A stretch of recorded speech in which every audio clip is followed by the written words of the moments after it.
the stream of wisdom, and we're here at a Sabbath noon class. So we're going to get started with the with the noon prayers.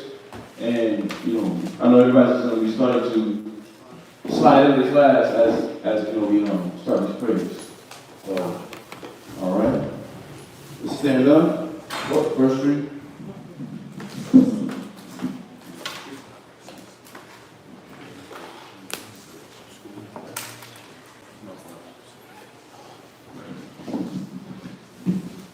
Barakatah Yahweh, Ba'ashem Yahushai, Mahawah, Betul Award, Zayawan, Tawad, Aman.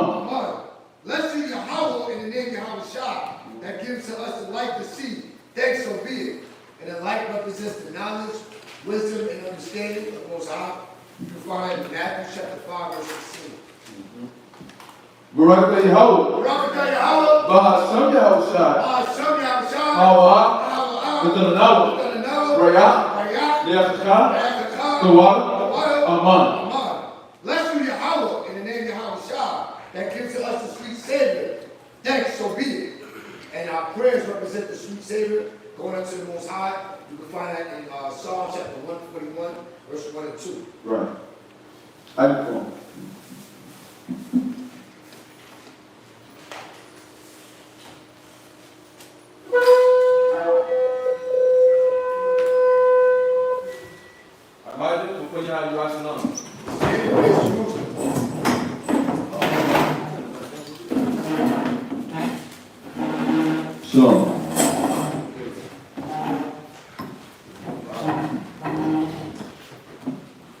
Barakatah Yahweh, Ba'ashem Yahushai, Mahawah, Betul Hashabbat, Bashalom, the water, Aman. Blessed be Yahweh in the name of Yahushai that gives us the Sabbath and peace. Thanks, so be it. Right. This is Psalms 121 in Hebrew. Anashah, Ayim Yah, Av, Hawayim, Na'ayah, Yabu'ah, Isaiah, Yabu'ah, Mayahoah, Sha'aisha, Shemayim, Wa'aratiza, La'ah, Jonathan, Lamawat, Regoya, Yala'ah, Nawam, Tasharamor, Yashar'ala, Jehovah, Shemaria, Yahweh, Tazoya, Al, Yah, Hashemas, Yala'ah, Hakayah, Bayawam, Wala'ah, Halamanah, Balayala, Yahweh, Yashemaria, Makol, Rad, Yashemar, the Pasha, Yahweh, Yashemaria, Yahweh, Yashemar, Hawalakia, Hawa'ayim, Ma'aitan, I will Amen. This is Psalms 121. I will lift up my eyes unto the hills, from which cometh my help. My help cometh from the Most High, which made heaven and earth. He will not suffer thy foot to be moved. He that keepeth thee will not slumber. Behold, he that keepeth Yashar'ala shall neither slumber nor sleep. The Most High is thy keeper. The Most High is thy shade upon thy right hand. The sun shall not smite thee by day, nor the moon by night. The Most High shall preserve thee from all evil. He shall preserve thy soul. The Most High shall preserve thy going out and coming in from this time forth and even forevermore.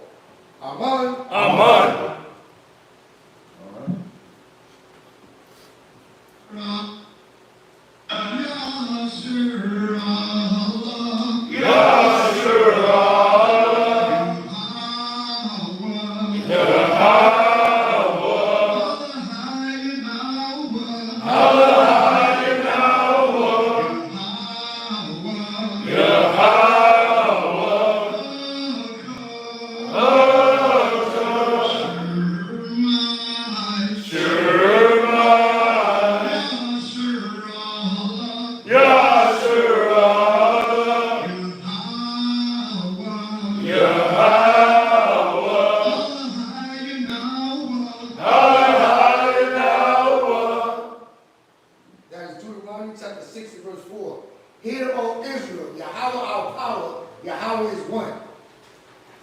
Right? This is the Lord's Prayer in Hebrew.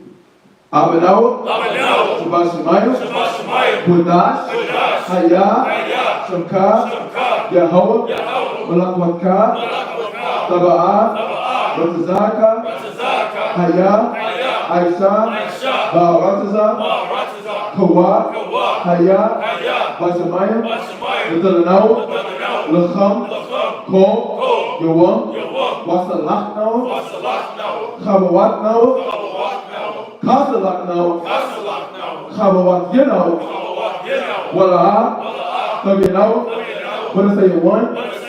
Abba, Abishaynawa, Mayan, Ra, Kaya, Laka, Hamalakwa, Wa'al, Wa'ata Pahara, La'aywalam, Aman.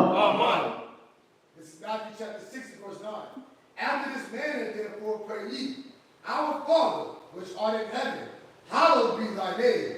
Thy kingdom come, thy will be done in earth, as it is in heaven. Give us this day our daily bread, and forgive us our debts, as we forgive our debtors. And lead us not into temptation, but deliver us from evil. For thine is the kingdom, and the power, and the glory, forever. Amen. Amen. This is the 10 Commandments in Hebrew. Number 1. La'a, Yahya, Laka, Alahaya, Achoyim, Alpanya.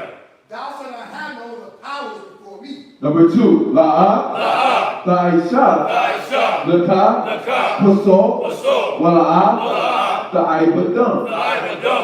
Thou shalt not make unto thee any graven image, nor serve them. Number 3.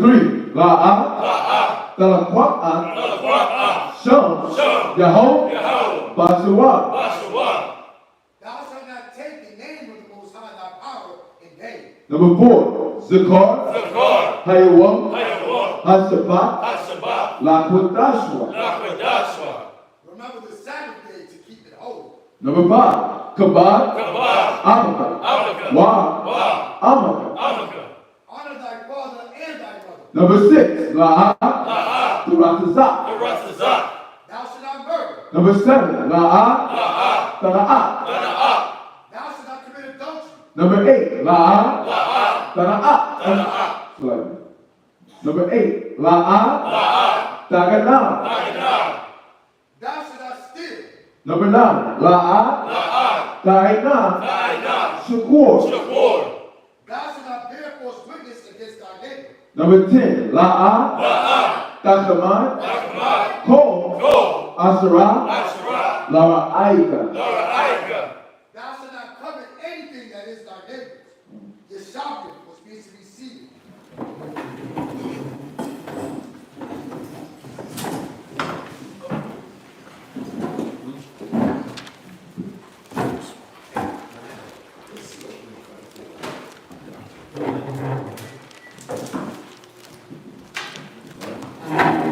The first reading. Okay. You got the front seat.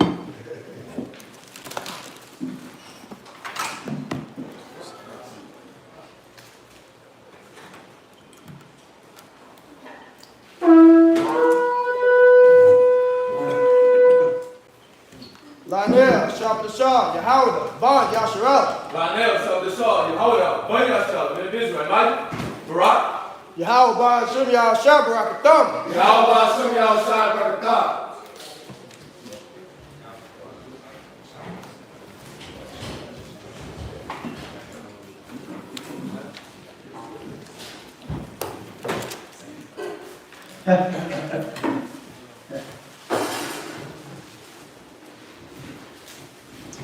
So the first reader is going to read at Deuteronomy chapter 6, verse 1 through 17.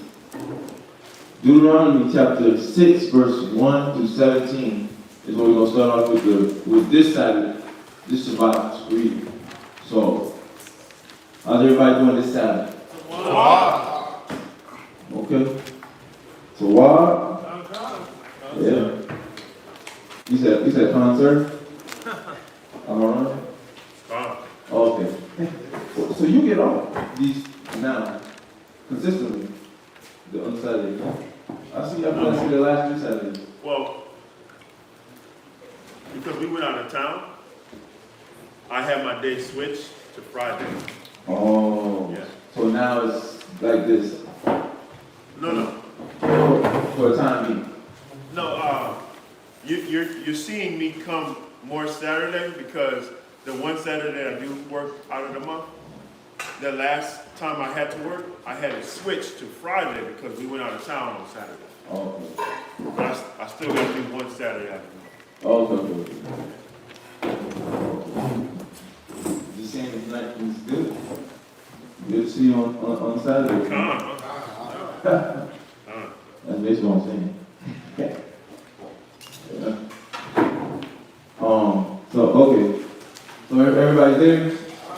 Deuteronomy 6, chapter 6, verse 1 through 17. Deuteronomy chapter 6, verse 1.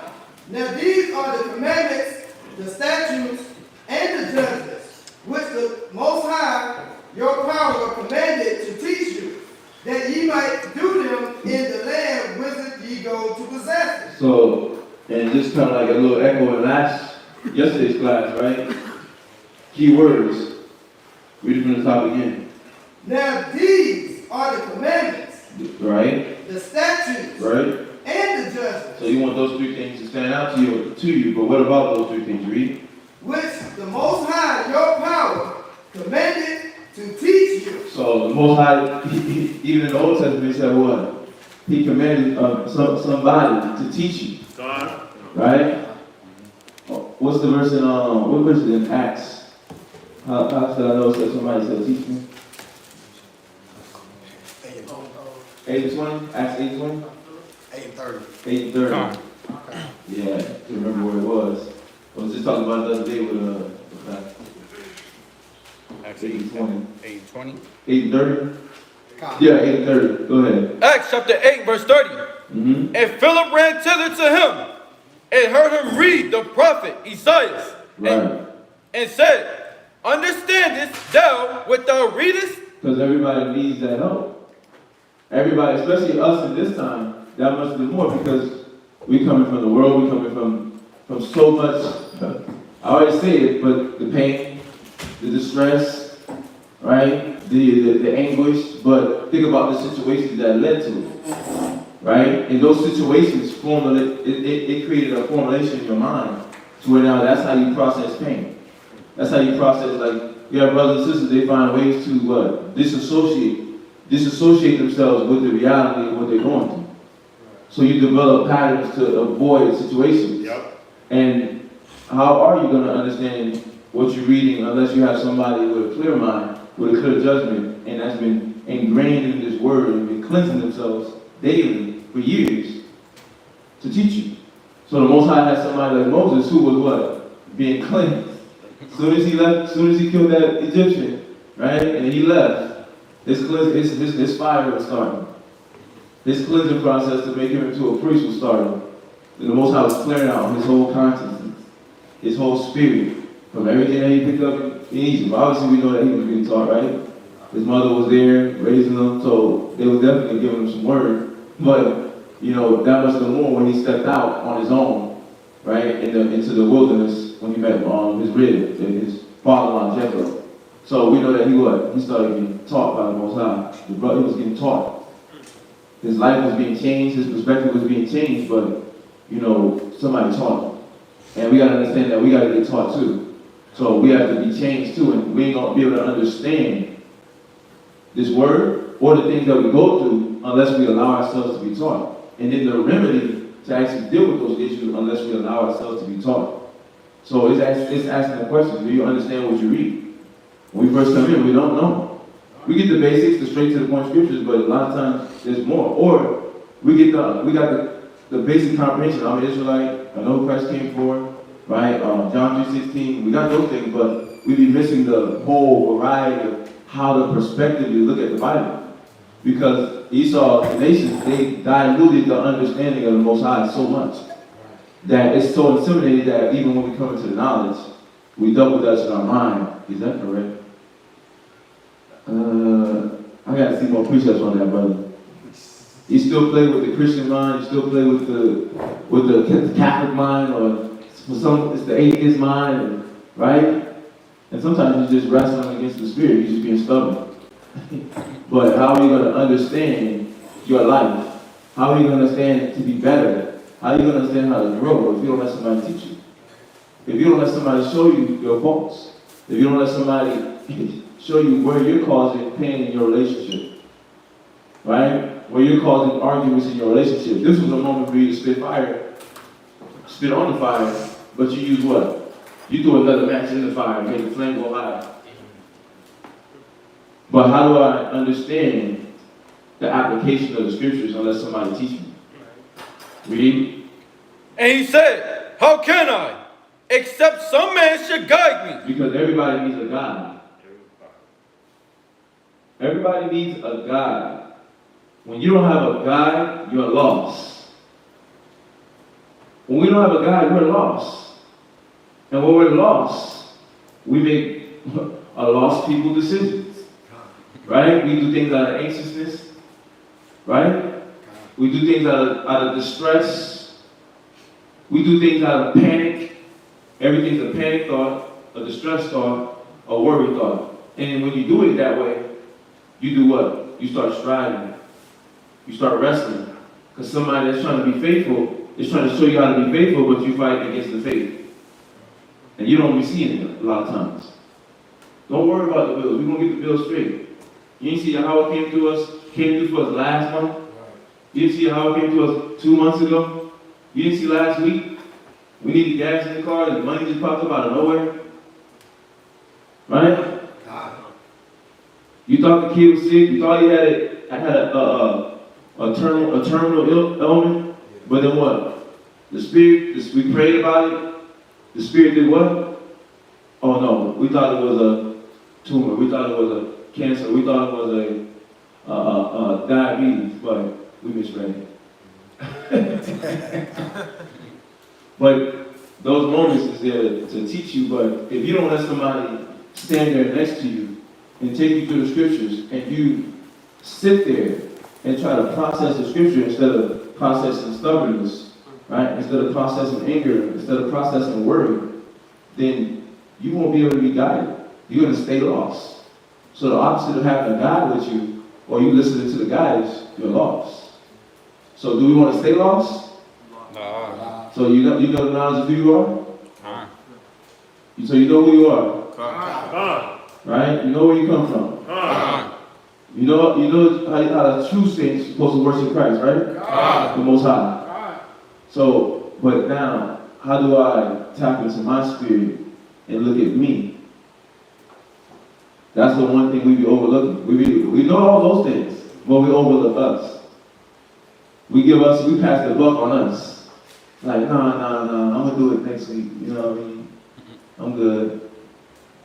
Right? No, I'm good. I'm straight. I'm all right. No, I'm good. I'm good. We can talk tomorrow? Now you try to hold back on it, or push it away. Right? I'm tired. I've been a long week at work, man. Yeah, you might go call you later. Can we talk about this another time? Not right now. I got a cold. Right? They just sniffle on the phone. To exhibit that they sick.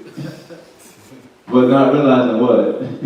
The Most High is trying to show you that you need to listen to God. The Word, you got to allow the Word to come into you. Don't let the Word go over your head. Let the words go into your ears, man. Retain it. That's what it's saying.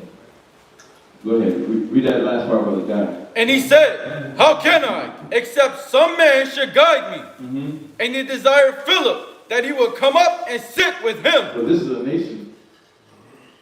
So if the nation's in that mode, why are you in that mode? This is your word. You think Philip wasn't over here cross paths with an Israelite? Of his brother, his kinfolk, that he could give the word? Yeah, he would rather that. But his people be what? We be what? Fighting. Mm-hmm. It's funny how the Most High used this right here, this moment. A nation wanted to hear the word and realizing that he has to be taught. Because what do we think about when we think about the nations? What do we? I'm asking that. What do we think about when we think about the nations and when it comes to knowledge and the word?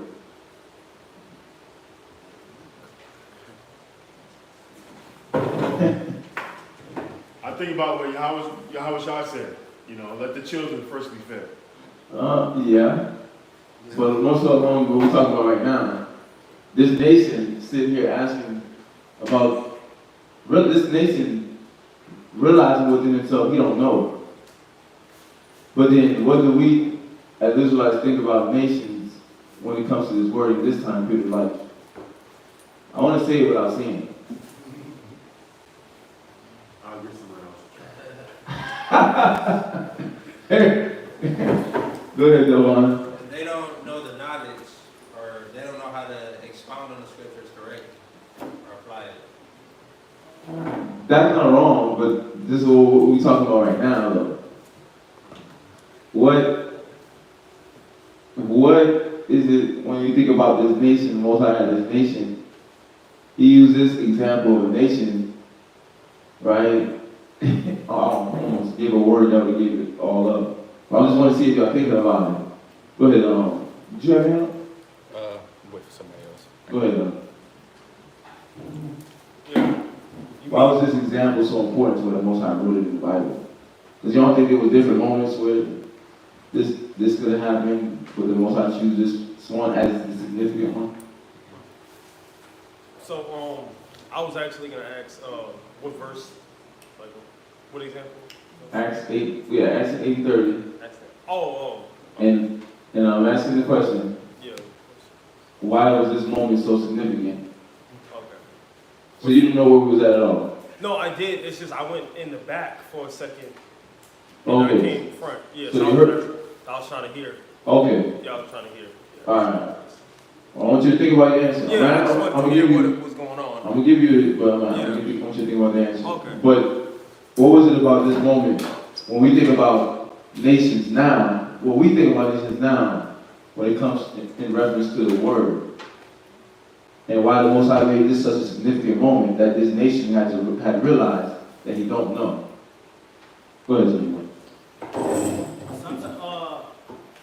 Something I think about, like, it's not time for them to hear yet, but it also eventually is going to be time for all nations to hear the word. So, like, 'cause all nations shall bow down and hear. No. You gotta think about what we're talking about, though. We're talking about having to learn, allow somebody to teach you, you fight against the teaching, you don't want to receive it, you don't consider it, you don't feel like you need a guide. We'll get one more person, and I'm gonna just say it. He knew he had to be taught, but when we think about the other nations, they don't want to be taught. They're prideful people. Boom. That's it right there. When we think about them not wanting to be taught. They don't care about knowledge, they don't care about wisdom, and they don't want somebody to teach them because they're all puffed up, right? When we talk about Esau like he's prideful, he's puffed up, right? We talk about the different nations, we talk about how they're prideful and puffed up with their God, with their knowledge, but this nation, this Ethiopian, humbled himself down enough to where he could be taught and guided. So the Most High had this as a significant moment to show us this nation, in this moment, is exhibiting what we lack on a major level. Humility. Okay. Humility to be taught and shown that I don't understand my situation fully. I know I have these issues, but I've never been able to sit down and process my issues with correct judgment. So therefore, I keep running into a wall. But this nation was like, I don't want to run into a wall in this moment, in this instance. But I don't want to run into the wall, so he asked Philip to guide him. You got to start asking for the guidance, because we're going to be up here, we're going to give the word, but then you could be like, just like we were talking about yesterday, right? In that prideful mode, like, you ain't no better than me. I seen you slip up last week, right? I seen you make a mistake, right? I seen you offend somebody. And now you talking about not offending people? Right? I see you say something with a sharp tongue. And now you talking to me about having a gentle, meek, kind speech. And people play with that, but that's not supposed to be the line. Because then you're not going to receive what the Most High is trying to give you, which is what? A teacher. a guide, a shepherd, somebody to help you, shield you from you. Because we're here to keep each other accountable. But how can we do that if somebody don't want to allow themselves to be guided? To get to the level where they can be mature in the spirit. And that's what the Most High is trying to show us in this moment, this significant moment. This man allowed himself to be guided. Because there's a scripture in Ecclesiastes too. Right? It says, which y'all get that, right? God. What y'all got this from that scripture? Got it. Go ahead, Master Zara. Yeah, I was thinking stiff neck too, but it's good because I was thinking Yeah, about. just a little louder. Okay, Con. And basically reminds me of that one verse where it says it's the principal thing to be taught again. I forgot where that's at. But yeah, but you got to be humble enough to actually be able to receive the instruction that you're trying to get from the person, because they basically have that connection and the wisdom. That's what you need, so you got to humble yourself down to get that. Right. Most High isn't going to respect it or bless it if it's not there. Yeah, that person's showing themselves to be mature in the spirit in certain areas, right? And they want to give that back to you, but if you can't see that you need it, if you don't see the value in it, and if you don't desire it because you don't want to do it the way that the Most High wants you to do it, you want to do it your way. So it can never come to you. The wisdom, the guidance, the peace of mind, the tranquility can never come because you don't want to do it the way that the Spirit wants you to do it. Right? So, no, you're right on point. Yeah. We'll go to Ecclesiastes 20:32. Ecclesiastes 20 and 32. Ecclesiastes chapter 20 and verse 32. Mm-hmm. Necessary patience. What? Necessary patience. Patience is necessary. But what about And seeking the Most High is better than he that leadeth his life without a guide. Right.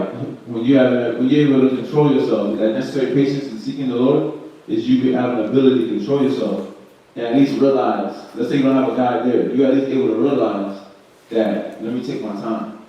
Let me be tender. Let me be very careful with everything that I do because I don't have a guide. He said that's better than a person that's doing what? Making rash decisions without a guide. Right? And think about it. Don't you can see that, that's easy to see that. Somebody that's tender, that's careful in situations versus somebody that's rash, and they don't have a guide. Who's going to have a better outcome? The patient person, the patient tender person, because the rash person is going to make 100 mistakes before he or she sees the benefits, or if they ever see the benefits, right? And we got to see that the Most High is saying, you got to have that guide. That's the essence of what that scripture is trying to show us. You have to have a guide. You have to have somebody guide you because you're in a dark tunnel. You don't know where nothing's at. You ain't got no equipment. You can't see anything, right? You need the rescue team. You need the rescue team to come in that dang cave because you don't know where you're at. The only tool you got is your voice. But they got the voice. They got multiple people with them, right? And then they got equipment to get you out of that cave, to find you. But only if you open up your voice can they help you. But are you humble enough? Or are you going to be like what? In the cave, you'll be prideful in the cave where it's dark and you stuck. Bats rolling around, snakes coming through, right? Critters that you don't know exist in there. Venomous creatures. It wouldn't make sense. It wouldn't make sense to be stuck in that moment. Right? So the Most High is showing us that we got to be patient, but we also need the God. Right? We need a guide.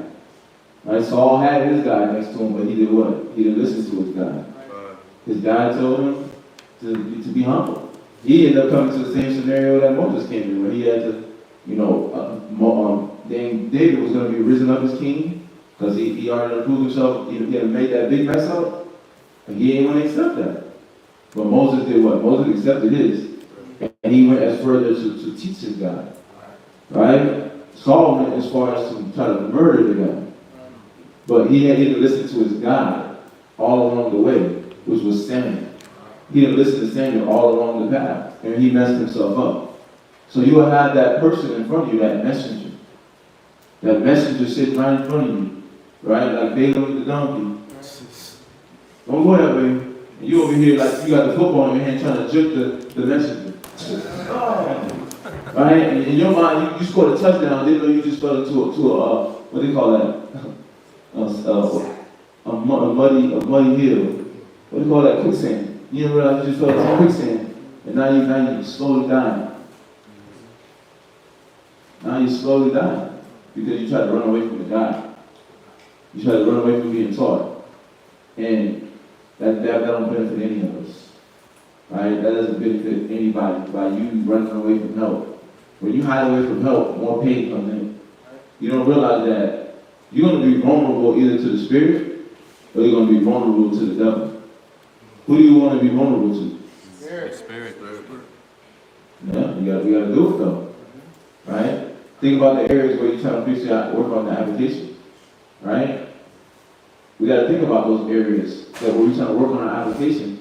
Those are the areas where we're allowing ourselves to be vulnerable to the devil.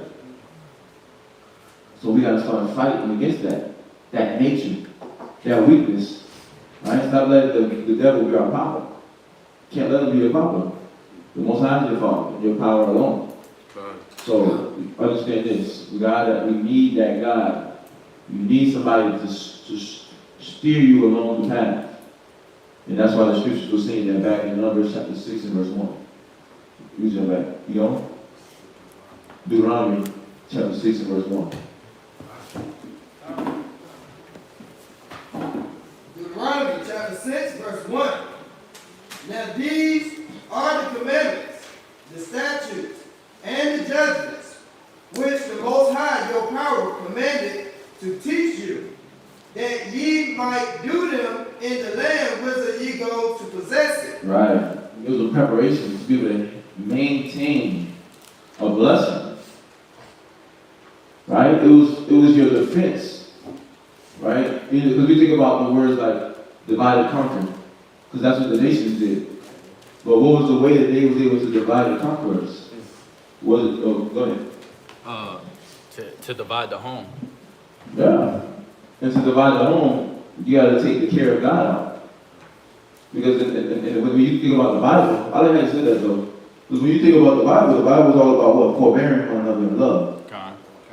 Right?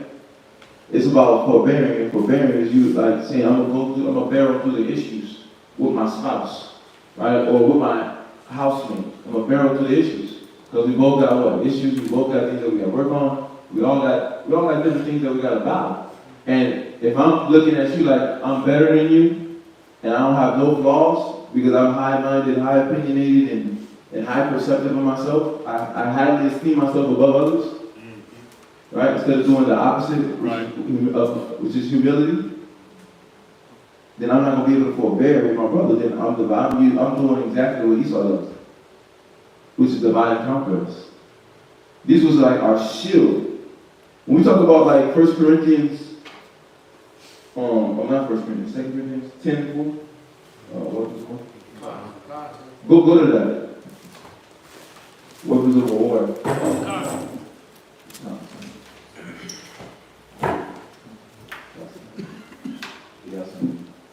Go ahead, I'll say. Was it right there? Okay.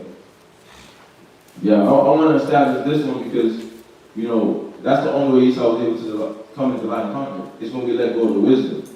It's when we were first being given the written law and we disacknowledged the Father. It was when we first was getting that written law and we disacknowledged the Most High. And we didn't consider Him in everything that we were doing. And we missed the point. And all these laws that's getting brought out, these are our what? 2 Corinthians chapter 10 verse 4. Mm-hmm. For the weapons of our warfare. This was our weapons of warfare. Where Esau tried to divide our home, right? I'm dealing with stubbornness, right? You're dealing with pride. And that's two things that's what? That's going to divide and conquer this house. Right? It said a house divided against itself cannot stand. Right. So how can I protect my house from being divided and conquered by Esau? When Esau's not physically there anymore. He's not physically in the house. Right? I'm not in his little cottage on a slave plantation, right? Packed up like sardines. right? And then he's controlling the time that I wake up, go to sleep. And I'm agonized by the fact that I gotta go home after I just came from the house, being a house slave, right? And I thought my husband just came from being a field Negro. And now we arguing because of the work. The work got an argument. Esau's not there no more, right? Because you got whipped, or because you see me get whipped and you couldn't protect me. We're not in that situation no more. We're in a situation where now it's just you in your own home, arguing, fighting with your loved one. And you let yourself be puppeteered by the mentality that started in that plantation.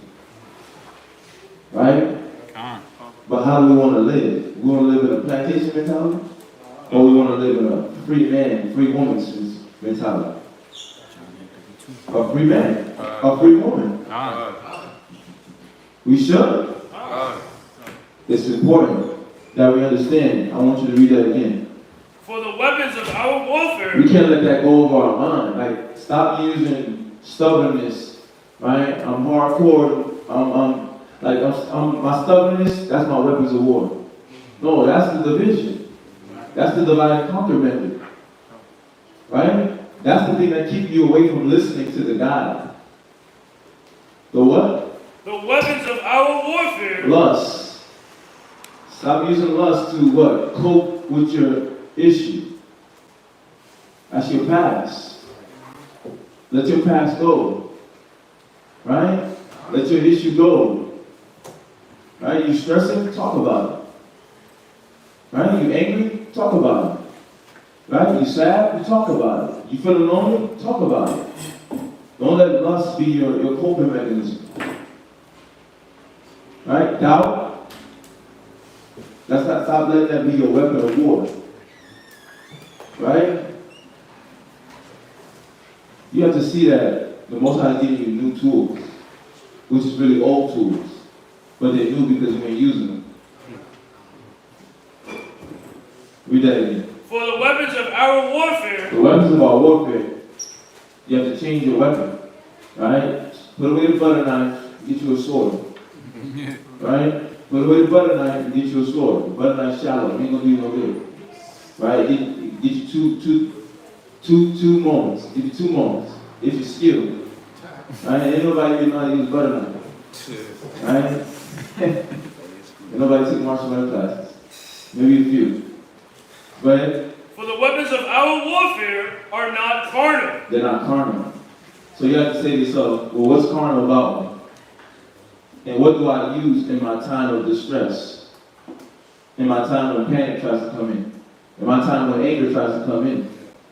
Worry. Is God with me? Does God care about me? Does God even love me? When you think those thoughts, what do you go to? The weapons of war, or you go to the carnal? Carnal. Well, rhetorical question. You're asking yourself on the inside. We're asking ourselves on the inside, what do we go to? Because if we're trying to figure out how to actually change, if we're trying to say, okay, I want to grow, well, I have to examine, am I using the weapons of war, or am I using the carnal weapon? Right? Do I trust in the butter knife? Do I use the katana? Right, which one am I using? Low budget or high quality? Because the wisdom's high quality. Right? Carnality, stubbornness, pride, egotism, that's low budget. That's the beastly man. Right? That's the baseness. And we have to see, I have to use my weapons of war. These laws, these statutes, these commandments, those are our weapons of war. They shield us from giving in to the weak nature. You see that? And that's why the law is perfect. But we're sold under sin, carnal. But we have to start looking at it from a spiritual sense, which is it's our defense against ourselves. Read. But mighty through God. That what? Mighty through God. So this word, this wisdom, the laws, the statutes, the commandments, right? The ability to have power to command your spirit through the Spirit of the Most High. That's your weapons of war. Sex, money, drugs, right? Parties, anger, sloth, sleep it away. that's only gonna let the pain build up. It's only gonna do what? It's gonna pile up like a dumpster. It's gonna pile up like a dumpster.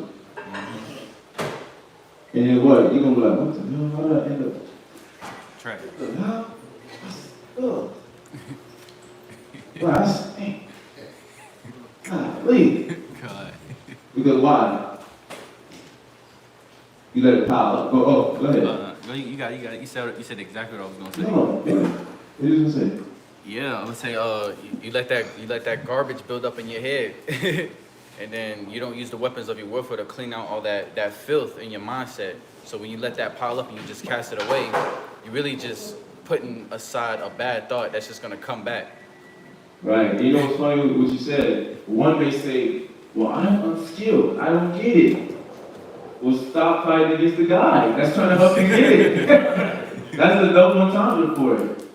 That's the double entendre. You saying I don't get it, you saying I'm lost, but then the guy is there to show you, but then you like telling the guy you don't get it. So you're trying to trick the person that's trying to show you the wisdom of the Most High into that, you're trying to make them feel like they're delusional. You're trying to make the guy think that he or she is delusional when they're not. Right? They're not delusional. They're coming from the wisdom of the word. Because everybody's telling you to do what? Sell your body. Nobody's telling you to smoke crack. Nobody's telling you to be a heroin addict. Right? Nobody's telling you to do PPC. PCP. Right? I'll take my PPP loan and PCP. Nobody's telling you to do any of those things. Right? I mean, right? So what's the real battle? You're using weapons of carnal warfare. So you're not able to see the spirit because you don't want to resist your flesh. You don't want to resist yourself because you enjoy those things. You got something? You don't want to resist those things because the flesh things because those things are easy. Those things are comfortable. Right? Those things don't require you to stop your mind from arguing. They don't require you to stop your mind from telling somebody no when you know that was something that was good for your spirit. Right? You gotta change your diet. No. Right? You gotta speak a little softer. No. Right? You gotta be more patient. No. That's a double dog no, because nobody wants to do that. Because when you have to apply patience, you have to apply it with somebody that irritates you. Now, because not somebody that's easy to talk to, you have to apply it with somebody that irritates you. So you be double dog, triple dog, no. On that one. No. Are you doing like one of the babies? No. Eat your carrots? No. Right? Eat your tomato? No. They be singing the no. Right? And if they're real bad, their parents really don't be watching them. They swinging the no and they slapping the foot out the parent hand. Right? But we have to see that our weapons of warfare are not carnal, but spiritual. So what's up? Right? No.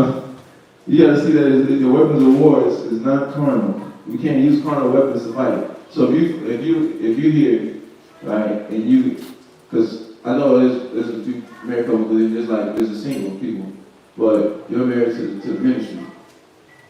Single people we're married to the ministry. So what are you saying no when it comes to giving yourself to the ministry? Right? When your spirit is saying no. Where is your spirit in your reluctancy in giving yourself to the ministry and changing and sacrificing your selfishness in you, in us, right? Where you have to break yourself so that you can be better for somebody. Where do you trust in the carnal weapon over the spiritual weapon? Right? Is it in your sleep? Right? Is it in your frustration? Is it in your sloth? Is it in your, I don't like, I love my me time? Right? Is it in chasing a dream? What is it? You gotta ask yourself, where am I trusting? What do I run to more than the actual spirit of the Most High? Because those are the things that create a divided and conquered nation. That's what's going to keep us in the decay. But if we want to build up, we're going to listen to the weapons of war, which is spiritual. Read. but mighty through the Most High, to the pulling down of strongholds. That's the only way we're going to be able to pull down strongholds. Using the weapons of war, the spiritual weapons of war, which is what? Unity, communication, charity, patience, right? And then we got different zones in the body to practice those things. Giving rise, right? Receiving a rise, right? Brothers workouts, sisters sewing, sisters garments, sisters kids class, sisters meetings, sisters get-togethers, brothers workout, flyers, street speaking. And sometimes, a lot of times, we just be around each other. So generally, we just hang around after class, right? Or we like, hey, you wanna go here? And somebody else here, they be like, oh, where y'all going? And then somebody else like, oh, where y'all going? And then it just ends up the whole thing. So whatever moment in the moment, you got to apply it. You got to apply the Bible. But let's go back to the reading. Let's jump. Deuteronomy chapter 6, verse 2. That thou mightest fear the Most High thy power, to keep all his statutes and his commandments, which I command thee, thou and thy sons, and thy sons' sons, all the days of thy life, and that thy days may be prolonged. Hear therefore, O Israel, and observe to do it, that it may be well with thee, and that ye may increase mightily, as the Most High power of thy fathers have promised thee, in the land that floweth with milk and honey.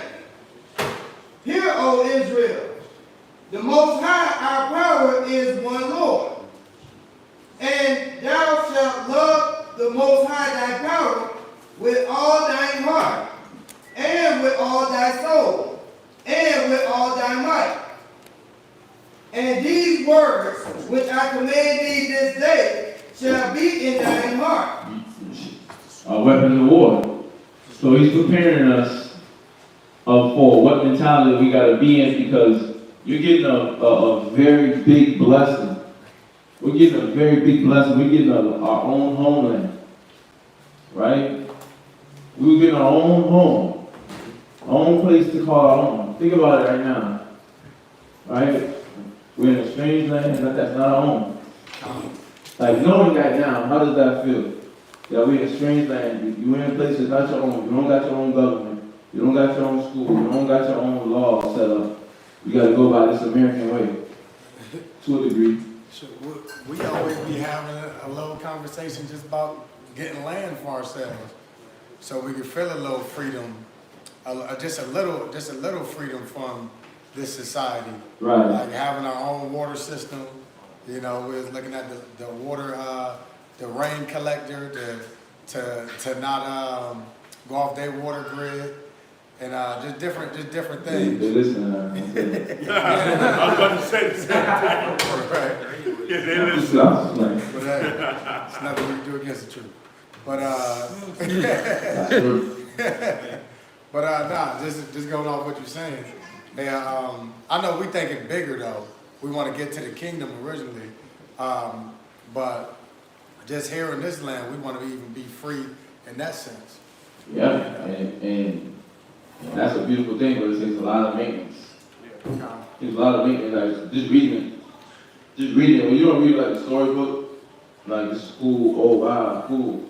Yeah, you don't have that mind when you're reading it, but when you're reading it like for what it is, history. And you think about you, what you struggle with being able to stay committed to, or commit to, or push yourself toward, and you read all the things that they had to endure. That's a big responsibility. And with great responsibility, they say what? To whom much is given, much is required. And he was letting us know the requirement that came with what he was giving us. You know, yeah, it sucks to be in this land and not have something to call home, where they put restrictions on certain places we can go and things you can do, and you got to pay for water, and like just thinking about that, I'm like, I just think about that even before like knowledge. Why are we paying for something that's just in there? Like, I can just walk by and just go, ooh. That don't make sense. And it's all around the earth. Like half the earth is covered with it. But I'm paying for it to drink it. You put restrictions on where I can go fishing, and like you put restrictions on medicinal herbs that can be grown in the country. Like think about that. That sucks. But this is what we was fighting for, to be free in all those dynamics. But those are small things, right? Those are just the carnal things. But here, what we really fight for, the mind. You really fight for your mind, where like the other day we was talking about, right, with the Genesis class, the sisters now having a fight just to want to serve their husband, right? In the spirit of love, right? The husband wanted to have that natural inclination to teach his women. That vice versa on two sides. Now you got to fight for that. Where that was something that was innate in you. Right. That was naturally in you. Right. But now we have to fight for those things. You know? And that is work. And they was fighting to maintain all those things.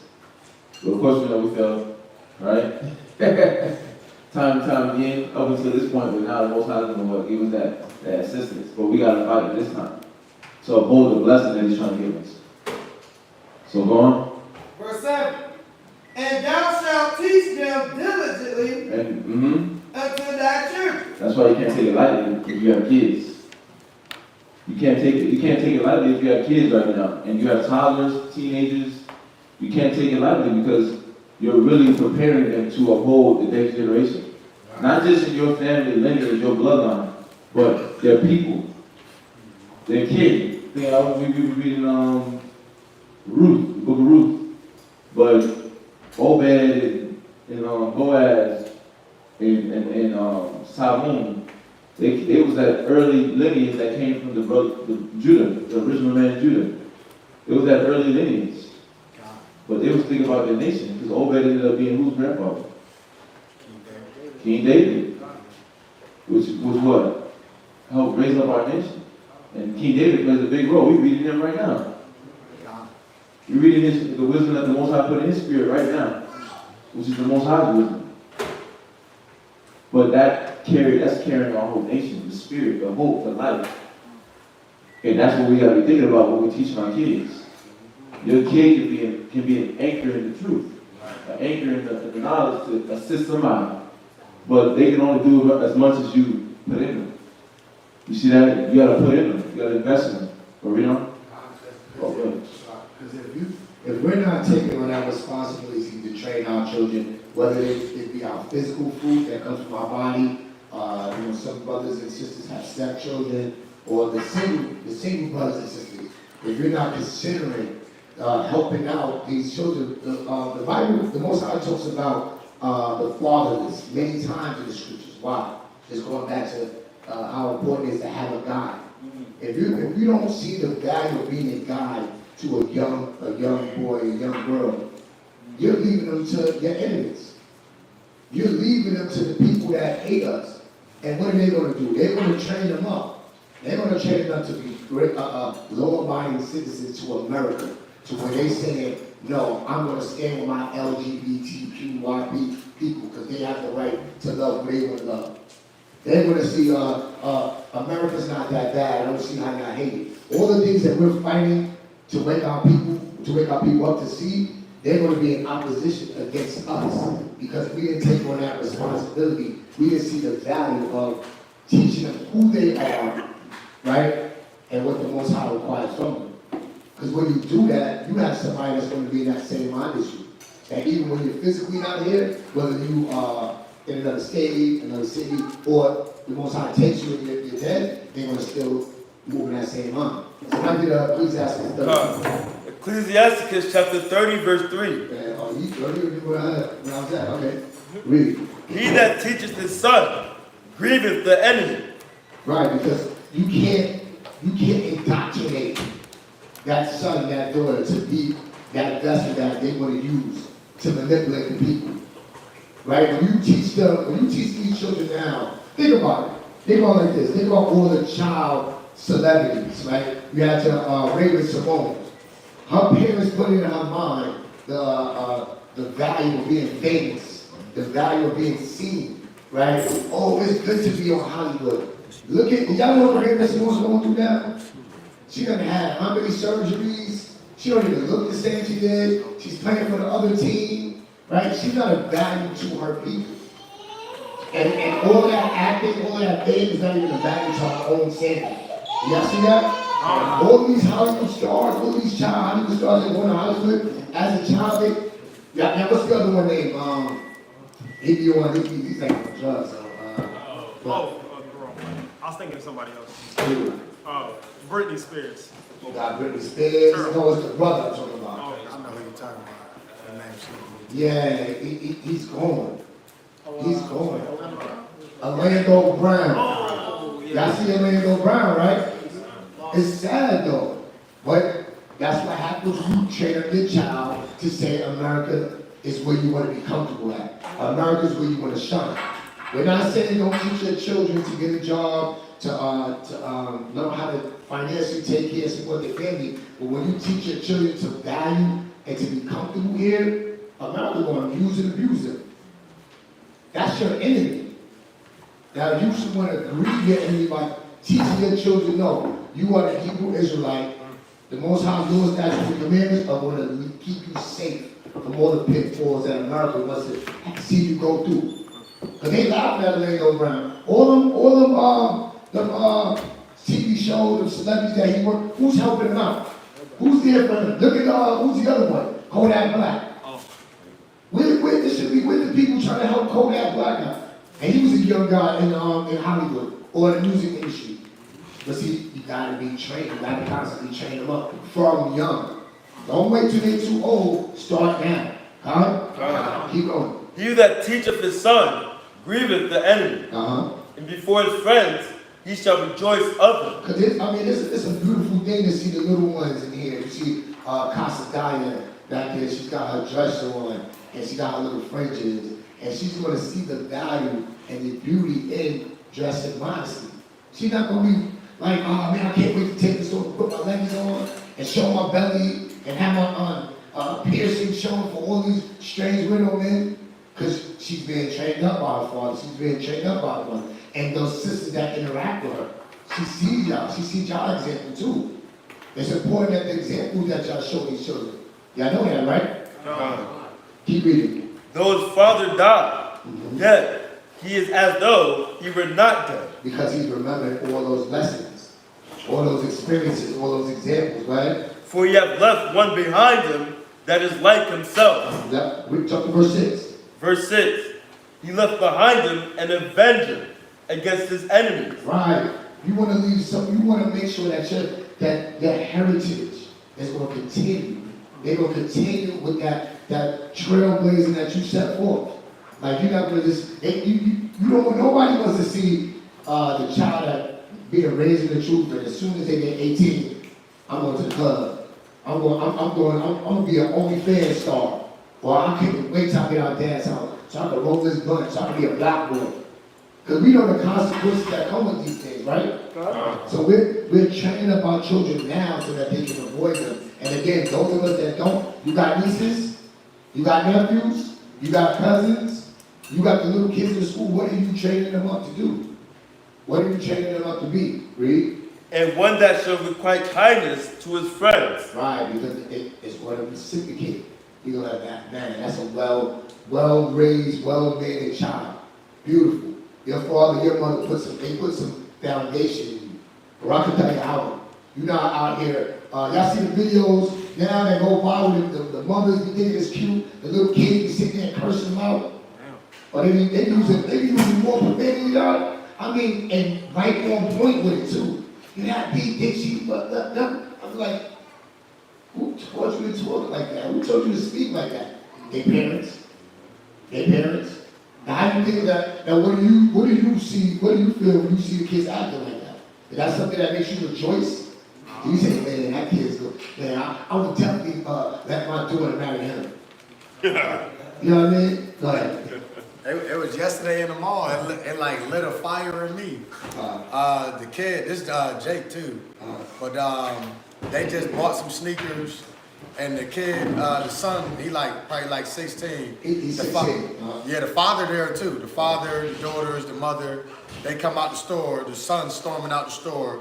He mad, he ahead of them. He drops the shoes in front of Pink and just takes off storming up the mall. Yeah, straight line tension tantrum in the mall. Yeah, and the father just like trailing and like this is what he does. And I'm like, and it lit a fire in me like, bruh, I want to snag the little dude up. Right. I'm like, that's all he pops. Right. And that shame is on his family. That shame is on his father, right? And then, that's something that we say, like, because then you see the flip side of that too. You know, you go out in the streets and you see, you interact with somebody and their children just walk away. Patient, deserved, respectful, yes sir, no man. You know, things of that nature, you're like, wow, man, that's beautiful to see. Because there's so much bad examples of kids out here. The Bible talks about it, the last days of women bring forth monsters. There's little live monsters out here that have no respect for their elders, have no respect for their peers. This is why they make a game out of killing their ops, smoking the back to their ops. They make the entertainment songs about that. But where did it come from? A lack of supervision, a lack of cultivating, a lack of seeing the value and the beauty in training up a child, whether it's yours physically or not. Because there's so many that don't have fathers out here. Now, what do you train them up to be? An NBA player? You got the guy on the block. He want to show Daniela to go down there and go play basketball, and he want to teach Daniela the basketball stuff. He's on point with that. But while he's teaching, he got a Newport in his mouth. He's talking like one of the mechanics, the Newport hanging for a living. Yeah, boy, you got to cross it over, do running back, all that. Do you realize that you're teaching him twofold?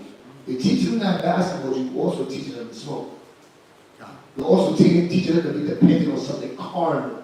Because why is it that you smoke all the time? You can't deal with your issues at home. Your wife stresses you out, so you got to come outside, have a cigarette.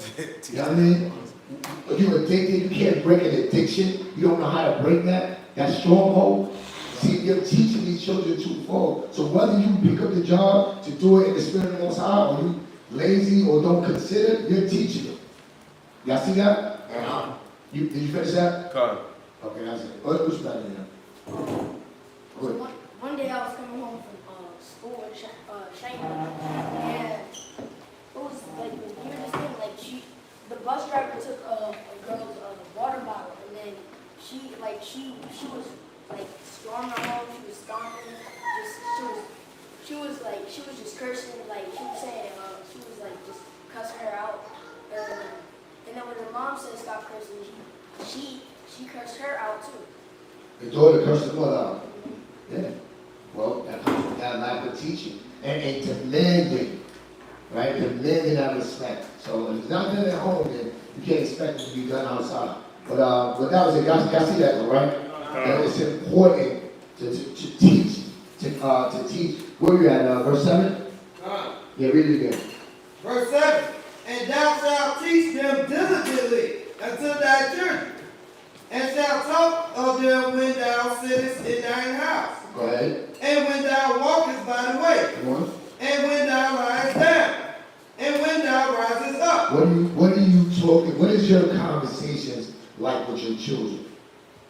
What are you speaking to them about? What are you feeding their mind and feeding their spirit with? Are you having spiritual conversations with them? Are you even digging into their minds to see how they think, how they're processing life at 10 years old, 17 years old, 18, 20? Three. Yeah, because it's got to start even that early. Because their minds is being cultivated by somebody. Why do you think they love McDonald's? Why do you think they love Christmas? And you're not teaching that. Somebody is implanting their belief system in your children. So we got to constantly, when we wake up, when we lay down, when we walking, y'all in those cars, y'all taking your kid to school, you drop them at the bus stop, you need to have a spiritual conversation with them. You need to have a conversation of substance where you're implanting wisdom, knowledge, and understanding to keep them safe, to at least give them the opportunity to fight and make the right choice. Because if not, you're leaving them to the world, they're going to go to school, and they friends go like, did you see the new Ice Spice video? Oh, let me see, let me show you these pictures. I got the girls in it. You understand what I'm saying? This is the environment that they're going into. Yo, I got some of that Maui, I don't know what they call it now. I got some of that purple haze, or that Mike Tyson, that Piff. And let's go skip school. Right, that's Zaza, that's what I'm going on. I don't know, so far from it. But they know the lingo. They know the lingo, so if they know the lingo, then somebody's teaching you. So what are you doing in opposition to that? What are you doing to give them to say, okay, yeah, that's what they have out there in the world. And it comes with consequences. If you're not teaching your own children that, then you're feeding them to the wolves. You're leading them to a life of destruction. And you can't say that you're a loving father, that loving mother, if you're not teaching your children. But go ahead. Verse 8, and thou shalt bind them for a sign upon thine hand, and they shall be as frontlets between thine eyes. And thou shalt write them upon the posts of thy house, and on thy gates. Verse 10, and it shall be, when the Most High thy power shall have brought thee into the land which he sware unto thy fathers, to Abraham, to Isaac, and to Jacob, to give thee great and goodly cities, which thou buildest not, and houses full of all good things, which thou fillest not, and wells dig, which thou diggest not, and vineyards and olive trees, which thou plantest not, when thou shalt have eaten and be full. Sounds like heaven to me. Sounds like heaven to me. It said wells that we didn't dig, vineyards that we didn't plant, olive trees we didn't plant. If y'all remember last night's class, remember going over was it last night? The Genesis 3.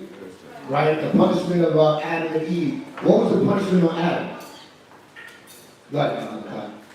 Oh, that we was going to have to work at the sweat of our brow. You was going to have to till that ground and work that ground to sweat it out brow. So you wanted some vineyards, you wanted some wine, you was going to have to plant that vineyard, you was going to have to be out there in the sun, you was got to mash them grapes, you was going to have to do all of that.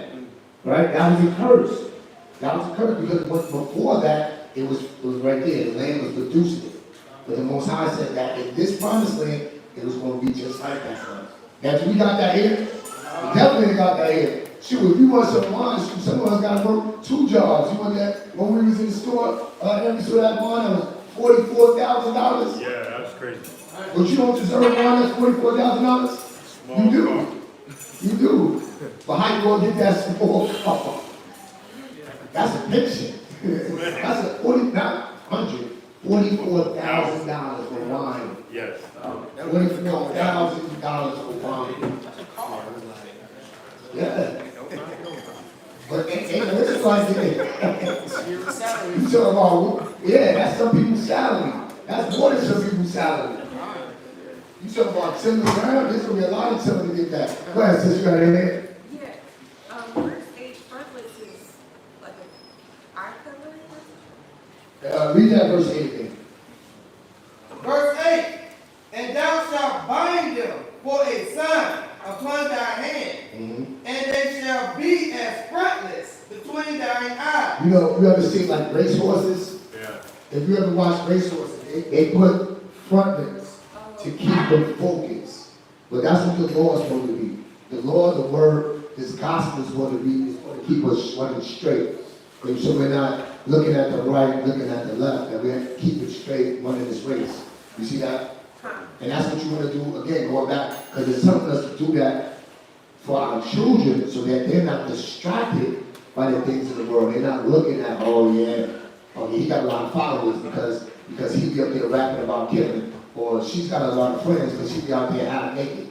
You see that? So we're establishing this code of conduct, this lifestyle based on the scriptures that our children, it will keep our children going forward.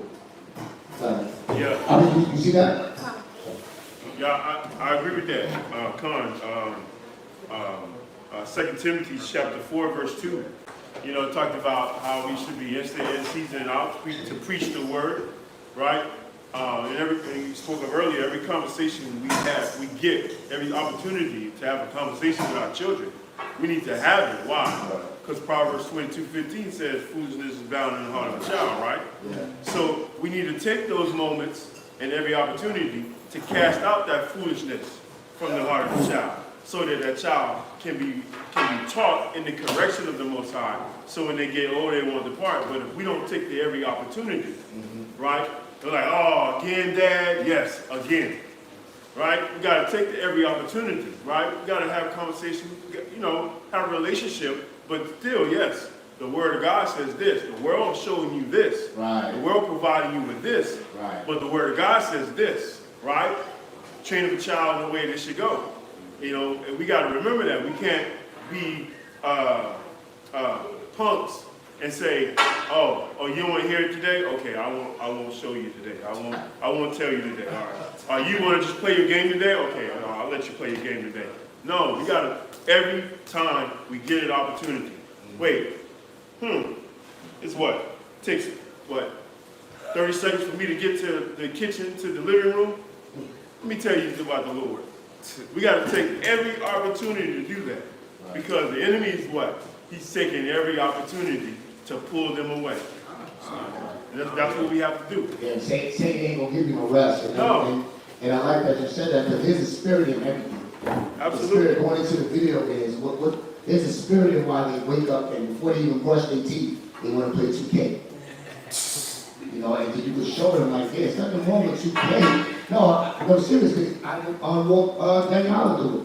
Before you play 2K, think about why it's driving, why that's the first thing you wake up to think about. You know, and what the scripture says, thou shalt not have no other powers before me. Right. So did you even wake up and thank the Most High?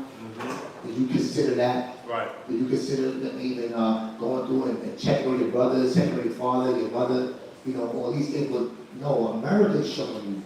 They put that spin in. So you gotta find. And then you also, I'm learning now too that the balance, because you can't be Bible beating them over the head. It's gotta show them the benefit of doing it too. Why it's fun. Yeah. Why they not, and I'm using that word loosely, fun, but why it's the better choice, is what I should say. Serving the Most High, considering the Most High in everything you do. Why that's the better choice? Because of what the world has to offer for you. And the consequences with following the world. Right. So yeah, it's not, and then, you know, you do that by like, hey, let's look at the news. You see what's happening in the news? Did you see what's happening in Hawaii? Did you see what's happening in Montgomery? Right? Do you see all of these things going on? I mean, you see the things on World Star. Sometimes you gotta show them, look at our people, how they behaving without the law. You gotta tell the truth. Yeah, because they're gonna go out there in the world to see it. So if we're not filtering, if we're not leading and guiding them, then they're going to be led to the destruction that comes with following the world. Right. So yeah. Another point. Let's jump back to the reading now. Verse 10. And it shall be when the Most High thy power shall have brought thee into the land which he sware unto thy fathers, to Abraham, to Isaac, and to Jacob, to give thee great and goodly cities, which thou buildest not, and houses full of good things, which thou fillest not, and wells dig, which thou diggest not, and vineyards and olive trees, which thou plantest not. When thou shalt have eaten and be full, then beware, lest thou forget the Most High, which brought thee forth out of the land of Egypt, from the house of bondage. Right, and obviously that's another one you can probably use just for, you know, when you're saying that Egypt is synonymous with bondage. So, I know we got this Exodus 22, but then you got this one obviously there too as well. So, but go ahead. Thou shalt fear the Most High thy power, and serve him, and shalt swear by his name. Ye shall not go after other gods, of the people which are round about you. Right. Because right now, when we go amongst the people, we coming out of believing in these other gods.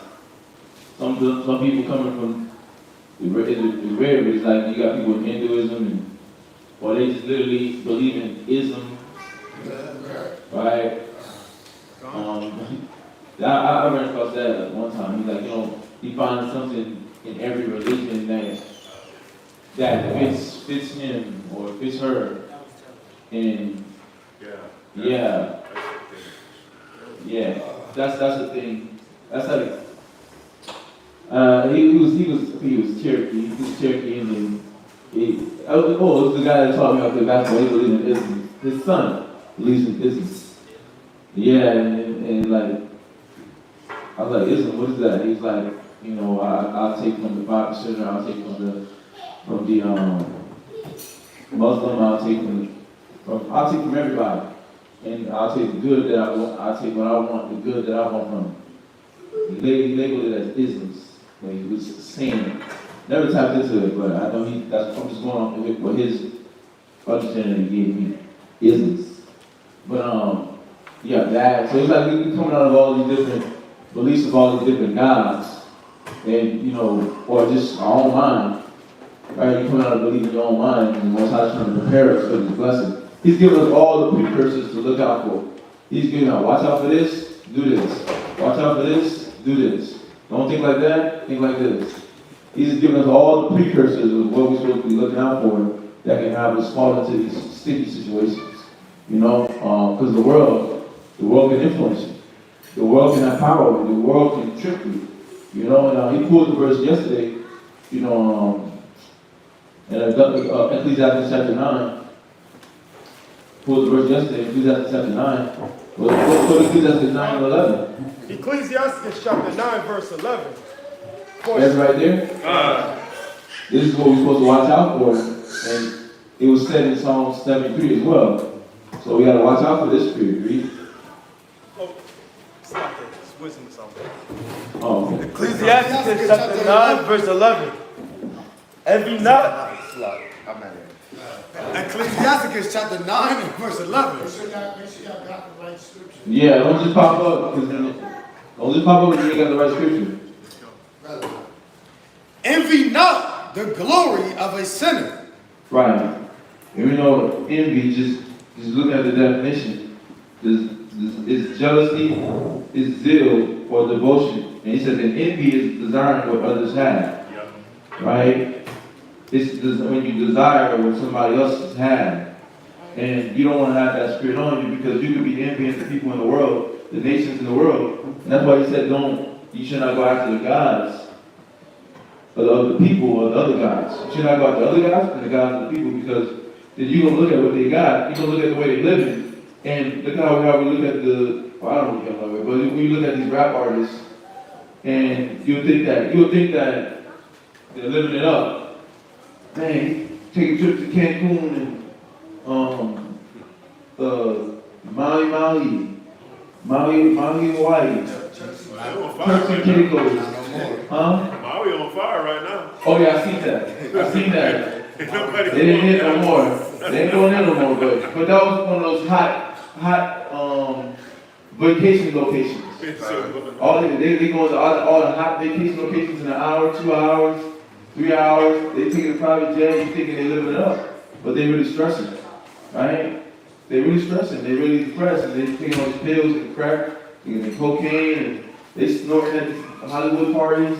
They get their anal cavity destroyed. All these great things happen. All for the love of money. All for the love of money, but we don't want to be looking at it's like the scripture is saying, desiring what they have. It says, envy not what? Envy not the glory of a sinner. Because you don't realize that the Most High teaches them a lesson. This is what happens when you go after sin. Right? Better is the end of a thing than the beginning. Because at the end, you'll see what was the fruits of their labor. Was it either evil or good? And obviously, we're talking about the sinner, so we know that the end is not good. So we don't want to follow after that path and get stuck in that mode to where you're trapped. And that's why the Most High saying don't envy them, because they're following after God, right? That will lead you into destruction. Think about it. Our people's following after the God of the other nations, and then you had Northern Kingdom what? Ripping our hearts. Eating flesh. Right? Sacrifice now. You got Levi sacrificing. Right? Sacrificing, killing birds, and spitting Florida water on each other. And the person doing like weird body jerks. They're doing weird things. Because why? They follow after the nations. That's why we believe in stones can help you deal with depression. You believe the stone got the energy when it's not true. Right? The Most High has the power. The Most High is giving you the power to be able to overcome your thoughts, your battles. Right. You don't need to trust in a rock. An object that you can take outside the situation. Right? You can imprison a rock if you want to put a rock in jail, and it'll be in that jail cell for the next 1,000 years. But you can figure yourself a way out of that jail. Yeah, like, people don't think about that. Like, a rock that you could just literally you could take it away from the other rocks that it was cultivated amongst and place it in another area, and then it'll be in that other area, and it won't move. They got power to save itself, so how does it have power to save you? Yeah, but it don't make sense. And we don't think about that. But the Most High said, don't envy the glory of the sinner, read. For thou knowest not what shall be his end. Yeah, because you start looking at it, and you don't know that person's end. You don't know what the direction that the Most High is taking that person's life. Right? We know we'll cover the best gifts, so we know we're supposed to cover the best out of a person, take the best quality out of a person for the better. Right? Not for our usage, but for the usage of the body. Right? Not for our own selfish gain. So we want to be able to what? Be careful with that mind. And that's why the Most High was preparing us. And we can go back to the reading. You good with that one, God. That's why he was saying, don't go after the gods, other gods, or the gods of the people, which are round about you. Read. Verse 15. For the Most High thy power is a jealous power among you, lest the anger. Hold on. Oh, where we at? Deuteronomy chapter 6, verse 15. Right. So it's just in the first, these are the first reading. So we're just going over just about, how do you kind of just slide it in. We're just going over about how the Most High is, the one, he's giving us these commandments, and we're supposed to be following this. He's giving us a guide, somebody to teach us. And he's giving us these commandments as our weapons of war to protect us as we're entering into this promised land. Right? And that's our shield, that's our buckler, that's our defense mechanism. And we're supposed to trust in those things and not trust in the carnal things, and allow ourselves to be taught consistently so that we can get the healing that we need.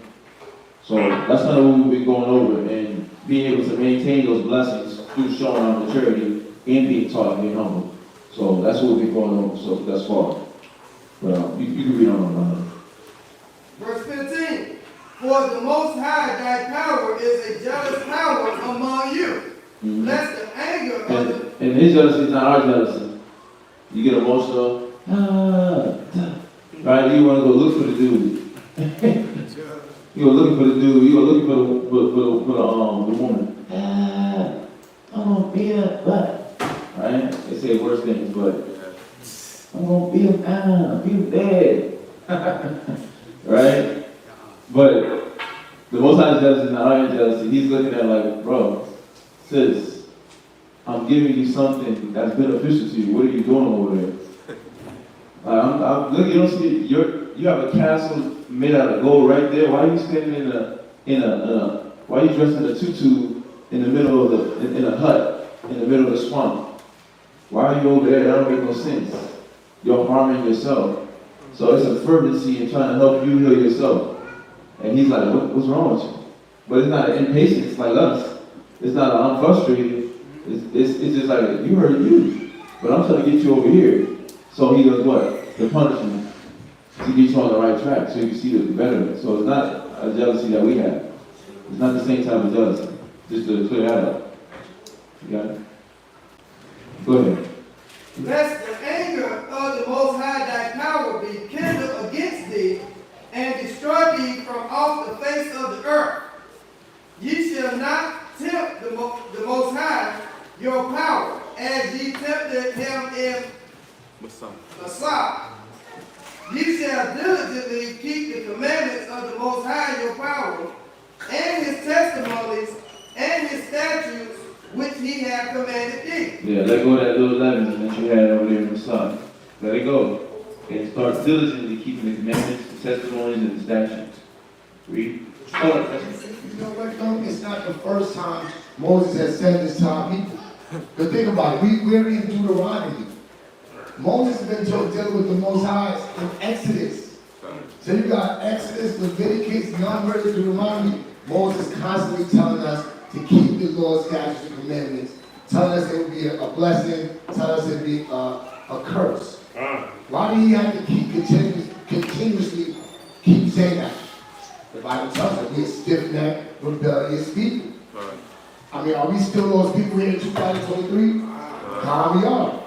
Because how many of us got the truth and we still feeling like, yeah, but that's y'all way, I mean, that's how y'all do it here. You know what I mean? I don't think we have to do it like that. See, the Most High showed Moses about our character. We gotta take and internalize it spiritually to get our mindset in the way the Most High wants it. That meekness, that humility. Look at Moses, his meekness. Say he's the meekest man on earth. Right? That's what we gotta be aiming to be like that, like Yahweh, most important. That's what we should be aiming to be like, huh? Was that it? Okay, so next reader. All right, next reader.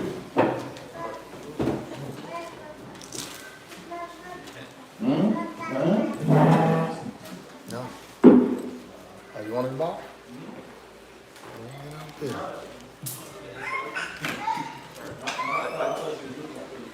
He said you don't know the intro. The intro? Oh.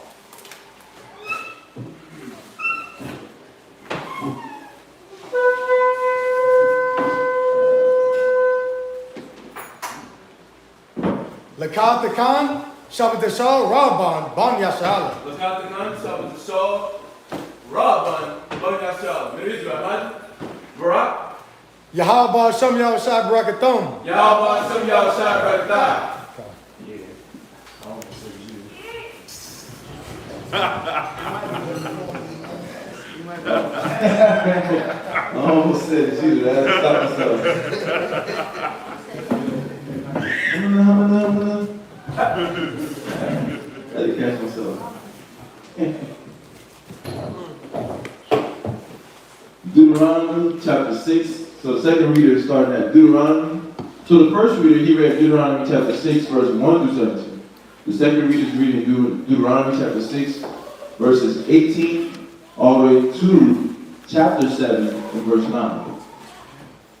All right? So, okay, no problem. Okay, I got you. The first reader is reading Deuteronomy chapter 6. Well, he read Deuteronomy chapter 6, verse 1 through 17. Alright? And then Deuteronomy chapter 2. For the second reader reading Deuteronomy chapter 6 and verse 18, all the way to Deuteronomy chapter 7, verse 9. And then, I don't know, you sure? Okay. Good. Alright, so we can go ahead. Deuteronomy chapter 6 and verse 18. And thou shalt do that which is right and good in the sight of the Lord, that it may be well with thee, and that thou mayest go in and possess the good land which the Lord sware unto thy fathers, to cast out all thine enemies from before thee, as the Lord hath spoken. Right, because when you pay attention to that statement, why it's such a bold statement, right? There's no, like when you read that, the structure of that sentence, there's no doubt, there's no panic, there's no worry, there's no ifs, ands, or buts within Moses, to where he knows without a shadow of the doubt, we have the ability, the power, and the capability to be able to be successful, to be able to hold the land and maintain it, is because he understood that what? All things work good for the godly, and for them that are called according to his purpose. So when you're called according to the purpose of the Most High, there's nothing that you can't do. And being that there's nothing that we can't do, he's showing us in that moment, just in even the way he's writing. Because I like the part that in verse 17 where he said, you shall diligently keep the commandments of the Lord your God and his testimonies. The testimonies are things people been through. The things that they've been through as a whole body of brothers and sisters collectively, individually with their household, or individually as a person. But then through them just trusting in the Most High. And he's showing us in that moment that, and thou shalt do that which is right and good in the sight of the Lord. You're more than capable of being able to do the righteous thing, but it's do you want to? That's the underlying thought behind this statement in the way that he's wording it. Do you want to do it though? And that's why he worded it that way. Thou shalt do that which is right. You gotta want to. You gotta want to do the right thing. So I just wanted to point that out. We'll go ahead now. Verse 20. And when thy son asketh thee in time to come, saying, what mean the testimonies and the statutes and the judgments which the Lord our God hath commanded thee? Then thou shalt say unto thy son, we were Pharaoh's bondmen in Egypt, and the Lord brought us out of Egypt with a mighty hand. And the Lord showed signs and wonders, great and sore, upon Egypt, upon Pharaoh, and upon all his household. Right. So you got to see that. Go to Ecclesiastes 10 verse 1.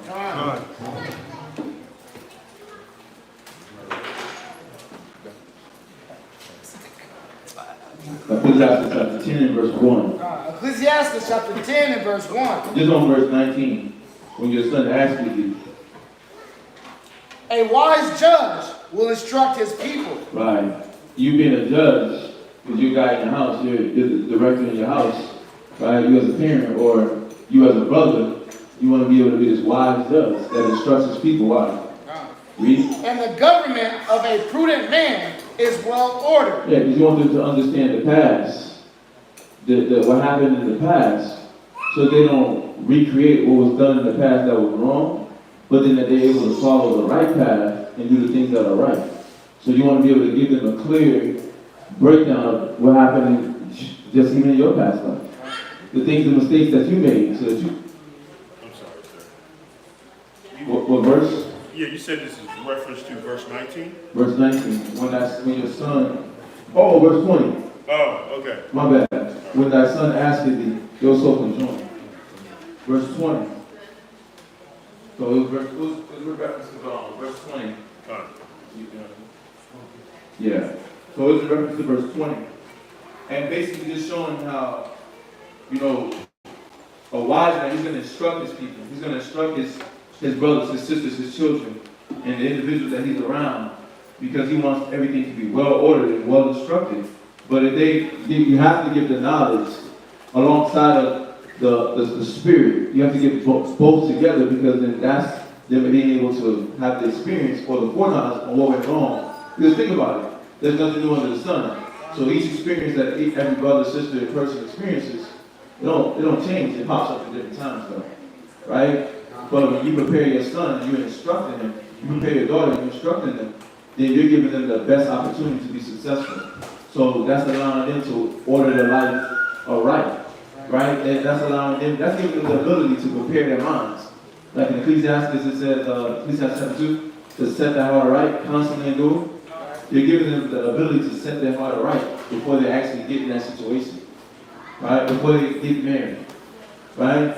Before they go to school, right? The child is a toddler and he's not in daycare or in school just yet, right? And you're sitting there, you're talking to him, you're guiding him, you're working on the things that you see early on in his or her spirit, and you're trying to help make sure that child is well ordered, right? Because you want to make sure that your house is in order with the Most High, so that when they step out of your house, they're prepared to run a house themselves, or run a body, or help brothers and sisters, be charitable, be kind. Because why? That's what's going to maintain a kingdom. Those are the traits that maintain a kingdom, a nation of people. And that's important to know. So I just wanted to point that out with that scripture real quick. All right? But you did that right there? Con. Okay. Did you have your hand? I thought you had your hand. I was thinking, You can jump back. Verse 22. And the Lord showed signs and wonders, great and sore, upon Egypt, upon Pharaoh, and upon all his household, before our eyes. And he brought us out from thence, that he might bring us in, to give us the land which he sware unto our fathers. And the Lord commanded unto us to do all these statutes, to fear the Lord our power, for our good always, that he might preserve us alive, as it is at this day. Right. And it shall be our righteousness, if we observe to do all these commandments before the Lord our power. Right. So, and that's the benefit. That's the whole point of you instructing your child. He told you right there. It says that God, that he might preserve us alive as it is at this day. And it shall be our righteousness. So you're teaching them how to live a righteous life. You're preparing them. You're giving them the history of their people so that they can pass it on. Right? This is the only reason why we have this Bible. This is our heritage being preserved by our ancestors, by our people. And they're giving us this information to thrive. To think about how our family is being fixed and built. How our children, how our brothers, how we, each and every one of us being built up by this word. How are we becoming new? How are we not smoking weed, drinking, partying, right? Doing all these different things that we used to do by this word, right? So by our fathers. David, Abraham, Isaac, Jacob, Moses, Paul, Peter, Francis, Mark, Luke. Our fathers, our brothers and sisters. So, go ahead. As he hath commanded us. Deuteronomy chapter 7 and verse 1. When the Lord thy God shall bring thee into the land, whither thou goest to possess it, and have cast out many nations before thee, the Hittites, and the Gershites, and the Amorites, and the Canaanites, and the Perizzites, and the Hivites, and the Jebusites, 7 nations greater and mightier than thou. Right, in sight. If you look at them in the sight of the eyes, right, by the hearing of the ears, they're greater than us. Right? Read. And when the Lord thy power shall deliver them before thee. But the Most High is the one that has the ultimate power. And this is why Moses was able to speak so bold, because think about all the things, like he said, be mindful, be diligent to keep the testimonies. The testimonies is those things that people experience. Because previous to this, was this going to happen, right? When we go into the land, but previous to those moments, there's so many different instances where we've been through just bouldering through the nations. Where we had to boulder through the nations and boulder through just Pharaoh. That was the biggest feat, if you want to say, because we were trying to come out of slavery, literally. Trying to come out of slavery, and the Most High was there with us through the whole time with the plagues, right? And then we get to the wilderness, we get through the Red Sea, the water parting, all those different instances. Those are testimonies of things and events that actually happened. And they were supposed to keep their mindfulness of that, because that'll keep you safe, right? The Most High knows what we need, right? The Jews require a sign. It keeps you pushing, because you know that the Lord was there with you, but you got to just stay locked into the Spirit. And so he made that statement, but in boldness, knowing that what the Most High will take care of us. But we have to be in our minds practicing that internal development of our faith, right? But it takes us just listening to the word and the wisdom that's being given to us. So just wanted to share that. So go ahead. Thou shalt smite them and utterly destroy them. Thou shalt make no covenant with them, nor show mercy unto them. Verse 3. Neither shalt thou make marriages with them. Thy daughter thou shalt not give unto his son, nor his daughter shalt thou take unto thy son, for they will turn away thy son from following me. Yeah, we see the repercussions of that every day. We see that like just being in the mall. I know you can attest to it. Like we see it every day. The kids don't even like their dad be Judah or Levi or one of the tribes. but then they'll say, I'm Iranian. I'm Muslim. I'm Arabic. They'll say something opposite than what their dad is, and they won't even acknowledge the other part when they look more like the dad than they do the mom. Yeah, if you ask him about the dad, he's like, he's just black. Right. He's just black. Like there was no value in him. Like there was no value. He's trying to act like there's no value. He's just a black man. Yeah, my dad's just black.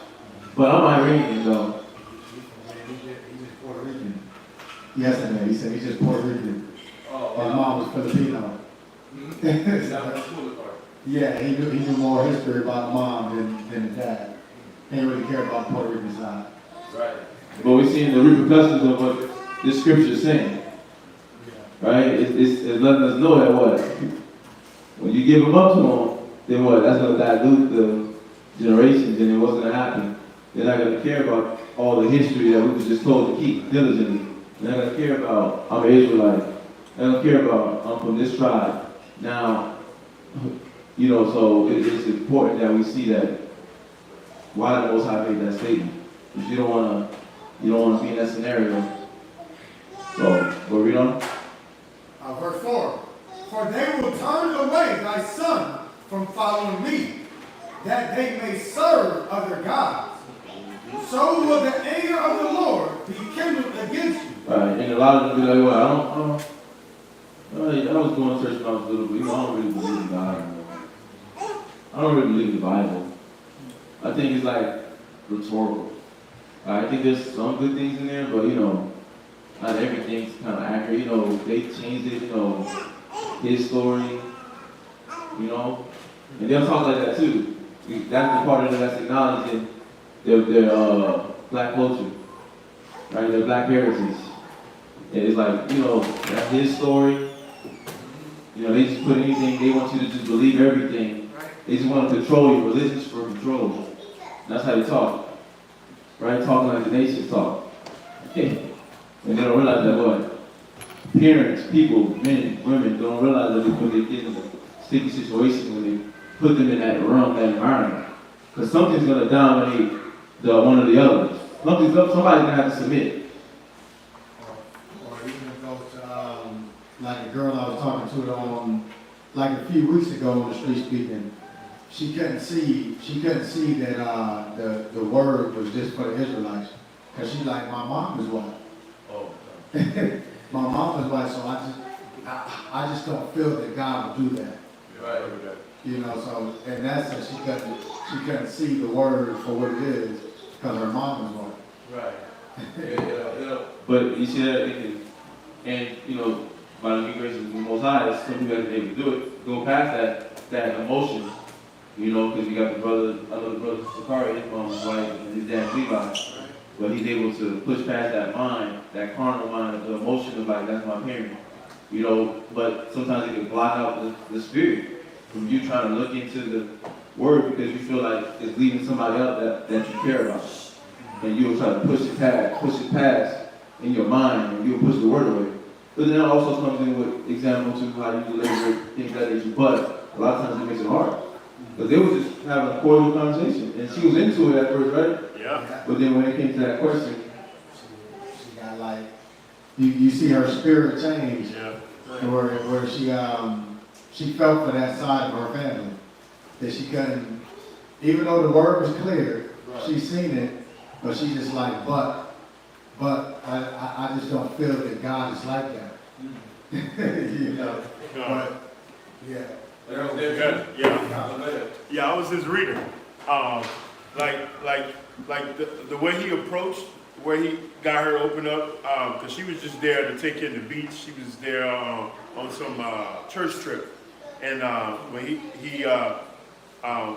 he approached her, she was starting revealing everything and why she was there, how they was going to meet an Israelite group, but the leaders of the camp that they came to Orlando with told them not to mess with those people. And she found out through us that they were Israelites. right. That their leaders were telling them to stay away from. Because if you went and talked to them, you would know the truth. right? And so when he was bringing out what the scripture said, and that part was all fine and dandy, and we go into the scriptures, right, giving the understanding, that part was fine. But when it came to who the word was given to, who Christ came to save, that changed. It went from what the Bible says, from logic, what the Bible says from logic, right, to, oh, I think he came to save everybody. I want to put on what you're saying, and that's where the dilemma is created for the child. Right? If they're not strong, if the parents, the father's not establishing, right, or the mother even at least considering being hearing what the father's teaching, you know, what the father's following, the faith that the father follows, then it can create a dilemma when you lack wisdom. You know, luckily you had a strong brother like Moses who was able to establish the order of his family, you know, and not allow his children to be diluted. right, But and his children, good for them, that the Most High put the spirit on them to stay locked in. right. You know, and the Most High is saying that this way we don't have to create that dilemma. But we know that dilemma exists ever so prevalently now. So we always have to be what? Wise as the serpent, honest as the dove, and how we approach. You know, and sometimes they either just going to receive it or they ain't. And it may not be that time. You may not receive it at that time, but then later it might make sense down the road. So you never know how it's going to go, but those dilemmas exist now.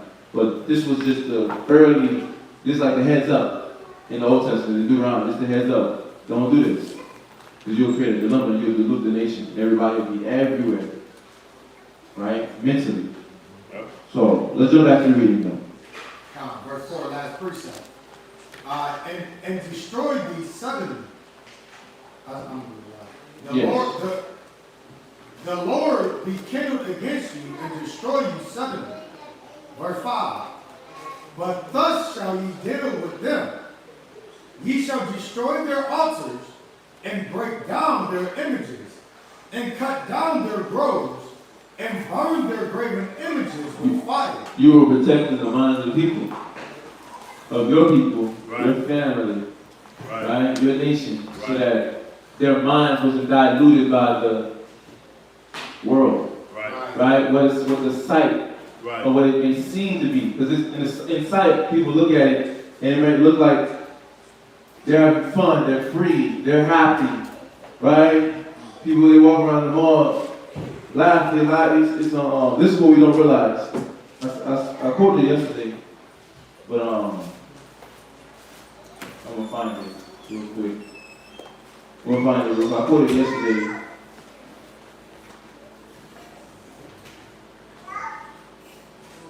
Right, I'm gonna show you something.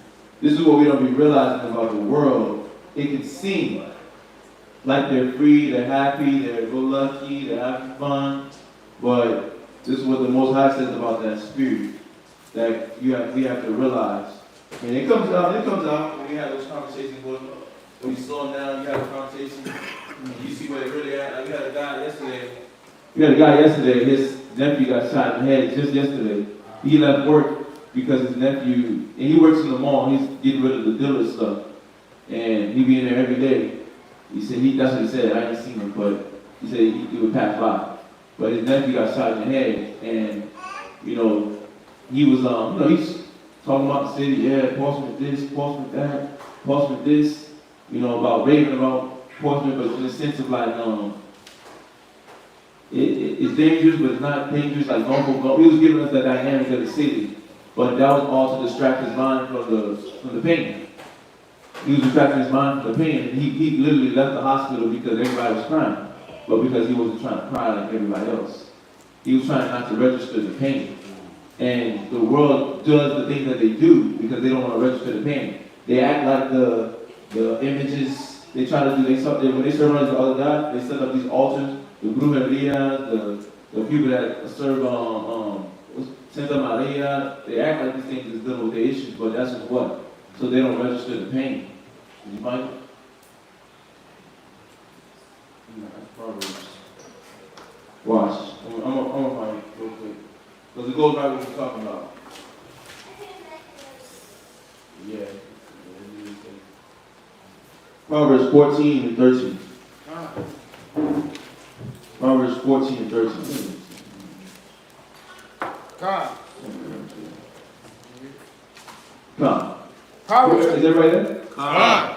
Okay, go ahead. Proverbs chapter 14 and verse 13. Mm-hmm. Even in laughter. Even in what? Even in laughter. Even in the seemingness of somebody to be joyful. Because what does laughter typically, what does it apply to? Happiness. Right? And then when you're not in a happy state, but you see somebody looking like they're in a happy state, what does that make you want to cleave to that person? My girlfriend, they look like they're happy. And I don't feel happy right now. I want to go where the happiness is, or where it seems to be at. My homies in the world, they taking pictures, putting it on Instagram, they seem to be happy. Right? Because they're smiling on a boat in Cancun. They seem to be happy, but that's the trick. They're not happy. Right? They took that boys trip because they're running away from their risk. They're running away from responsibility. They're hiding from their pain.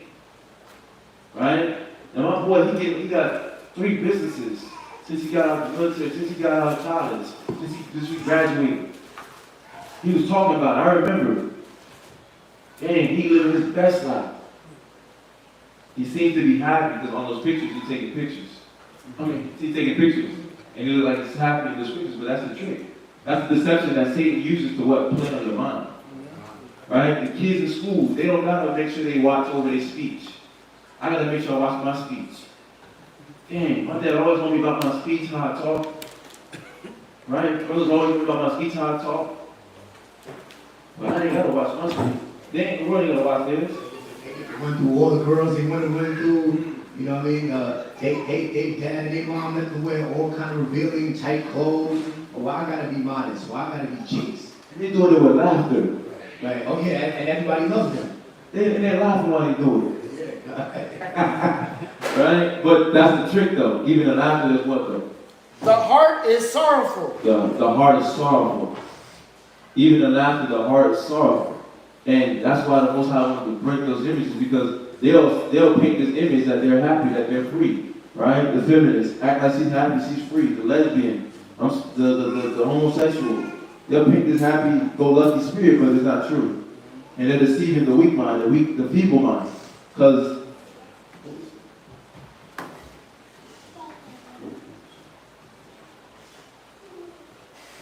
there's another scripture. Watch.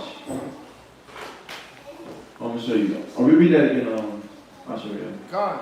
Even in laughter, the heart is sorrowful. Even in laughter, the heart is sorrowful. And that can be deceptive.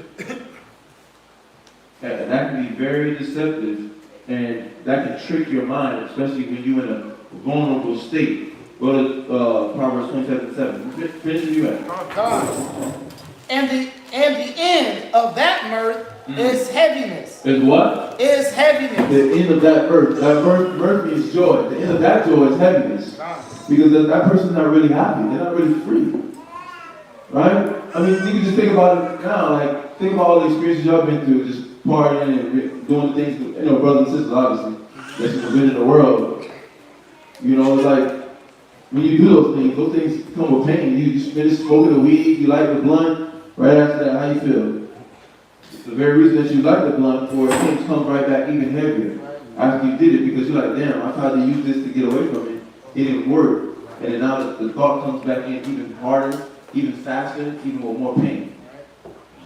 Because you try to use something that don't work, but then because you're laughing, you felt like it was joy. That was your moment of freedom. So it was momentary high. But the scripture wants us to show this. This is why we have to break those images down, because that laughter can seem like it's joy when it's not. Because the end thereof is death.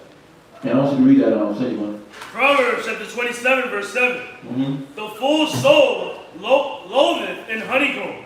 Right. But to the hungry soul. If you full, you loaded a honeycomb. Think about it. When you don't have that, you didn't reach your limit on some sweet. Then when you trying to go over that limit, you're going to be like, You know, you eat something so much, you get tired of it? That's what it's basically saying. But for a person that's lacking in joy, something that's lacking in happiness, right? This is what the scriptures say about that. Read. The full soul loatheth in honeycomb, but to the hungry soul. To the hungry soul, the soul that's living in sorrow, right? We're in Proverbs 27:7. And that soul that's hungry, they're looking for joy, they're searching for joy, they're searching for comfort, right? In something, a substance, a man, a woman, a job, a dream, whatever you search for comfort in, that hungry soul, when they see some form of laughter or joy, oh, this person looks cool. It's like a good friend. What's the scripture say about it? Every bitter thing is sweet. Every bitter thing is sweet. Something that's not good for you becomes sweet to you. Something that's dangerous for you to be around is not. You no longer look at it as if it's dangerous. It's actually sweet. So at one point you identify that this person is no good for me to be around. This is not the type of guy for me. This is not the type of woman for me. She don't want to hear out the scriptures. He don't care about the Most High. But now you're what? You're kind of entertaining her. Well, maybe he'll change. Maybe she'll change. Maybe they'll consider. Because why? That bitter soul, that soul that wants that laughter, that joy, that companionship, that friendship, that brotherhood, that unity, you'll take anything. It's almost like settling. This soul is basically settlers. And the Most High didn't want us to settle it. So we had to break those images. Because he already knows the people that weren't in the same spirit as Caleb, Joshua, and Moses, right? That they would give in to the passions and the lifestyle of the nations. So just wanted to point that out. You know, don't get tricked by the laughter of the people in the world, even now. They're not free. Don't get tricked by the laughter of Esau. Oh, Bob, that was so funny last night. You remember last year we took that business trip to Hawaii? Don't get tricked by that. Right? Whatever environment you're in. So, but jump back to the reading. Did y'all get that right? Right. So what did y'all understand? Somebody else. What did y'all understand from that? Let's get a different hand. Nobody wants to raise their hand. You becoming familiar. So I get somebody else that's not familiar, raise their hand. Nobody wants to raise their hand. What did y'all understand just from what the two scriptures we just went over?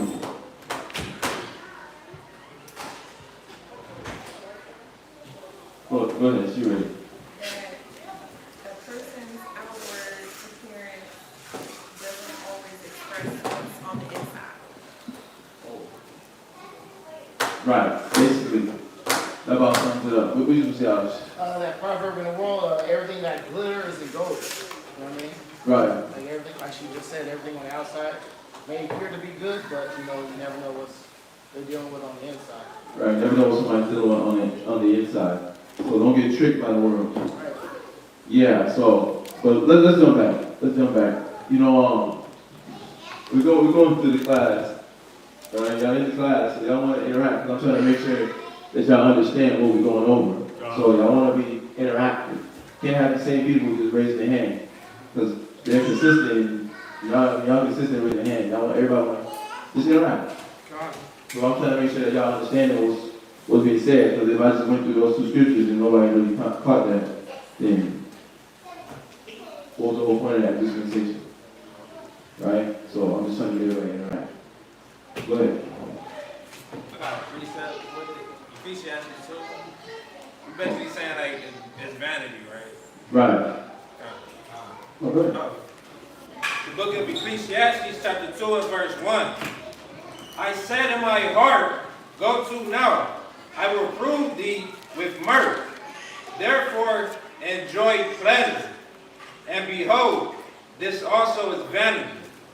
Verse 2. I said of laughter. Oh, you said, read that first part again? That's Ecclesiastes.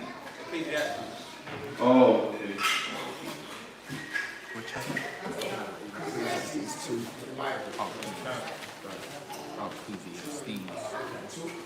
Yeah. Chapter 2. Come. Ecclesiastes chapter 2 and verse 1. I said in my heart, go to now. I will prove thee with mirth. Therefore enjoy pleasure. Okay, so he's testing himself. Like, let me see what is it that people really find in just giving into their pleasures? Like, let me see this joy. Obviously, he ain't tapping into sin, he ain't tapping into negative, it's just, it's lawful, but it's expedient. It's like, let me see this joy, this pleasure. Like, and he could, obviously, he could give himself to it. It's like wisdom, he desires wisdom, but it's like he's just trying to see, like, what is it that people want to give themselves to? Let me go out. Right, let me go out. Right, it's like he's saying, let me go to Busch Gardens. Let me go to take a vacation in Mexico. Let me go to an art gallery. Let me do something fun today. And then when you get to that point where you're doing it and you're doing it and you're doing it, what do you reach? And behold, this also is vanity. Now imagine somebody that's living that life with no wisdom. Right. But Solomon has wisdom and the proper application of it. He in wisdom is saying it's vanity, but how much more somebody that's not in wisdom, they're dealing with pain, the pain that they want to hide. Right? They want to be unseen. Right? So they hide behind the party, the liquor, the wine, and they want to appear somebody that's in this mentally stable state. But the Most High is showing us what? That pleasure don't breed happiness. Right? When it's used in this unbalanced state. Right? There's nothing wrong with a little wine, a little party, a little fun, a little hangout. Right? But go ahead. Just on that definition of vanity, from the Webster's 1828, number 5, to go ahead with what you said. Empty pleasure, vain pursuit. It says, idle show, unsubstantial enjoyment. Now, when you put that into perspective of our times, right, where you had people, I know family members that were, passport 3. You know what I mean? When you name it, they've been there. You know what I mean? Timeshares, Caribbean island hopping, you know what I mean? Going to the currency exchange, because I got money from here, I got money from there. As soon as the Most High said that pandemic, and they weren't able to have that escape, their relationship. Ooh, Rocky. And I ain't talking about Creed. I'm talking about like, you're not even happy with the person that you just was going around the world with. Yeah, because you can't go on vacation. All that, what did it say? It said all that idle show. Because you got the pictures to show it. Meanwhile, I'm sitting in Yonkers in Virginia again, day after day, right? But you got all these, palm trees and turquoise water and white sand, and you happy. If I was foolish, I was like, damn, man, they are some happy people. They're blessed. Like the scriptures say, we get confused and we get gain as godliness. So they have the ability to touch these foreign places, which is nothing wrong with that. There's nothing wrong with that, but it doesn't really have that. It's not going to give you that happiness that you think you have. Because even think about it. How many of y'all been on vacation? Yeah, when you there, are you happy? You having fun, right? When you come back, are you still on that? You back to the plantation, you gotta go back to work, back to the co-workers that get on your nerves, you know what I mean? Back to you was in the presidential suite with the king size bed, doing snow angels in the bed so big, and you come back to a full. You come back to a twin size, right? You had central air conditioning all through the whole spot. Now when you go to the bathroom, you sweating. You ain't got to You see what I'm saying? That little happiness, that little glimmer, little happiness you have in the room, it don't last. So you can't base your life over chasing it. That's what Solomon is saying. Y'all see that? What you think? That's basically being fake, because you put on this artificial persona that everybody else is seeing, like, oh man, that's dope. You was jet skiing in the Bahamas. Yeah. You was swimming with dolphins in Peru. Like, you everywhere, but inside you really dying. It's how like the rappers be. They say, oh, I just got lit at the club, but in the song they be like, you don't understand my pain. Yeah, you got all these. When they call it now, what's the rap? The new rap? Emo rap. But you got the money phone though. How you sad? You got the brick money phone. You got the bankroll. Yeah, you got the bankroll pictures. you were smiling 1 minute, it just showed you that that's vanity. Boosie said that at the beginning of the pandemic. He said all these rappers, they making it seem like we got money. He said they ain't getting no money right now. All of us rappers, we hurting. He's the only one keeping it real. He said we hurting right now. One more rap. Was that it? Oh, the one? Nah, there's more, I guess. Oh, no. We can come back. That was good, though. Not bad. Okay. Deuteronomy chapter 7 and verse 6. For thou art an holy people unto the Lord thy God. The Lord thy God hath chosen thee to be a special people unto himself, above all people that are upon the face of the earth. The Lord did not set his love upon you, nor choose you, because ye were more in number than any people. For ye were the fewest of all people. Yeah. But because the Lord loved you, and because he would keep the oath which he had sworn unto your fathers, have the Lord brought you out with a mighty hand. That Deuteronomy 7 and 6. How many of y'all, that was the first scripture y'all got coming into the truth? God. I mean, let's talk about it too, because we grew up here in America, and nobody ever taught us that we were special. Right. Nobody ever taught. It's funny because I ear hustled a couple. There was a white couple. They were in the mall, and they were walking past this T-shirt mania where they had these mannequins with mother of a king, mother of a queen. And she said, wow, I kind of remember that. But how many of us grew up in the ghettos, in the slums, in the barrio, and your parents were telling you, you're a king, you're a queen, but you in the hood. See, they don't have to think like that because they're living in their kingdom.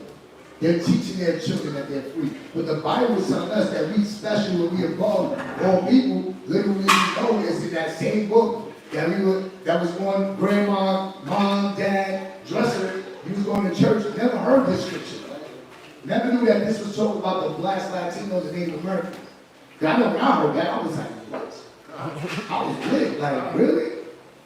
You talk about the one that we had to fight this to be called a man instead of a boy? Where we had to fight this to get some equal rights, civil rights. But the Bible said that we'd be special above all nations because of this law that he gave us. I mean, that made me up right there. That's one of my acres. I don't know about you. Because America never showed me the value of because it's just on your skin tone. Just on your skin tone. Yeah, what you was gonna say? I was just thinking, like, in the world, that's a broken logic. Because you start off like, oh yeah, you're nothing. You start off from the ground up, all these rappers, you're like, man, I got it from nothing. And they're like, I still gotta chase to become something, because they don't see me as the way they see each other. And then that's even how sports, even when I went to Brooklyn to see my family, they were like, yeah, you're gonna make it out, you're gonna get us out the hood one day. Meaning, we in trash right now. So, in order for us to get out, we gotta rely on you, because we think you're special. But to everybody else, you're still like us. You're just another black. You living in the hood with us. So it's a broken logic that the world has. But with this scripture right here, it just shows that even though we could be at the basis level, we're still the most beautiful people. We're the strongest. We put the most spirit in everything. And the Most High shows us above everybody. So that broken logic is truly garbage. Yeah, that broken logic. Yeah, and these scriptures exist, this history exists to keep us strong, keep us fervent in doing what? In fighting for the Spirit, in fighting for the Word, in fighting for the Most High. These are the things that we need, the essential tools that we need so that we can be able to grow, so we can be able to become those new men and we have to replay this in our mind and say to ourselves, I'm greater than my battle. My battle doesn't have no power because I have the power of the Most High standing right in front of me. I have the Most High standing right next to me, fighting for me. He's fighting for us to come out of the situation. Like, literally, the Most High is not praying on our downfall. When you hear all the scriptures, and the Most High talks about how he the we give ourselves, we whore ourselves out, right? My people are astonished. When we hear all these words, he's not saying that just to poke. He's saying that because that's what we literally doing. But he wants us to come out of that. Right. And he gives us a method. He just, on another tongue, he tells us what? We're special. He chose us. But he didn't chose us based off of an outward appearance. Right? He chose us because our fathers showed themselves and proved themselves to be faithful. Abraham, Isaac, Jacob.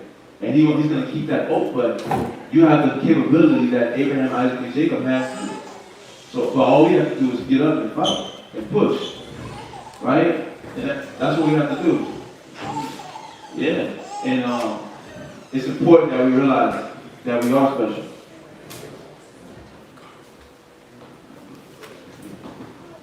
So, with that, read on. Verse 8. But because the Lord loved you, and because he would keep the oath which he swore unto your fathers, have the Lord brought you out with a mighty hand, and redeemed you out of the house of bondage, from the hand of Pharaoh, king of Egypt. Verse 9. Know therefore that the Lord thy power, he is God, the faithful power, which keepeth. We gotta keep reminding the young brothers and sisters, the children, the next generation, why this is so important. You said something earlier, it's gotta be strategic too. You can't force feed. We've been saying this, and I know a lot of people think we be capping, but it's true. You can't force feed anybody. You know, you don't want to force feed anybody because they start to resent you afterwards. You know, it's typical. You know, oh, you know what? Dad treated me wrong. All he did was good. You know, a lot of kids, they take that discipline, and the world teaches them how to lose the love for what you did. So you got to be strategic, you know, but we got to keep reminding the kids that this is what Sabbath is about. Reminding y'all every Sabbath the laws and commandments, what we got to keep, what we got to do, why you are the chosen people, you know. We got to do this, man. I know it's work. I know it's redundant, right? Well, I know this scripture, right? But there's a lot of brothers, sisters, the kids that ain't as familiar with it as you. You know, remember, they're still running around and being kids. So one day it snaps. Get real importance, right? Like, damn, I'm a Hebrew Israelite. I'm not a black or Hispanic. Then they can go to school and really, oh, what's your nationality? Oh, I'm Israelite. What's that? Right? And they can actually talk them through it. So, we got to remind ourselves of this. Go ahead. It says, which keepeth covenant and mercy with them that love him, and keep his commandments to 1,000 generations. Right, so there you go. The commandments were supposed to be kept. They were never done away with. The thing that was done away with was the punishment, the severity of the law, but not the morality, the righteousness of the law. All right, was that it for you?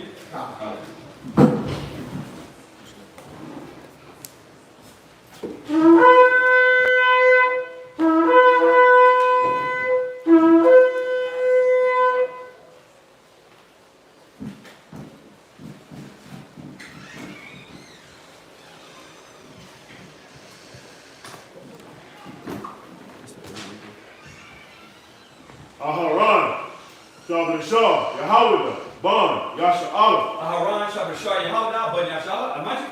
All right. Yahweh Shema B'Shah Barakatam. Yahweh Shema B'Shah Barakatam.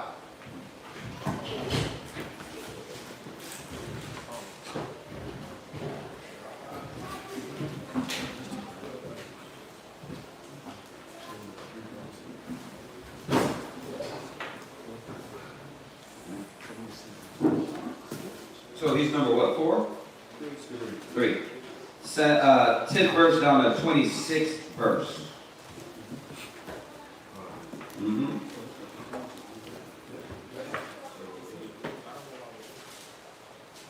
Go ahead. Deuteronomy chapter 7, verse 10. and repayeth them that hate him to their face, to destroy them. He will not be slack to him that hateth him. Right. Remember we went over that yesterday? Like, how do you know the Most High is against you? Right? Because you hate him, you don't want to hear, you don't want to abide in the covenant, the contract, right? Go ahead. He will repay him to his face. Thou shalt therefore keep the commandments and the statutes and the judgments which I command thee this day, to do them. Wherefore it shall come to pass, if ye hearken to these judgments, and keep and do them, that the Lord thy God shall keep unto thee the covenant and the mercy which he sware unto your father, which he sware unto thy father. And he will love thee and bless thee and multiply thee. He will also bless the fruit of thy womb. And that's what we want. I said that yesterday as well. Like the Most High blesses the womb. Right? We want blessings. Well, we got to abide in the contract, the commandments, the laws, their light, their righteousness. I know well, how? That's why a lot of y'all got to really read. Because, we joke about it. The Christians say it, right? You got to have a personal relationship. But truthfully, that's real. You got to have a personal relationship. You can't come in and ride out the hotel others. You got to read. And then the Spirit will open up that door in you and enlighten you. Go ahead. Yeah. On that personal relationship, I always find it strange and odd how they say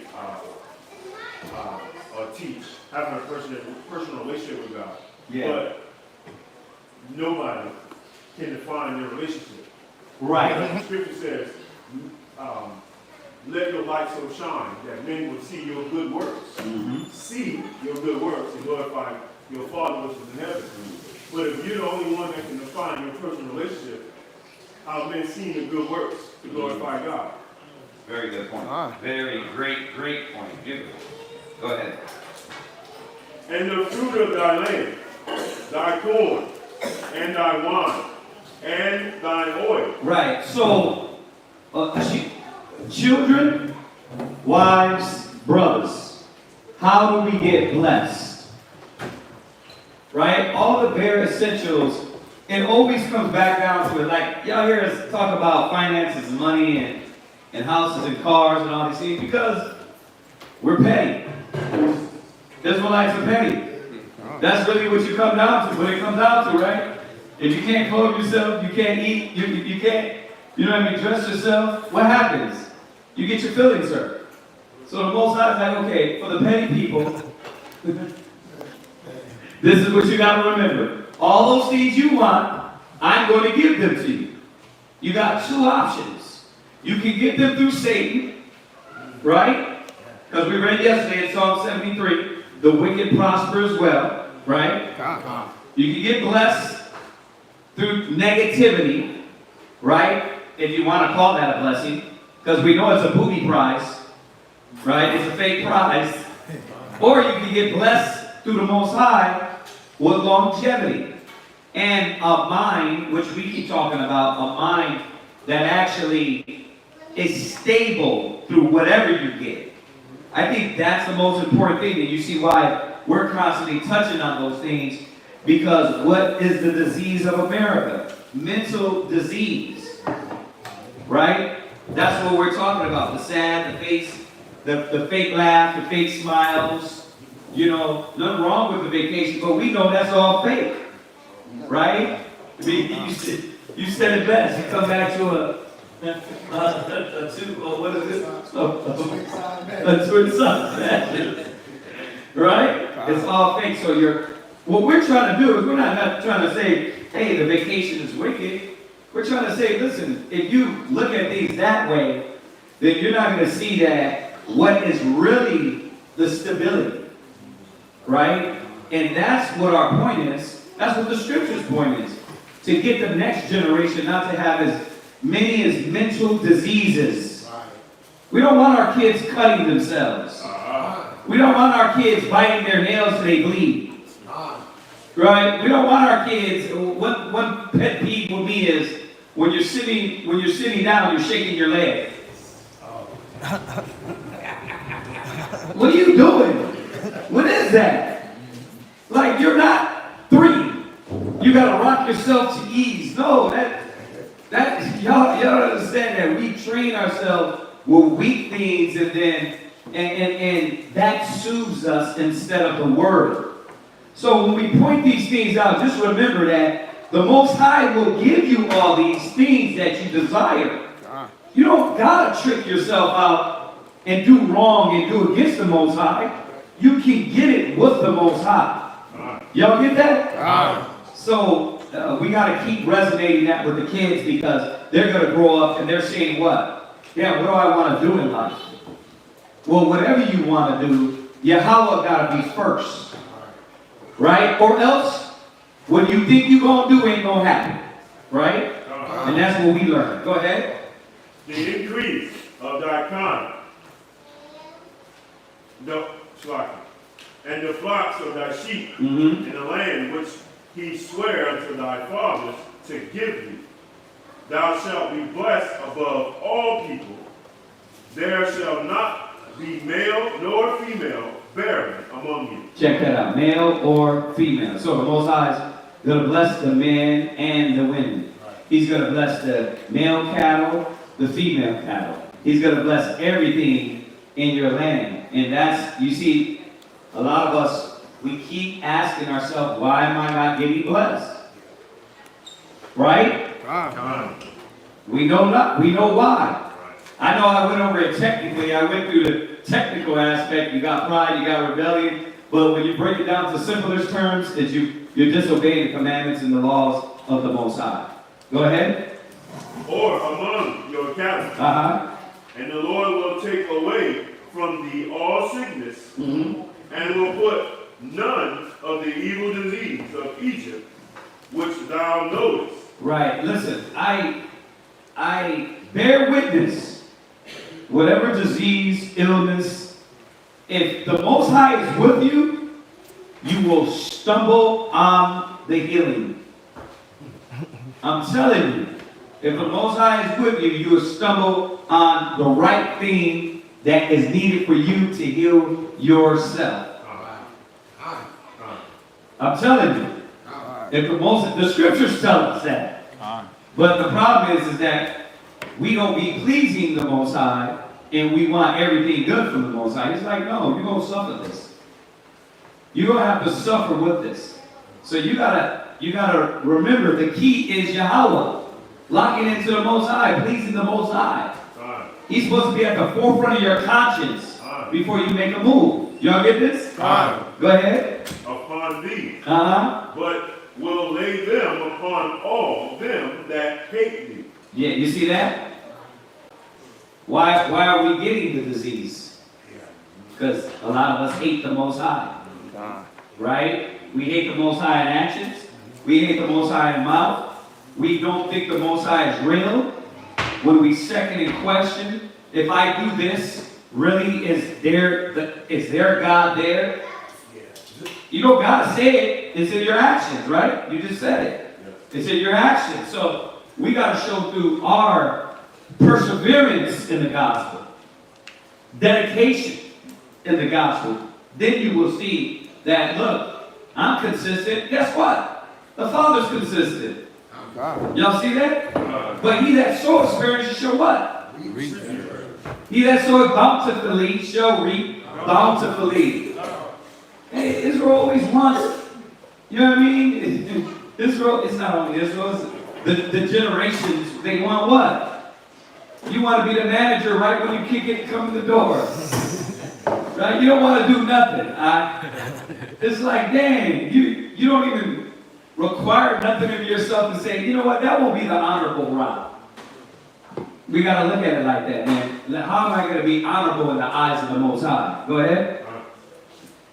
and thou shalt consume all the people which the Lord thy God shall deliver thee. We would be winning. We would be winning right now as a nation.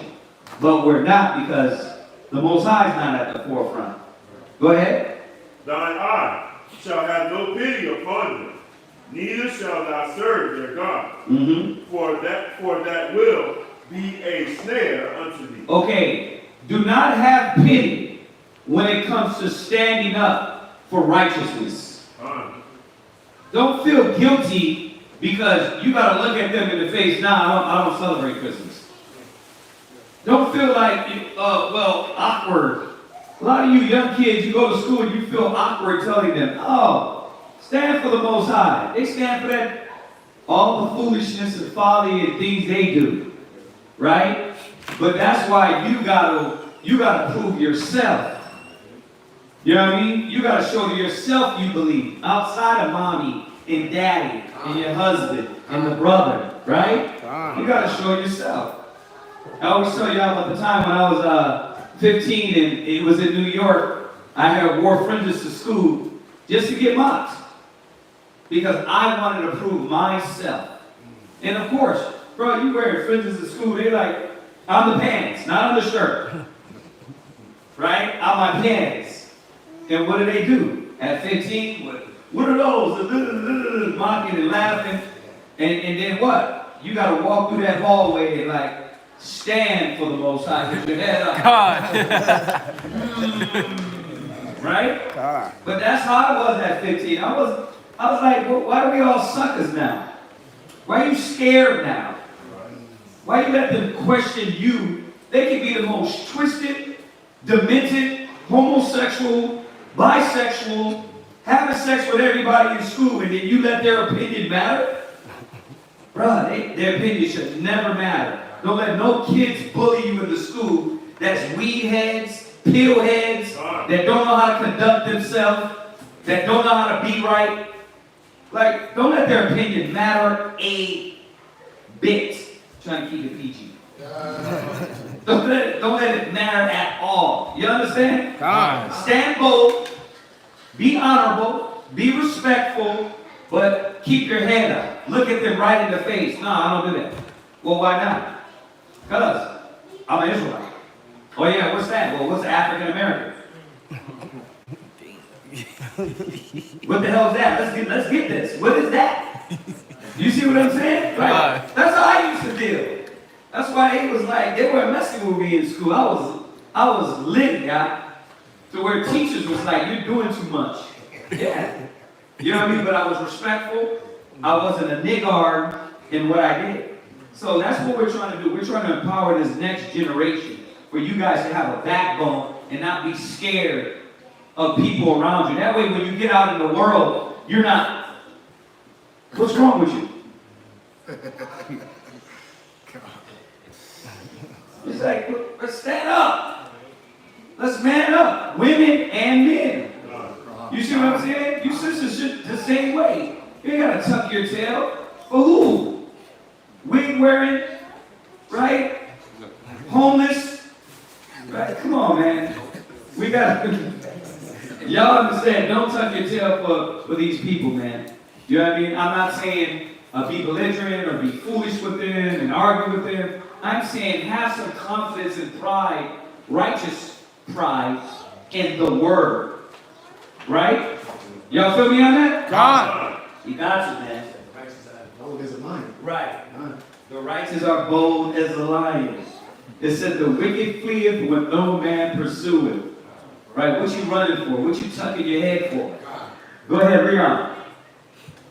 If thou shalt say in thine heart, these nations are more than I, how can I? But you got so many of them in here, and they all think the same way. They're all going to look at me the same way. That's what makes you the God. Because you can stand up against 1,000. You see what I'm saying? The guy that, y'all see the kid, the 17-year-old kid that killed the sodomite that was dancing in the parking lot? He was dancing in the parking lot, and they had got into it, and it might have been Esau might have been in this car anyway. They ended up killing this Judite at the funeral. So I'm looking at this, and at the funeral, who gets on the mic? His inspiration. He inspired us to show ourselves, to be ourselves. That's what he did. He inspired us to be ourselves. How come they can get up there and do that, but you gotta what? You gotta do this when you go around. What's your nationality? I guess I'm a Hebrew. Like, what is that? How come he can get up there and be inspired for himself and show yourselves, but you scared as hell?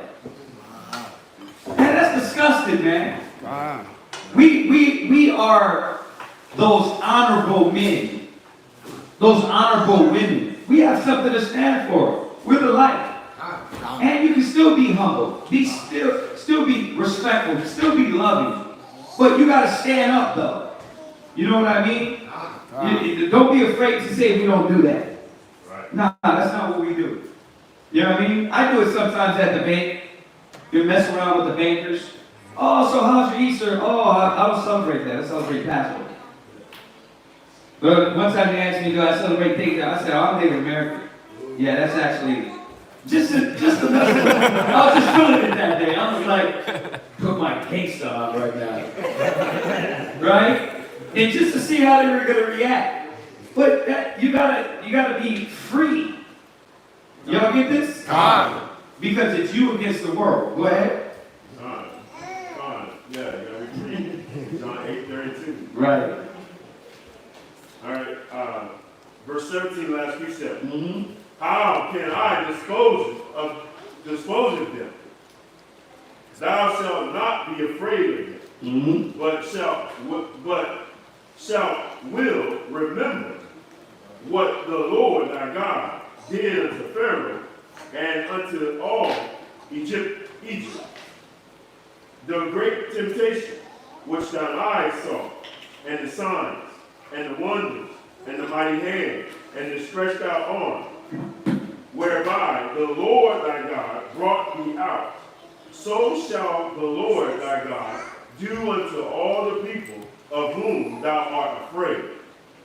Moreover, the Lord thy God will send them harmony among them, until they that are left and hide themselves from thee be destroyed. Thou shalt be frightened. Verse 21. Say the F sound. Affrighted, yeah. Thou shalt not be affrighted. Thou shalt not be affrighted at them. There you go. Thou shalt not be affrighted at them. Go ahead. For the Lord thy God is among you, and a mighty God and terrible. And the Lord thy God will put out those nations before you by little and little, and thou mayest not consume them at once, lest the beast of the field increases upon you. But the Lord thy God shall deliver them unto thee, and shall destroy them with a mighty destruction until they be destroyed.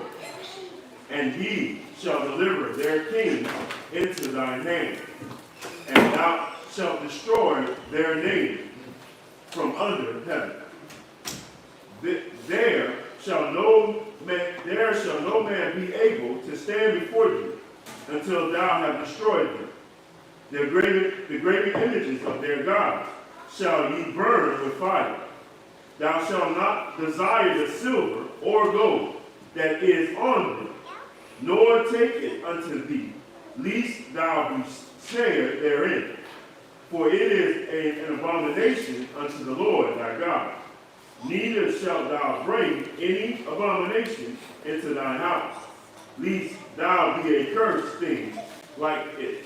Yeah, somebody came to the mall and gave a brother a certain piece.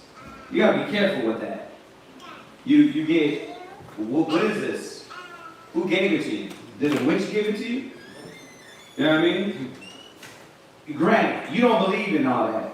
But still, there's things that are abominations that you don't even need. Oh, okay, and you take that, throw that away because certain things come with spirits, right? I don't need to be no part of that. Y'all get that? It's a whole idol. It has a whole idol and a whole meaning to these people. Like it's got a whole image that they bow down and worship. And you can't be naive. You can't like, oh, I'm just gonna take that. And you got that's what it goes back to skating boat. Now I'm good. Because what we believe in, we don't serve any other powers but the Most High, the God of the Bible. Yeah. Deuteronomy chapter 7 verse 22, lest the beasts of the field increase upon thee. Is that saying like the wild beasts of the field, or is it talking about? Yeah. Okay. No, it's the wild beasts of the field. So the Most High was like, okay, this is the way you're going to do it. You're going to go in and wipe them out. But he's giving us ways to do it. You know what I mean? You're not just, in this instance, not wipe them out at once. Right? Remember, he didn't do this with every nation. This was us going into our land, right? Because the Amalekites, he came in and said, what? Wipe everybody out. Okay, so, like, you got to look at this is to those Hamites, right? In this instance, a lot of times we went into another kingdom and we took all their goats. But he's like, don't take theirs. From their gods, all that stuff, nah, don't take that.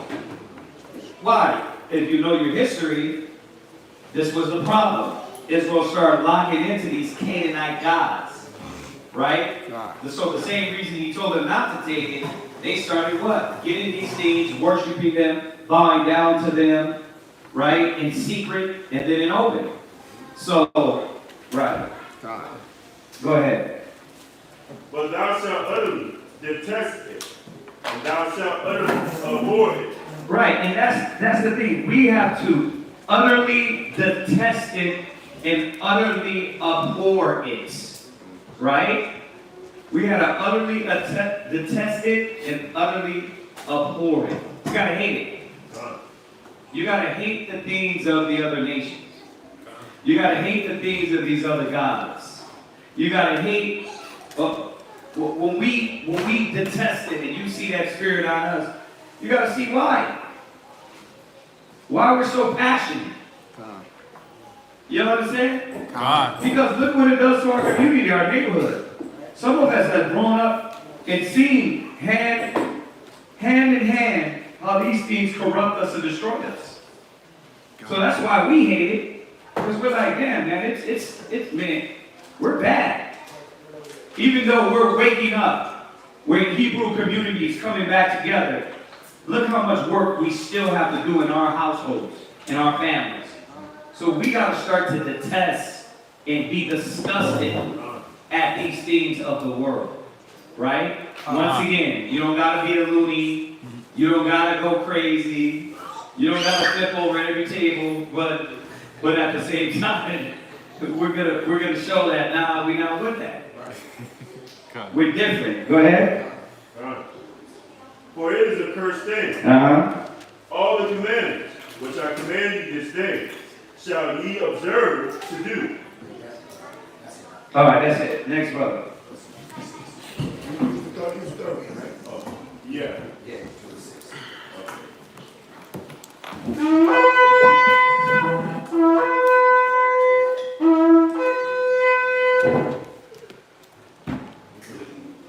Natazak, Kanaka, Shabbat Show, Yehovah, Banya Shalom. Natazak, Kanaka, Shabbat Show, Yehovah, Banya Shalom. I magic. Barak. Yehovah, Hashem, Yehovah, Shabbat Brakatum. Yehovah, Hashem, Yehovah, Shabbat Brakatum.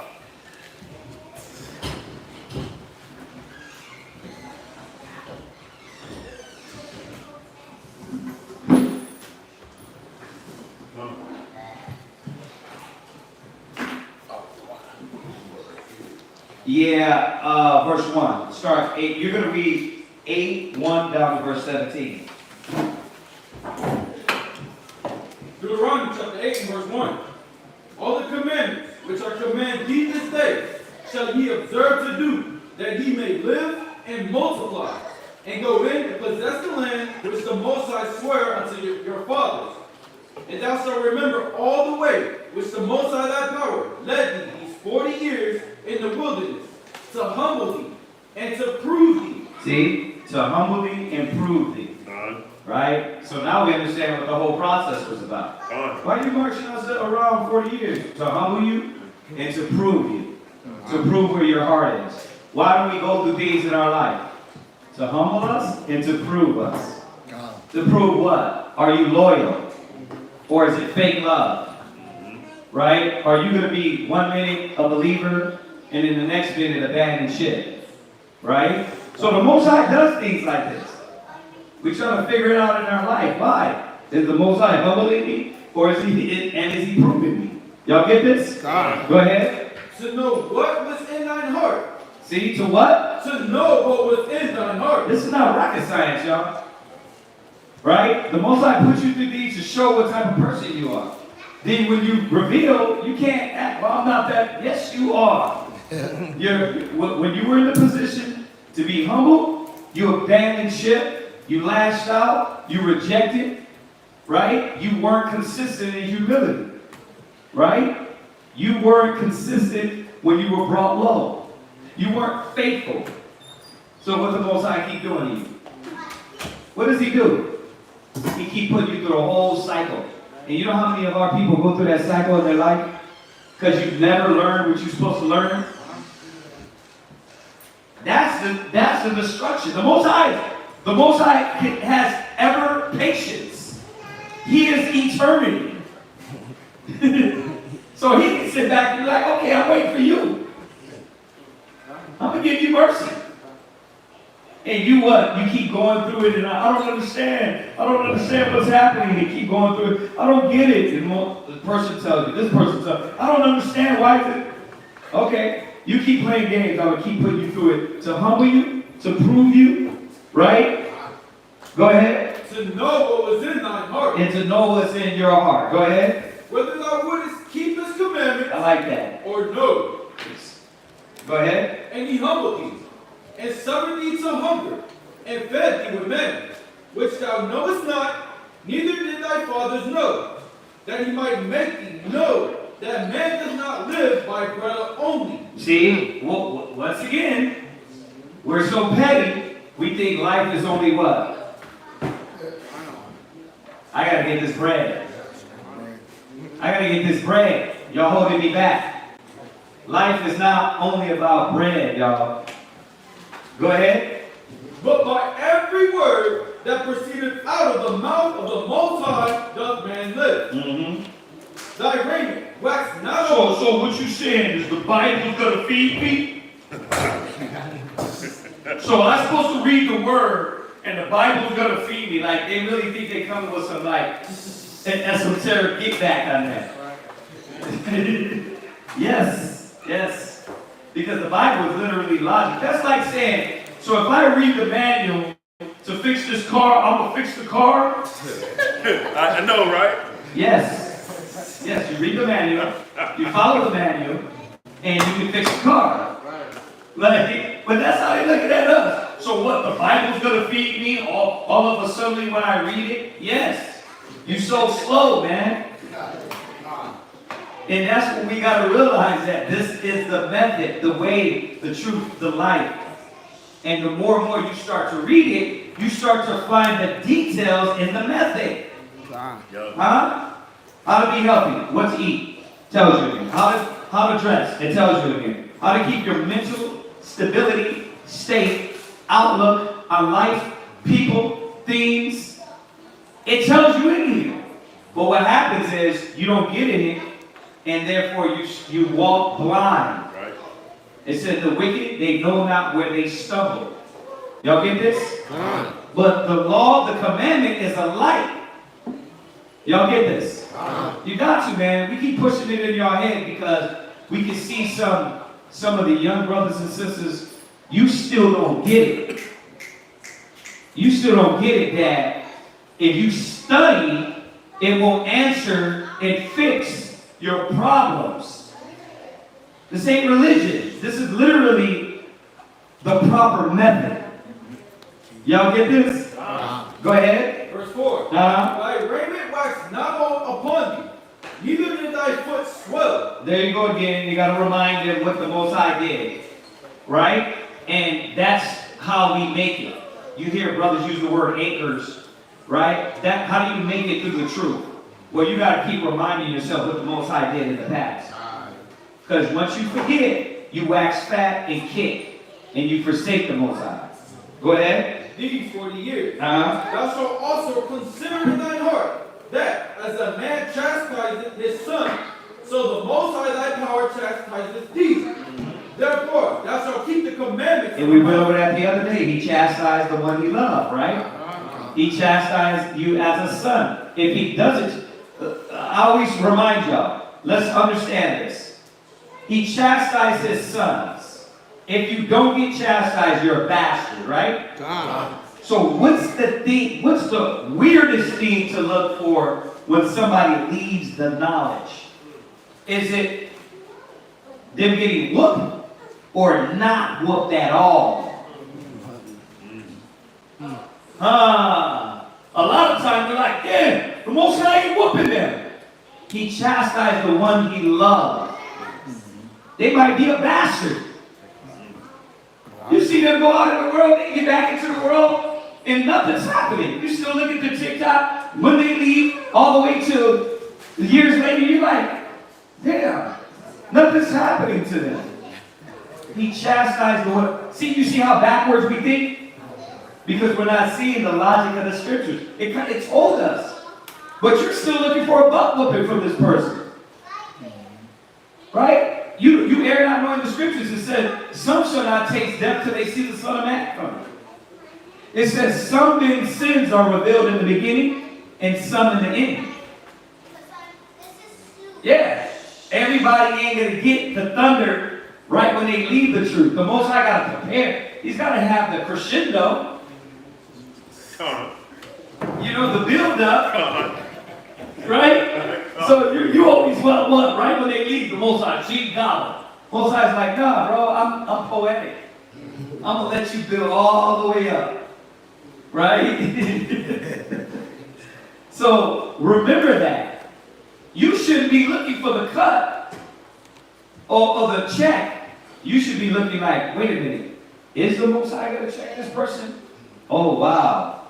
He must not be a son of the Most High.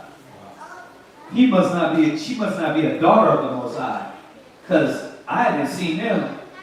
They getting away with all that wickedness. Y'all see that? You see how it's a mental change though? Because it's hard for you to think that way. It's hard for you to think that way because what you're doing, you're catching hell in the truth of trials and tribulation, right? You're like, damn, but I'm catching it. And they're doing wickedness. Why are they not catching it? You see why that Psalm 73 is important? That Job 18, 19, you can go to 18, 19, and 20. And it shows you about the triumphing of the wicked is short. Right? So go ahead. Verse 6. Therefore, thou shalt keep the commandments of the Most High thy power, to walk in his ways and to fear him. For the Most High thy power bringeth thee into a good land, a land of brooks of water, of fountains, and depths that spring out of valleys and hills, a land of wheat and barley, and vines and fig trees, and pomegranates, a land of oil olives and honey, a land wherein thou shalt eat bread without scarceness. Thou shalt not lack anything in it, a land whose stones are iron, and out of whose hills thou mayest dig grass. When thou hast eaten and art full, then thou shalt bless the Most High thy power for the good land which he hath given thee. And we stop doing that. We stop eating and we don't pray no more. Right? We don't pray no more and thank the Most High for getting us out of that accident, getting us out of a bad relationship, getting us out, right? We don't pray no more. It's like, oh, it's a coincidence. So we got to go back to praying to the Most High and thanking Him for pulling us out of these predicaments. Damn, I just missed the accident. Right there out. Right there out. I just missed that accident. Right? You gotta see the Most High in everything, man. If the Most High ain't guiding you in your mind like that, you become forgetful. Go ahead. Verse 11. Beware that thou forget not the Most High thy power, and not keeping his commandments, and his judgments, and his statutes, which I command thee this day. Least when thou hast eaten and art full, and hast built a goodly house, and dwell therein, and when thy herds and thy flocks multiply, and thy silver and thy gold is multiplied, and all that thou hast is multiplied, then thine heart be lifted up, and thou forget the Most High thy power, which brought thee forth out of the land of Egypt, from the house of bondage, who led thee through the great and terrible wilderness, wherein were fiery serpents and scorpions and drought, where there was no water, who brought thee forth water out of a rock of flint, who fed thee in the wilderness with manna, which thy fathers knew not, that he might humble thee, and that he might prove thee to do thee good at thy latter end. And thou say in thy heart, my power and the might of mine hand have gotten me this wealth. And does not the rapper say that? Yeah. Right? Does not a lot of people say that? I did this, I made me. This is the crystal ball, y'all. Y'all don't need no crystal ball. This is it. You can see right here. It's typical, man. The Most High put everybody's card before you even said it. So if we avoid what he said avoid, which is waxing fat and kick and worried about the carnal possessions, and then I put the work in. If y'all don't see that the Lord giveth and taketh away, man, you haven't grown up yet. You haven't grown up in this life. Most High can give you something, bro, and snatch it away like that. Your daddy knows best. And when you realize that he is like a father, but even better, you realize that, damn, I gotta please my papa. Right? What verse you in? That was it? Okay, next brother. Last brother? Okay.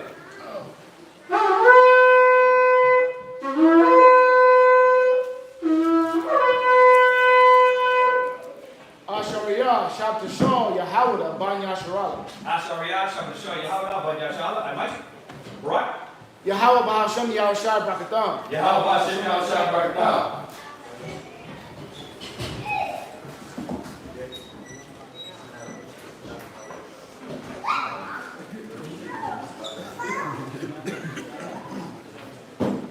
Yeah. Well, I'm trying to go through it. Edify, move on. Edify and move on. So if y'all got any questions after class, let us know, because we're probably going to finish a little bit early, which is good. All right, so you're going to read to 9 and 14. Deuteronomy chapter 8 to verse 18. But thou shalt remember the Lord thy God, for it is he that giveth thee power to get wealth, that he may establish his covenant which he sware unto thy fathers, as it is this day. And it shall be, if thou do at all forget the Lord thy God, and walk after other gods, and serve them, and worship them, I testify against you this day, that he shall surely perish. And as a nation which the Lord destroyed before your face, so shall ye perish, because ye will not be obedient unto the voice of the Lord your God. Deuteronomy chapter 9 and verse 1. Hear, O Israel, thou art to pass over Jordan this day, to go and to possess nations greater and mightier than thyself, seas great and fenced up to heaven, a people great and tall, the children of the Anakim. Anakims. So the children of Anak, I mean, y'all should be familiar by now. They were tall, right? They still got, remember, giants were in all nations when you read the Bible, okay? So when you get on the History Channel and you see the guy with the weird hair and he's like the Anunnakis, right? The children of Anak. They weren't, their daddies weren't angels. These were just humans. But we were all bigger back then. How do we know? We still got big people nowadays. Right? 7-something giants. But we were, back in those days, man, we were big. Remember, David was able to wear the crown of a giant. That means what? If who was that? That was the Moabite king? Bakar? It was a Moabite king, wasn't it? That the crown, we double check that, but he was able to wear that crown of a giant. That means no, Moses wasn't 5'2". Moses you had to have a strong neck. You're right? I think we said it was 50 pounds. A 50-pound crown. God. What was it, 60? 70. Okay, I stand corrected. 70 pounds. Check that out. 70 pounds. Come on, we were doing the deadlifts the other day, right? I was doing 60 while everybody else was. Right, we were doing the 60. But that ain't, bro, on your neck, wear the crown. You had to have that Mike Tyson neck. Right? God. But they would have us think he was a midget. Right? He was puny. And I'm not clowning shortcast, I'm just saying, y'all get what I mean, that according to this Goliath, right? We were puny according to them. That's not true. We were bigger. Right? Remember, we all short down. Right? So the 5'9", 5'10", listen, even Aaron's what, 6'4", 6'? He's probably bigger than everybody in here. But right? Our stature has been lessened in every way. Men, in every way.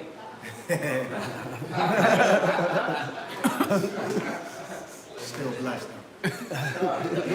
Okay, that's fine. Hashtag still blessed. But stature has been fallen in every way. When we go back to our full stature in every way, as you see, I'm being. The Most High is going to bless us in every way. We're going to come back to full stature. Right now, man, the Most High is weakening us. Listen, the earth is being defiled of the inhabitants thereof is weakening us. The food and all that stuff, right? They know how to affect our genes.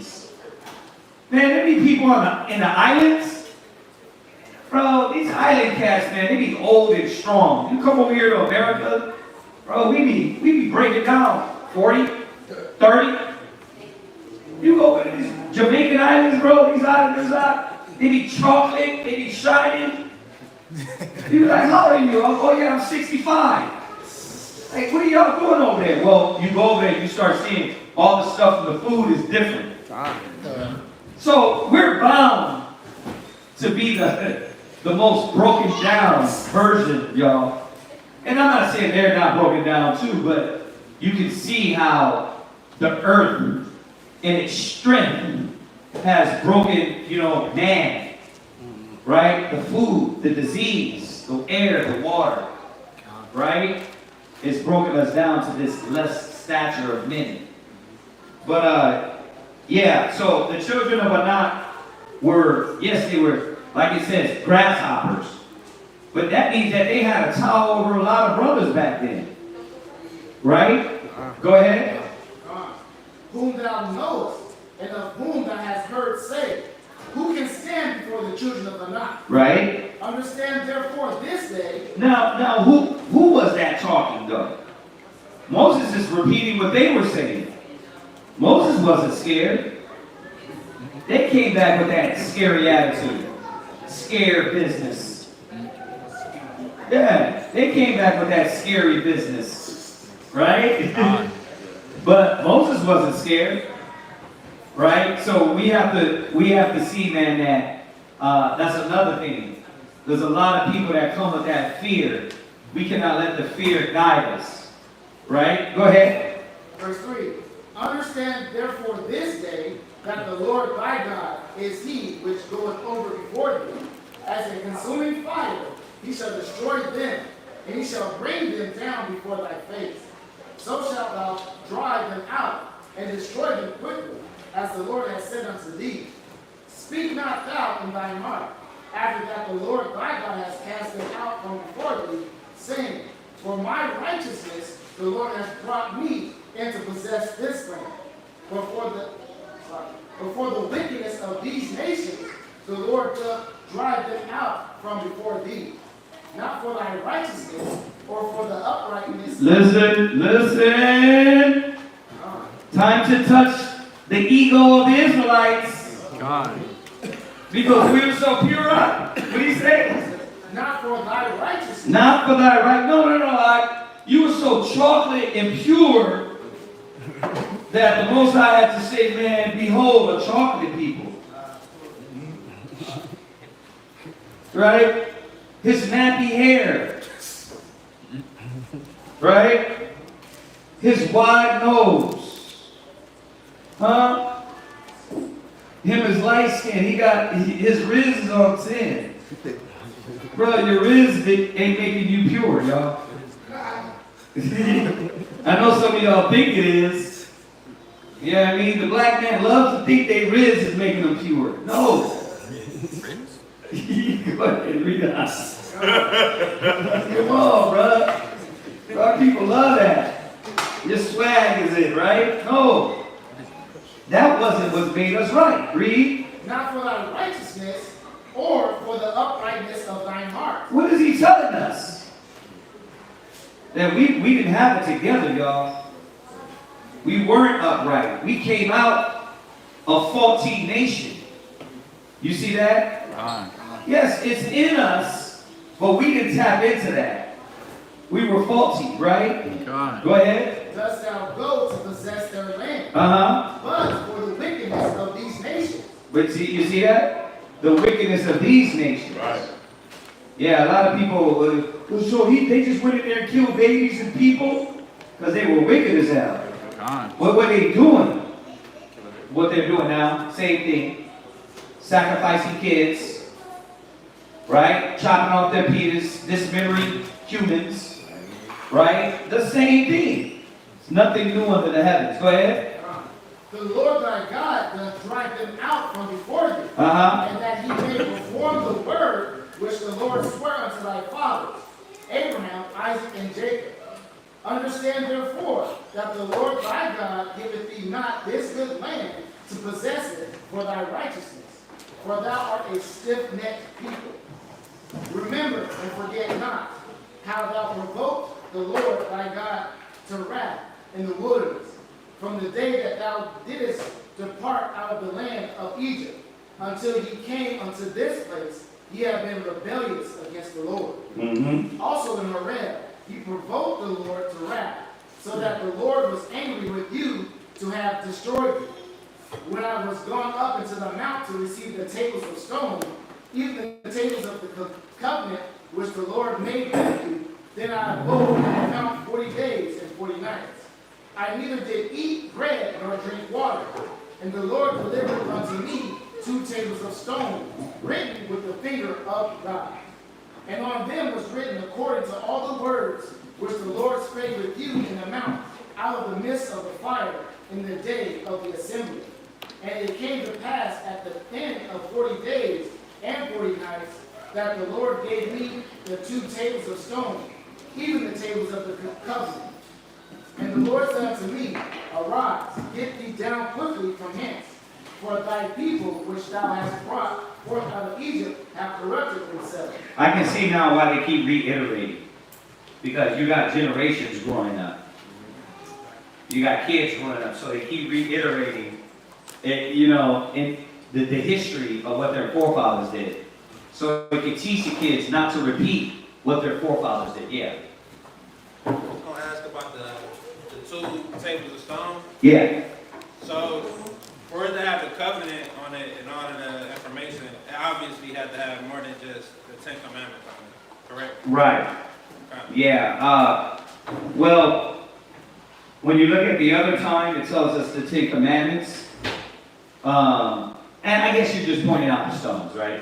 Yeah, it has to have more on that. Well, yeah. That wouldn't be answering your question, but yeah, it has to have more on that. Because I'm thinking about, we know that he's been given all of that. The covenants, the laws, yeah. But yeah, you're correct. Go ahead. Out of Egypt, they are quickly turned aside out of the way which I commanded them. He had made them a molten image. Furthermore, the Lord spake unto me, saying, I have seen this people, and behold, it is a stiff-necked people.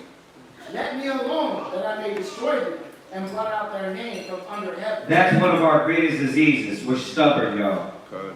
Know that as a black, Hispanic, and Native American, this is in you. So you gotta be aware of that and reject that. You know, once you start knowing yourself, you gotta say to yourself, okay, you know what, this is in me. This is why I'm so damn skeptic, right? I'm like that. I don't want to move my neck because it's stubbornness that's within us. Once we learn that more, we start to do what the Most High said and why He proved us. Be more humble. Be more, okay, wait a minute. I don't know. This is why somebody's telling me. This is why I'm getting whooped. This is why the Most High is showing me. So you won't be stubborn. Go ahead. And I will make of thee a nation mightier and greater than they. All right. 15 to 29. Deuteronomy chapter 9, verse 15. So I turned and came down from the mount, and the mount burned with fire, and the 2 tables of the covenant were in my 2 hands. And I looked, and behold, ye had sinned against the Lord your power, and had made you a molten calf. Ye had turned aside quickly out of the way which the Lord had commanded you. And I took the 2 tables and cast them out of my 2 hands, and brake them before your eyes. And I fell down before the Lord, as at the first, 40 days and 40 nights. And I did neither eat bread nor drink water, because of all your sins which ye have sinned, in doing wickedly in the sight of the Lord, to provoke him to anger. For I was afraid of the anger and hot displeasure wherewith the Lord was wrought against you, to destroy you. But the Lord hearkened unto me at that time also. And the Lord was very angry with Aaron to have destroyed him. And I prayed for Aaron also the same time. And I took your sin, the calf which ye had made, and burnt it with fire, and stamped it, and ground it very small, even until it was as small as dust. And I cast the dust thereof into the brook that descended out of the mountain. And at Taberah, and at Massah, and at Kibroth Hattaavah, ye provoked the Lord to wrath. Likewise, when the Lord sent you from Kadesh Barnea, saying, Go up and possess the land which I have given you. Then ye rebelled against the commandment of the Lord your power, and ye believed him not, nor hearkened to his voice. Ye have been rebellious against the Lord from the day that I knew you. Thus I fell down before the Lord 40 days and 40 nights, as I fell down at the first, because the Lord had said he would destroy you. I prayed therefore unto the Lord, and said, O Lord God, destroy not thy people and thy inheritance, which thou hast redeemed through thy greatness, which thou hast brought forth out of Egypt with a mighty hand. Remember thy servants, Abraham, Isaac, and Jacob, and look not upon the stubbornness of this people, nor to their wickedness, nor to their sin, lest the land which thou broughtest us out say, because the Lord was not able to bring them into the land which he promised them, and because he hated them, he had brought them out to slay them in the wilderness. Yet they are thy people and thy inheritance, which thou broughtest out by thy mighty power and by thy stretched out arm. Okay, so we're going to go over to Ecclesiastes 46. It's only 20 verses. So if y'all got any other questions, Yeah, if y'all got any questions after this, we can touch on a few questions. Looks like it's going to be a quick one. All right. Now, if y'all are catching the theme here, from 44th chapter, it says, let us now praise famous men and our fathers that begat us. And it goes from 46, 44, 45 to 46 and starts showing the works of our forefathers and what they're written for and what we acknowledge them for, right? The scripture said give honor where honor's due, so you see he's doing that all the way through these chapters. So Jesus, the son of Navah, was valiant in wars. Jesus is translated into Joshua, right? Even when you look at that, Jesus or Joshua, right? It says Yahweh in Hebrew, which is he who saves, right? So you can see the translation of that word from English to Hebrew to Greek. Jesus, Joshua is literally the same thing. Okay? So that it's not talking about Yahushua, it's talking about Joshua, right? Which was a form of what? Of a savior. Right? That's why it tells you in Obadiah that he sent saviors. I think that's in Obadiah, right? Khan. He said he sent saviors. Right? One and what? 22? Alright, go there real quick. Just real quick. That way we can see, oh, no man needs to come back and save us, brother. Men have been put in a position to pull and fight for the nation since the beginning of our inception. You err not knowing the scriptures. Yes, there's been saviors, form of saviors, right? The Most High worked through to save us. Just like Yahweh Shah. See? Go ahead. Obadiah chapter 1 and verse 21. And saviors shall come up on the mount of Zion to judge the mount of Esau. Right, and saviors. There's always been saviors with an S. Right? God. That stepped in the slot to lead, to throw the nation on their back, right? And fight for the nation. Right? What do you think you're doing? You're not the Christ, but you are in the form of a Savior to your house, to your family, to your nation. Right? We got to remember that. Big job. We got a big job. So when you lessen it, when you lessen that, you don't see, man, that destroys the importance and the validity of what we're doing. What's that, Aaron? Aharon? That verse 20. It says, saviors shall come up on Mount Zion to judge the Mount of Esau. So is this speaking? Go ahead.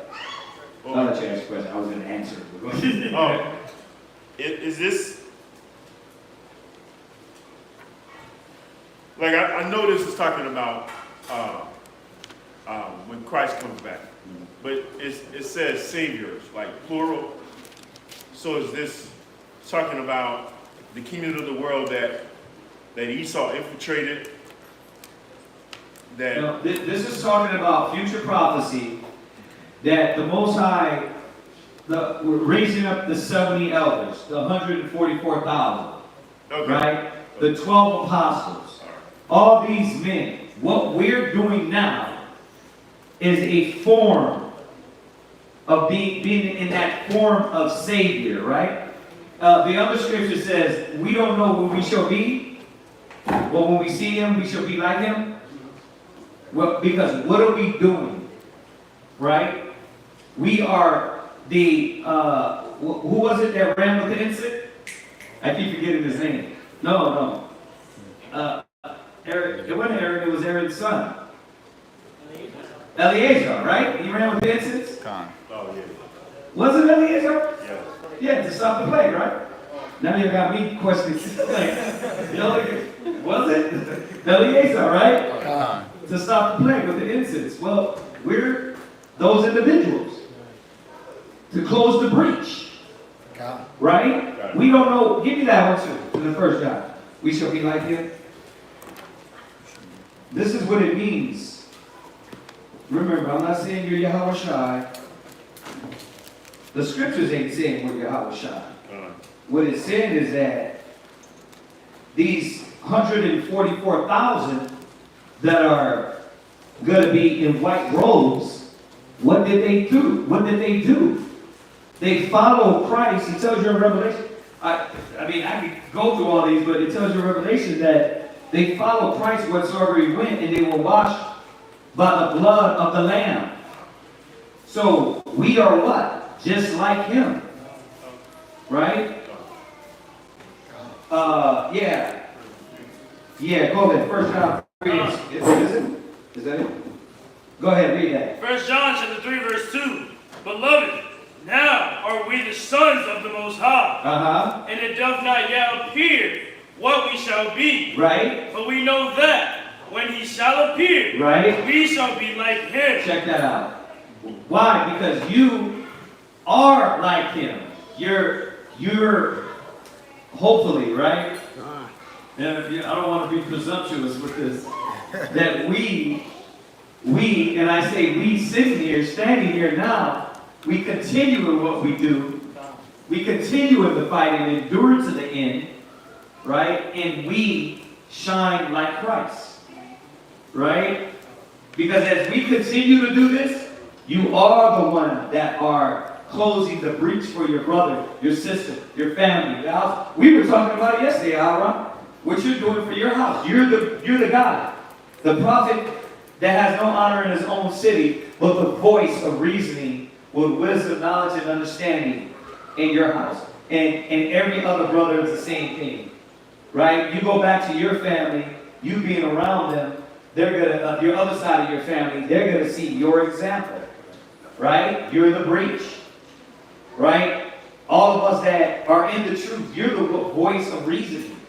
So, in that context, there will be saviors that will come up and judge Esau, right? All right. Let's go back. We don't know what we should be. I love that scripture. Well, we shall be like him. It's beautiful. All right, go back.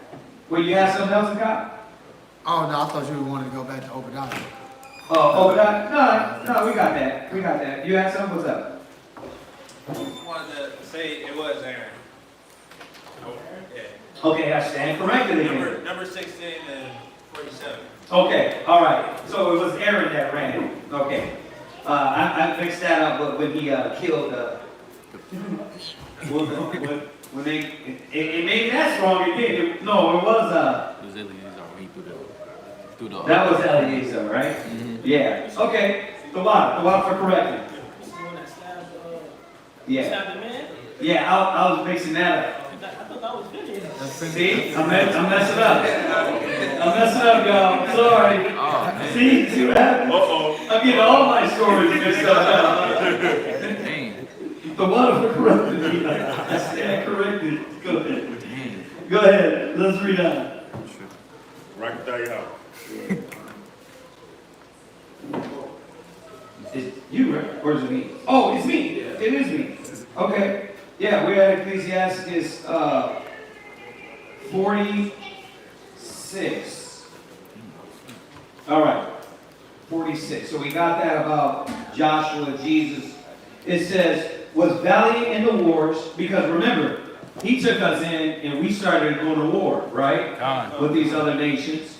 And was the successor of Moses in prophecies. That's how we know who we're talking about, right? Who according to his name was made great for the saving of the elect of the Most High. Y'all see that? So Joshua was a form of a savior. He wasn't the Mashiach, the Son of the Most High that came down and died for everybody, but the Most High used men all the time. Right? In prophecies, who according to his name was made great for the saving of the elect of the Most High, and taking vengeance on the enemies that rose up against them, that he might set Israel in their inheritance. How great glory gat he, when he did lift up his hands and stretch out his sword against the cities. And before him so stood to it, for the Lord himself brought his enemies unto him. Did not the sun go back by his means, and was not one day as long as two? He called upon the Most High, Yahweh, when the enemies pressed upon him on every side, and the great power heard him. And with hailstones of mighty power he made the battle to fall violently upon the nations. And in the descent of Betharon he destroyed them that resisted, that the nations might know all their strength, because he fought in the sight of the Lord, and he followed the mighty one.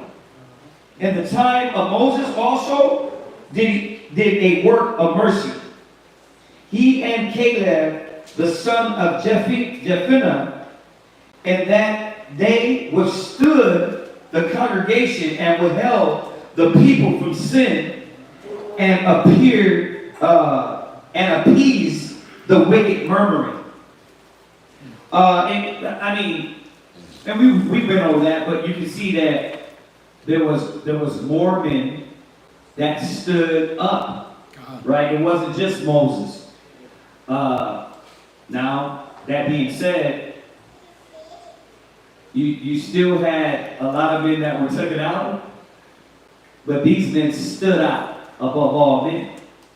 Well, why? Because they stepped up. They stepped up in the slot. And that's how our name is going to be known. If we step up valiantly for the nation. Yes, ma'am. 6 and 4, it's kind of throwing me off a little bit. 46? 46 and 4. And 4? Okay, so when they went to war with one of the Hamite nations, the Most High basically stopped the sun from going down so they can finish battle. So it's literal right there.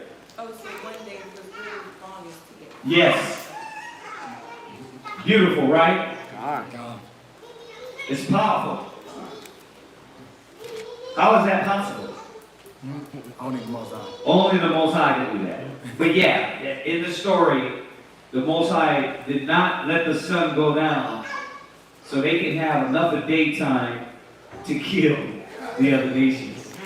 Man, just thinking about it, it's like the God of the Bible ain't what we thought he is. Yeah, I want to see the whole thing go out. So listen, son, you ain't gonna go down. That's beautiful. You was gonna say something? I was just gonna say where you can find it at. Go ahead, where is it? Joshua 10 and 12. Joshua 10 and 12. Okay, write it down. And 14. Joshua 10 and 12.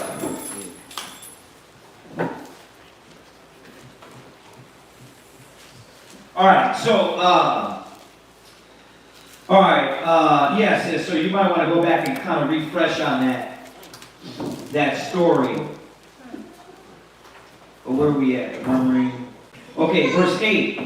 And of 600,000 people on foot, they too were preserved to bring them into the heritage, even unto the land that floweth with milk and honey.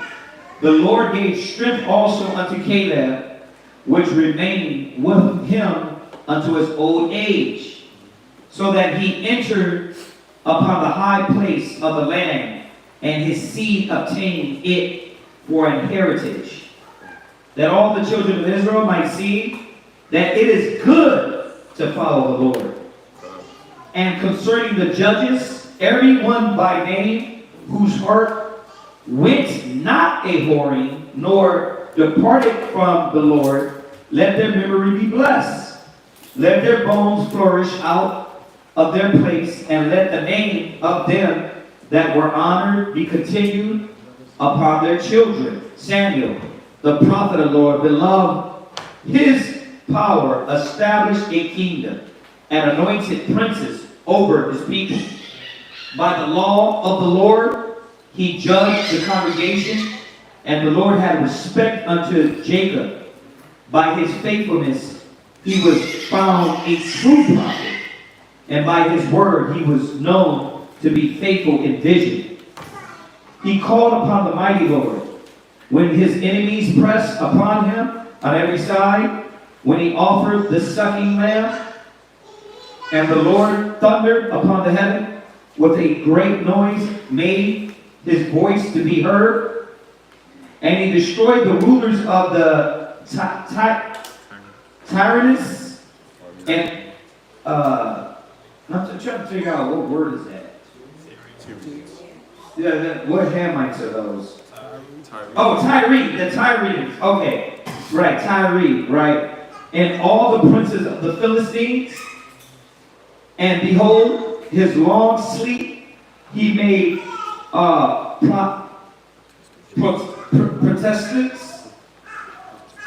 protestants in the sight of the Lord, and is anointed. I have not taken any man's goods so much as a shoe, and no man did accuse him.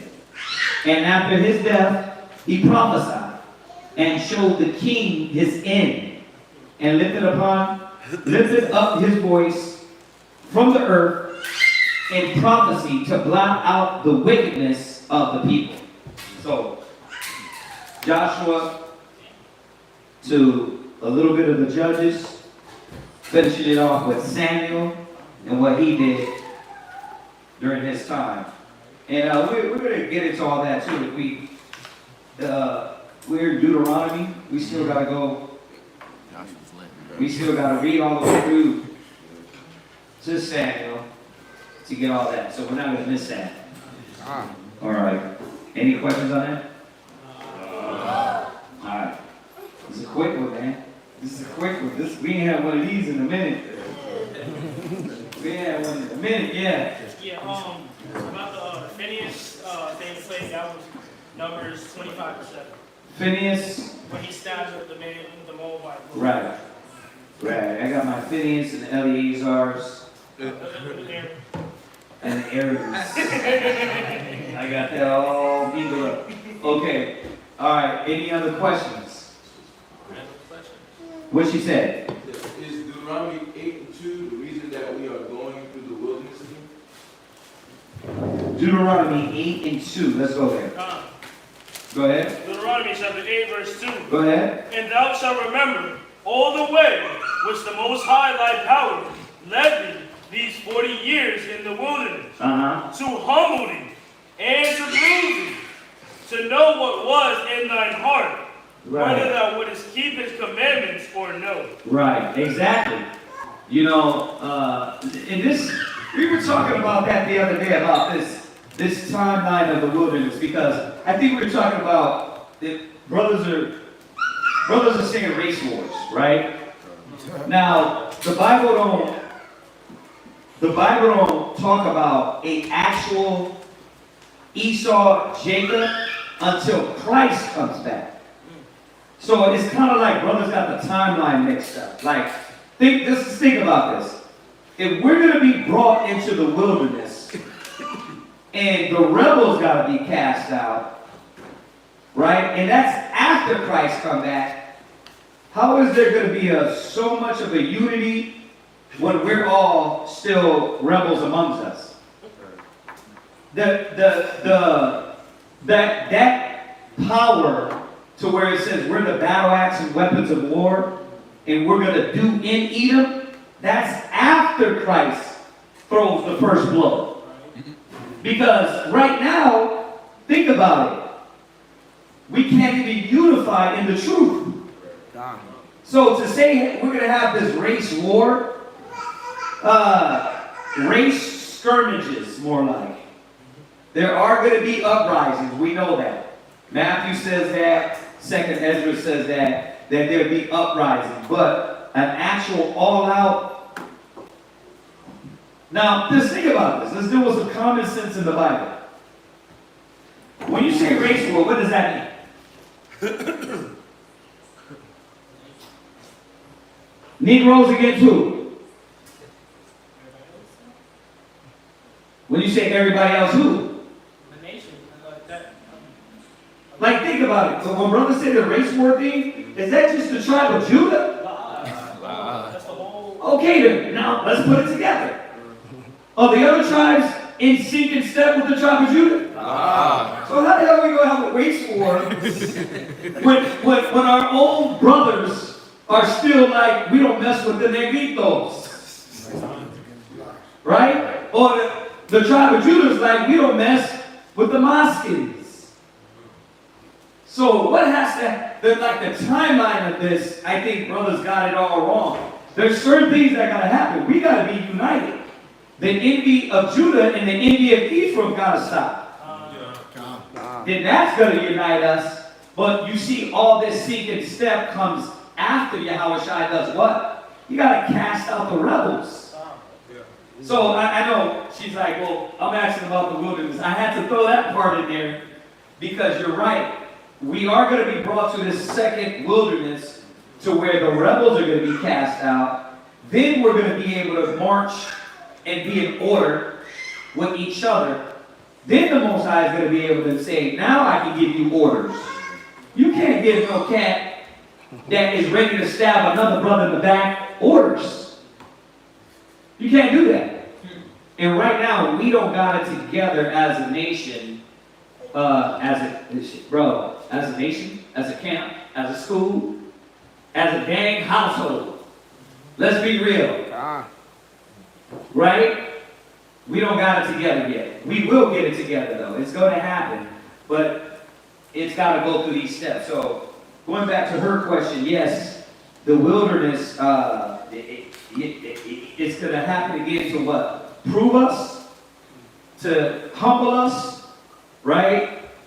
To check our faith, and put us through that process again. That wilderness of the people. And she's talking about in Ezekiel 20, right? That wilderness, this place we're going to be taken to after the fact. Let's go there real quick. Let's go there first.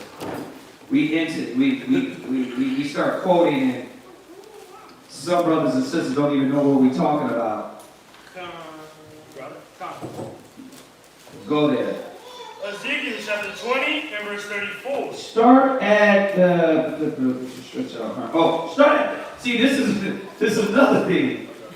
If you look at this timeline-wise, brothers are missing a whole 3 verses. Not 3 verses, it's a little bit more, but you're missing what? 1, 2, about 3 or 4 verses. That is importante. Like, you're missing the whole point here, brothers. You know, I'm all with the race war, I'm all with that, but not when we lose. Because our own people are stabbing us in the back.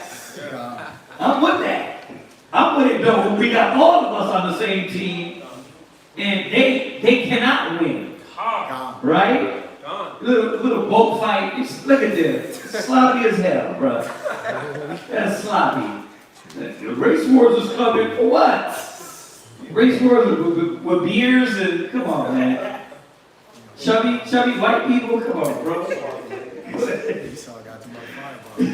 Yeah, they got too much firepower, right? They don't get it.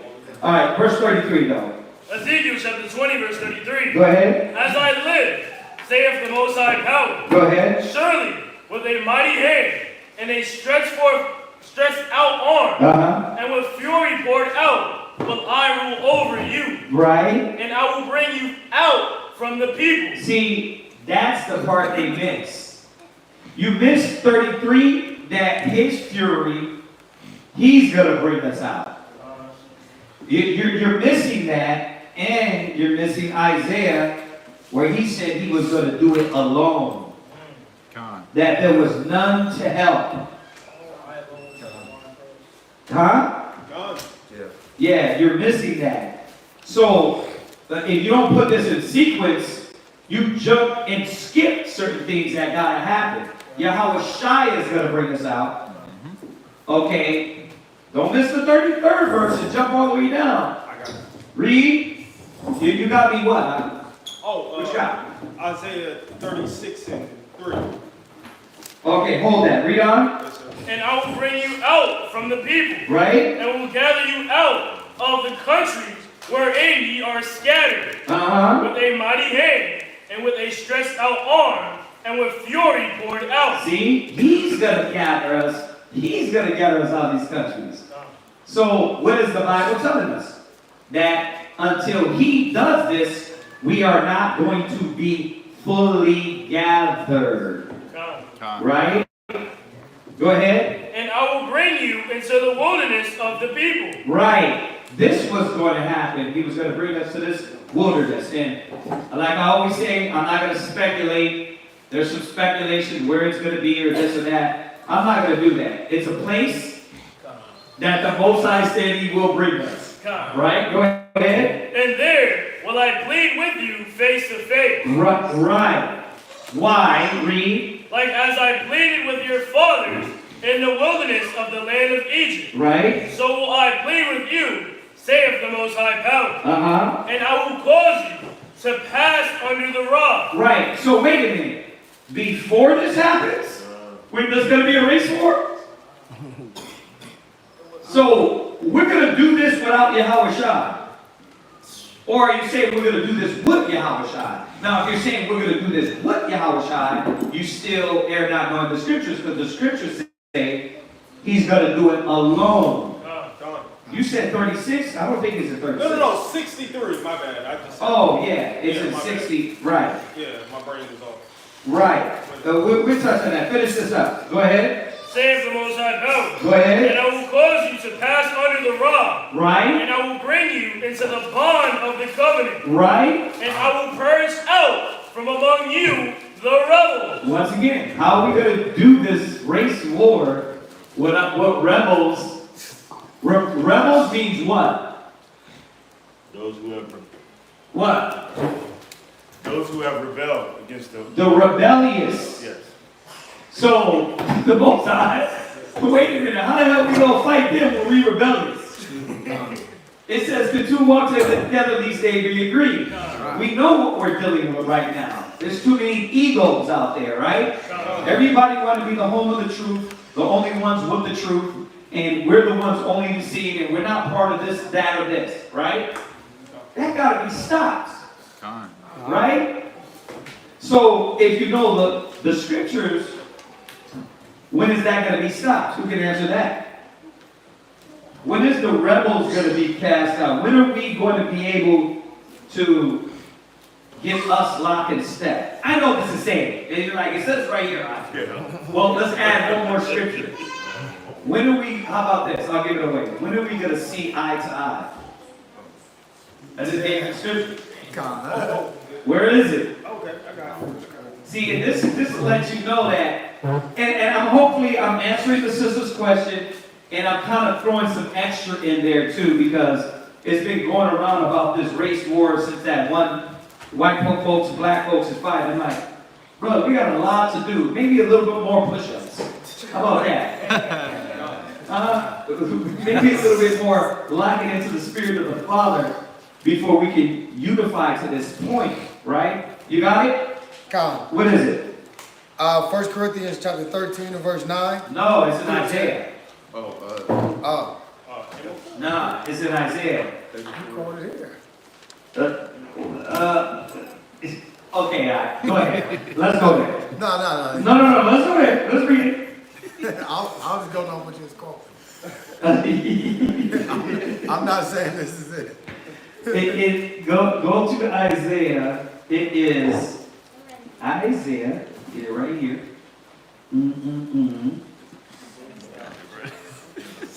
He says it's right here. It says right here, right?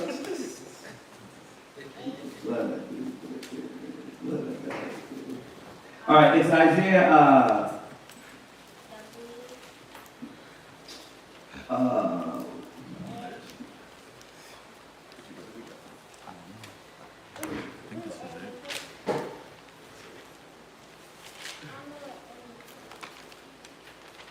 $52. Isaiah chapter 52. Verse and start at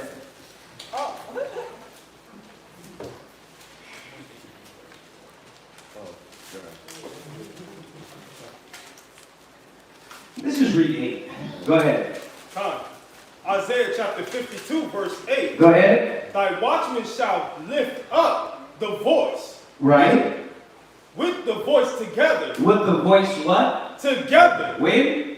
Shall they sing. When together? When are we going to be together? Because right now, are we together? No, there's still divisions among us. As much as I love my brothers and sisters, there's still cats with rebellious egos. Right? Go ahead. For they shall see eye to eye when the Lord. They shall what? They shall see eye to eye when the Lord shall bring again Zion. See, when the Lord shall bring again Zion, then we're going to see eye to eye. Okay, now let's put them together. Let's put this together. We're not going to see eye to eye till the Lord brings us. That goes sync and step with what? He's got to bring us out of the nations. He's got to gather us, right? And then the prophecies, when he gathers us, he's going to bring us, prove our heart, humble us, pass us up into the rod. Then the rebels are going to be cast out. That's when we're going to see eye to eye. Because the rebels being among us, still, you got, who's going to lead us? Who's going to lead us in this race war? The third commanding general under heaven, exactly. Right? No, it's not him. It's going to be the other guy and the other guy. Bro, y'all don't get it. I've been around too long to hear that we're going to a race war. No, we look at the scriptures first of all. But common sense will tell you we don't got it together. Right? Now, if common sense not there, the word is there to intervene. Right? It ain't going to happen till we get our act together under the Mashiach, the true King of Kings. Right? No camp leaders. Right? It ain't going to be us. Y'all understand that? Okay. You got that. Where are you at? I'm at Ezekiel chapter 20, verse 38. Go ahead. And I will burst out from among you the rebels. That has to happen. Go ahead. And them that transgress against me. There you go. Because no matter all the way to the end, there's going to be a rebel among that say, well, we should do it this way. This is the way I taught it. This is the way I brought it out. Yahweh Shai is going to be like, listen, this is the way you're going to bring it out. And then you're going to have Israel camp leaders. I can tell this is going to be a lot of the heads. I can tell because everybody in that position, a lot of brothers don't know how to shut up and just follow. So the Most High is going to humble us. Right? And we're going to have to, no, bro, why are you still talking, huh? Bro, if I were you, bro, y'all, the angels, let's just do it this way, huh? No, brother, I'm such and such, and I've been doing this. No, bro, if I were you, I'd chill out, huh? That's what I want to say. I mean, listen, I'm going to move over here because I already know what's going to happen. Like, I look at it like this. This is our crystal ball. Are y'all not listening? It is going to happen. I'm not going to be the dummy there acting like I know something. Okay, Con, what do we need to do? You know what I mean? So, go to Isaiah 60. What's up? Isaiah 60. Oh, go to Isaiah 63. Isaiah chapter 63, verse 3. No, start from verse 1. So we can understand what is happening here. Go ahead. Who is this that cometh from Edom, thy dyed garments with... No, try it again. God, with dyed garments from Barthram. Basra, go ahead.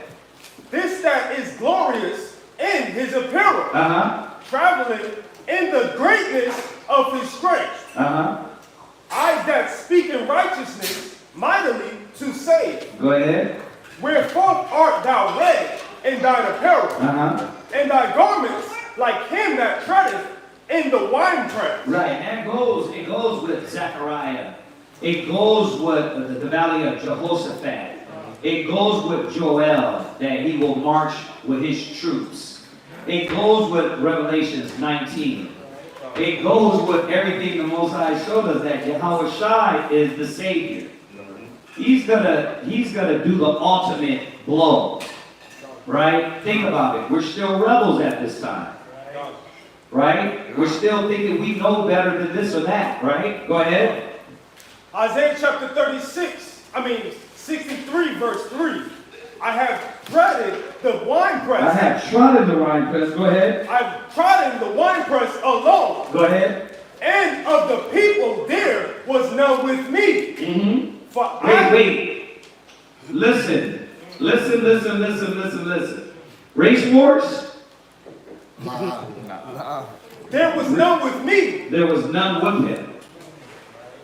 Okay. So skirmishes I can admit, because he said there would be uprisings, invasions. There's going to be a lot more of that, definitely, right?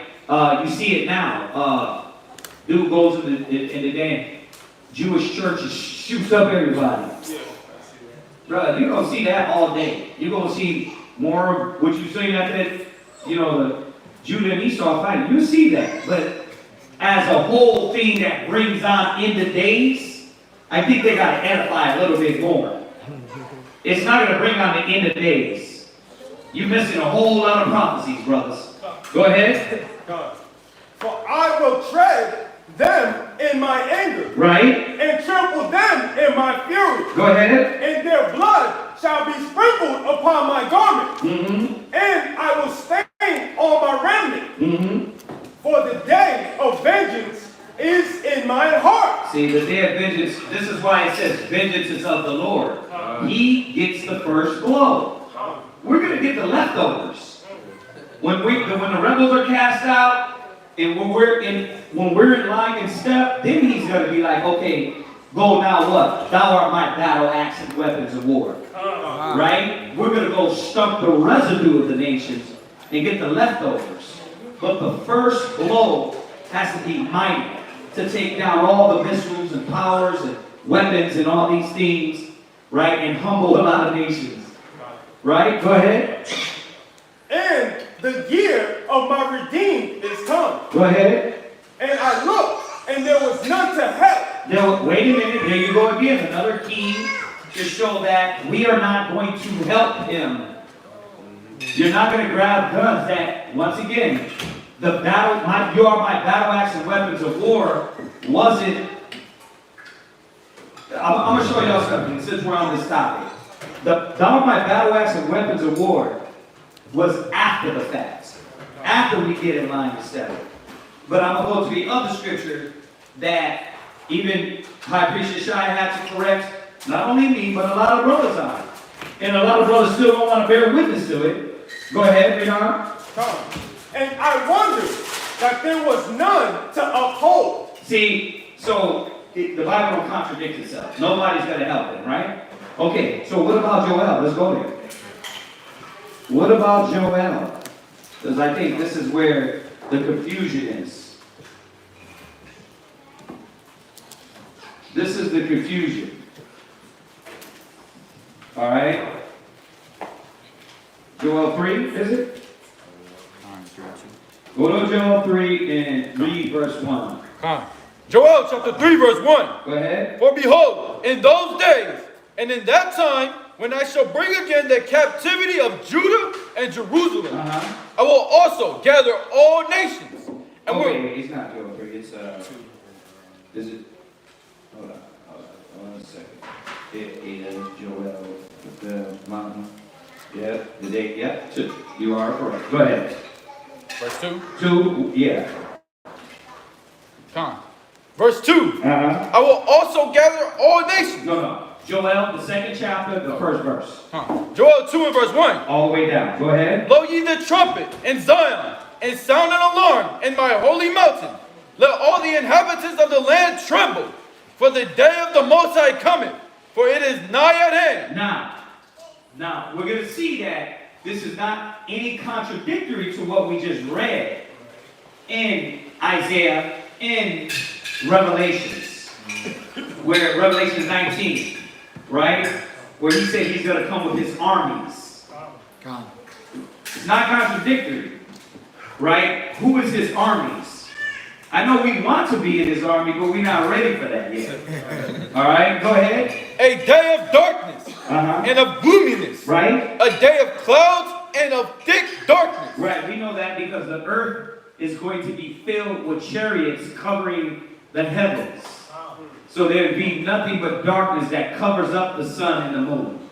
Go ahead. As the morning spread upon the mountains, a great people and a strong. There have not been ever the like, neither shall be any more after it. Right, the great people and the strong, there should be never the like after it, right? Why? Read on. Even to the years of many generations, go ahead. A fire devoureth before them. Go ahead. And behind them a flame burneth. The land is as the garden of Eden before them, and behind them a desolate wilderness. Right, so the problem is that brothers are not putting the pieces together. And they're saying, well, this is us. This is actually us doing this. I'm talking about the Israelites. Now, according to the scriptures, we're not going to see eye to eye till Christ comes. So how are we going to do this? 1. 2, the promise was vengeance is his. The promise was no one was going to help him. Right? Okay. So how could this be us?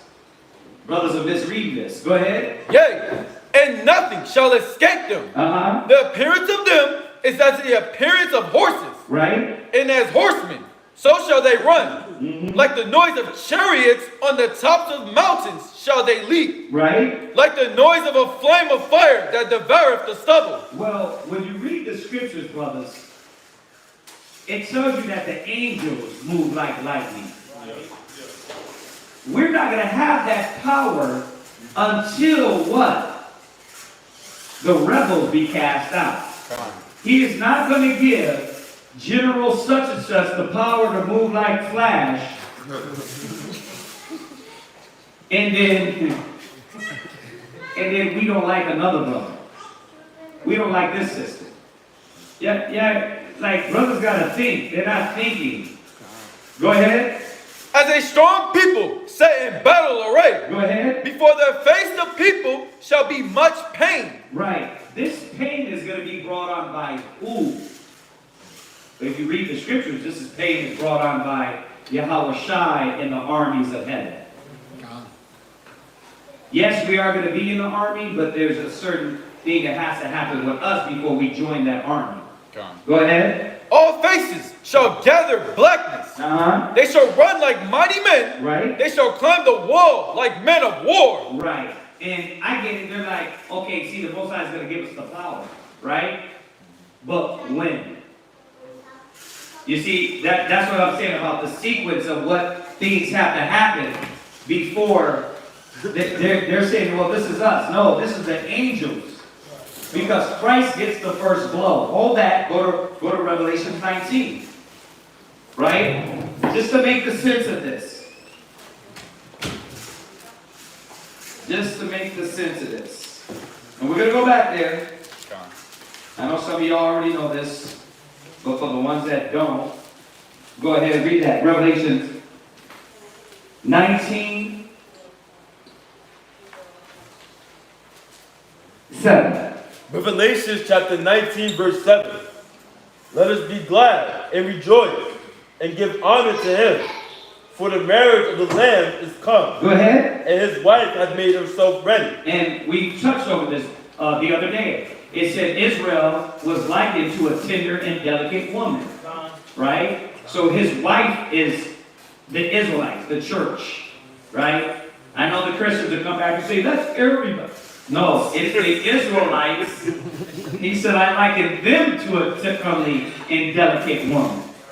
Right? Go ahead. And to her was granted that, verse 8, and to her was granted that she should be arrayed in fine linen. Go ahead. Clean and white. For the fine linen is the righteousness of the saints. Go ahead. And he said unto me, right, blessed are they which are called unto the marriage supper of the Lamb. Right, and this is what Christ talks about in the Gospels. You're bid into the marriage, right? The virgins bid into the marriage, right? And he tells us about how to prepare. Well, there's going to be some that are not prepared to the marriage and ready for this great marriage, right? Once again, the Israelites, a lot of us are not going to be ready. Go ahead. And he saith unto me, these are the true sayings of God. And I fell at his feet to worship him. And he said unto me, see thou do it not. I am thy fellow servant. I am thy fellow servant, and of thy brethren that have the testimony of Yahweh Shai. Go ahead. Worship God for the testimony of Yahweh Shai. Right. How many of us is on that, or how many of us is still looking for admiration and honor? You see, a lot of brothers are still looking for honor from men or from how many numbers we have in our schools. And I'll say us, even though I don't feel like that or think like that. But I know I'm an Israelite, right? But there's a lot of us that think like that, right? I know I don't think like that. I know we don't try to push it.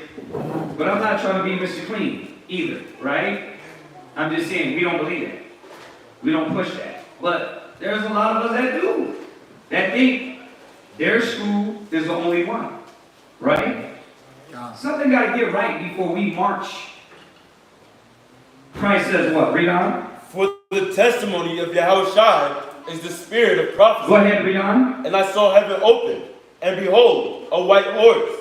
And he that sat upon him was called faithful and true. Go ahead. And in righteousness he doeth judge and make war. This goes with Isaiah 63. It goes with Isaiah 34. He's going to stump the residue. He's going to come in. Go ahead. His eyes were as the flame of fire. Right. And on his head were many crowns. He had a name written that no man knew, but he himself. And he was clothed with the vesture dipped in blood. Right. And his name is called the Word of God. Read. And the armies which were in heaven. The army, the what? The armies which were in heaven. Meant the armies on earth.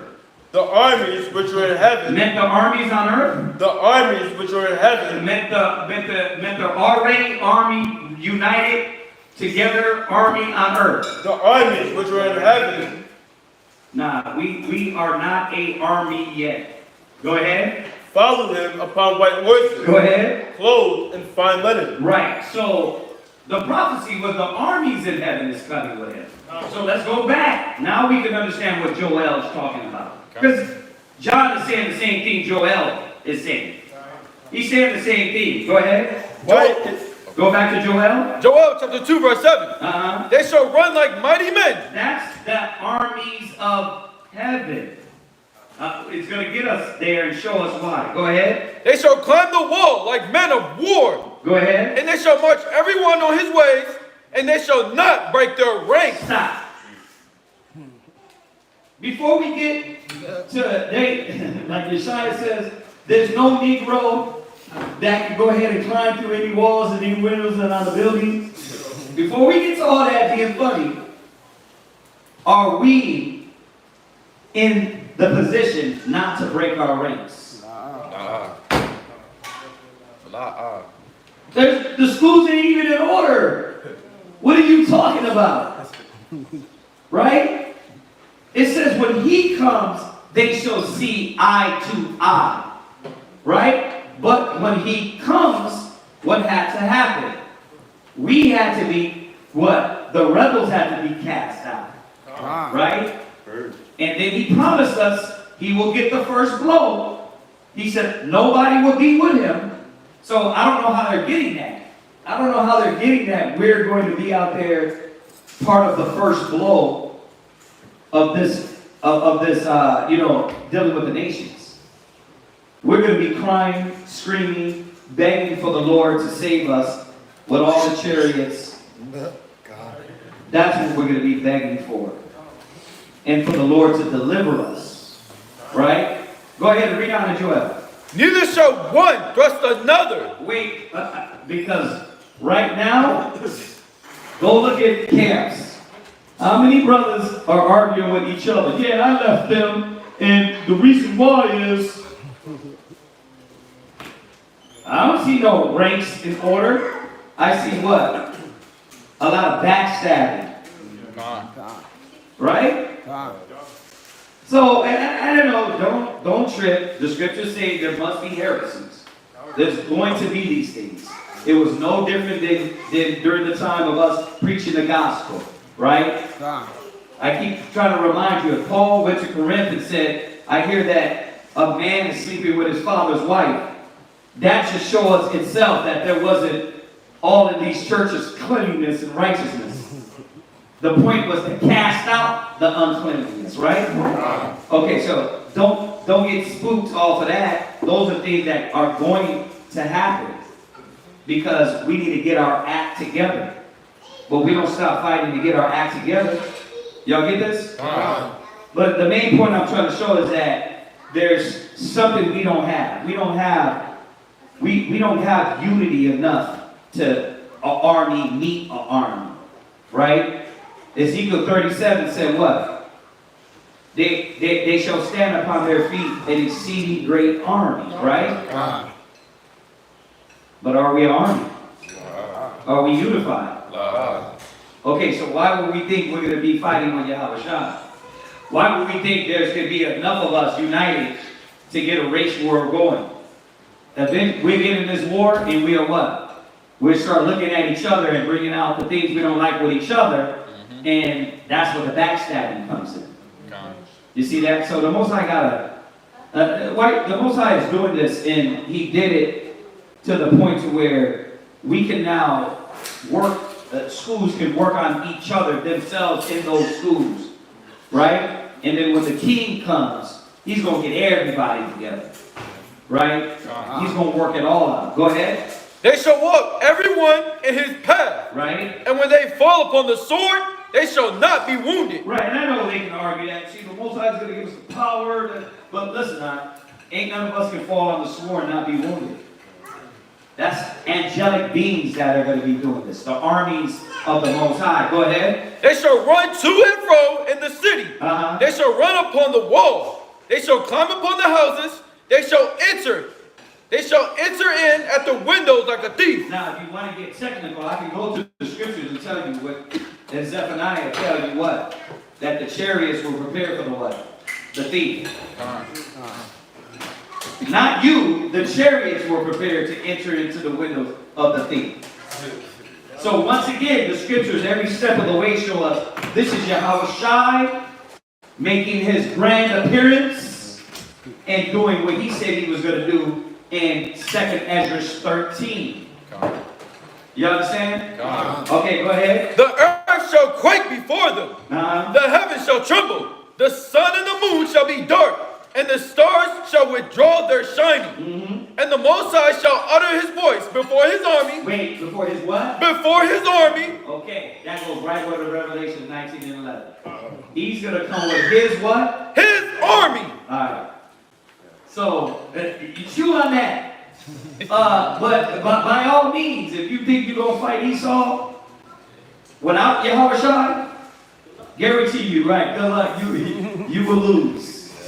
We need Yahweh Shai. We ain't got it together. But y'all get that, right? I mean, it's simple when you read certain things. You got to question it and say, well, how is that possible when it says this? How is this? And then when you say, okay, that don't make sense because this says that. You see that? So it's too many scriptures that you have to look past to say, oh yeah, we're going to be a race war. And we ain't got the tribe of Issachar locked in with the tribe of Judah, y'all. We don't got one tribe. If Judah's gonna be the head, they gotta honor the tribe of Judah then. Right? They gotta respect each other. Right? Show us, like I keep saying, the biggest school. How many Issacharites you got in that school? You see what I'm saying? Come on now. No, we need all the tribes to be in lock and step, right? Okay, all right. So, anybody got any other questions? Dorcas, hopefully I answered your question, in the middle of just going into this current thing about the race wars, all right? Because I know it's going around. Yeah. You got a question? Yeah, I did. Okay, what do you got? I just wanted to hear a little more on Zephaniah, them breaking into the houses. You mean Joel? Or you say go back, the one I quoted? Yeah. The one I quoted is 9? Yes, sir. It says, was it 5?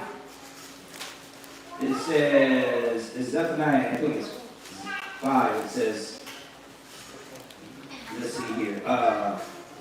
So Zephaniah 5, and read down to 1 and 4. Oh, I'm sorry. I'm looking at Zechariah. I'm looking at Zechariah and I'm saying Zephaniah. My bad, yo. All right, it's me getting old. I'm missing up Phineas with Aaron and Eleazar.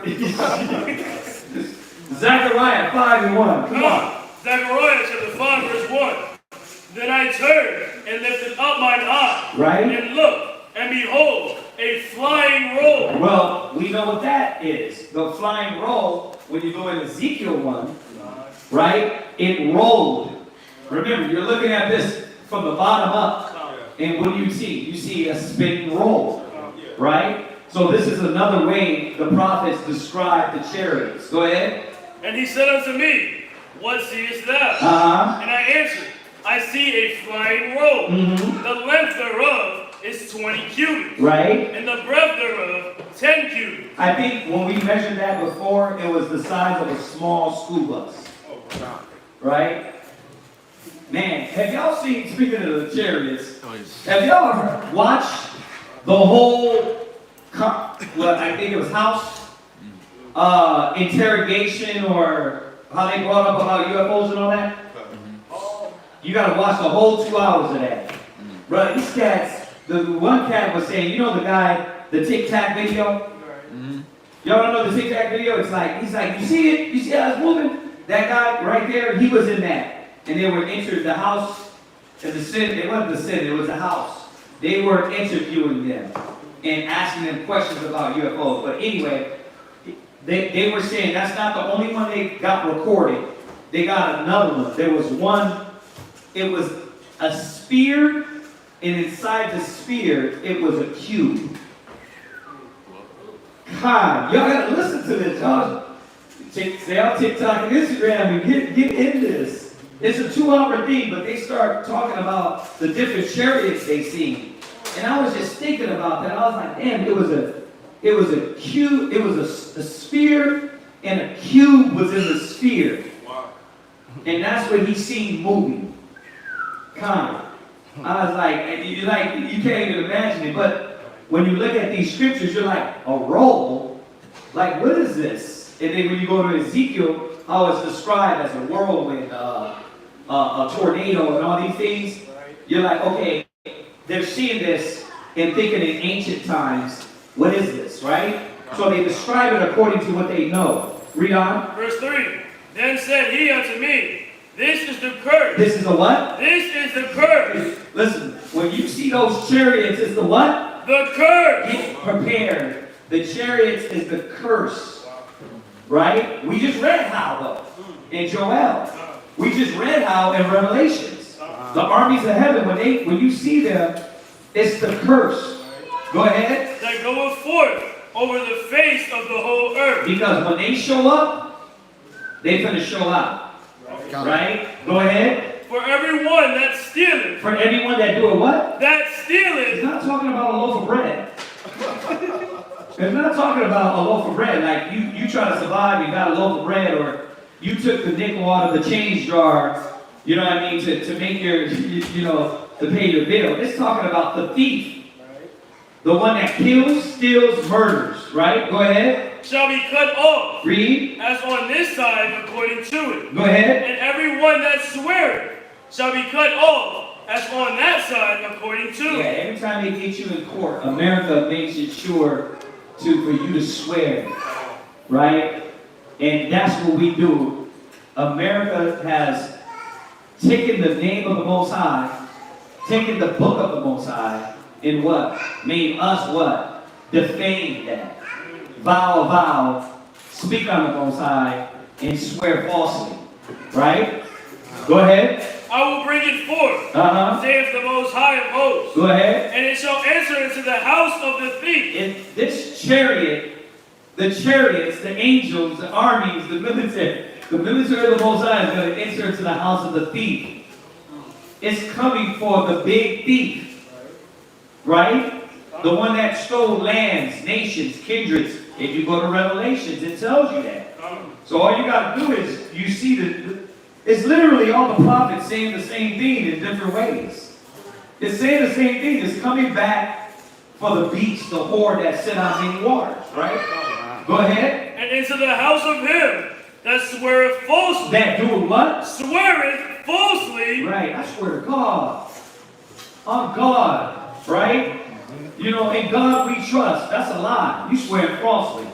Right? Go ahead. Falsely by my name. Go ahead. And it shall remain in the midst of his house. Read. And shall consume it with the timber thereof and the stones thereof. Where do you think all the movies come from? Of course they mock.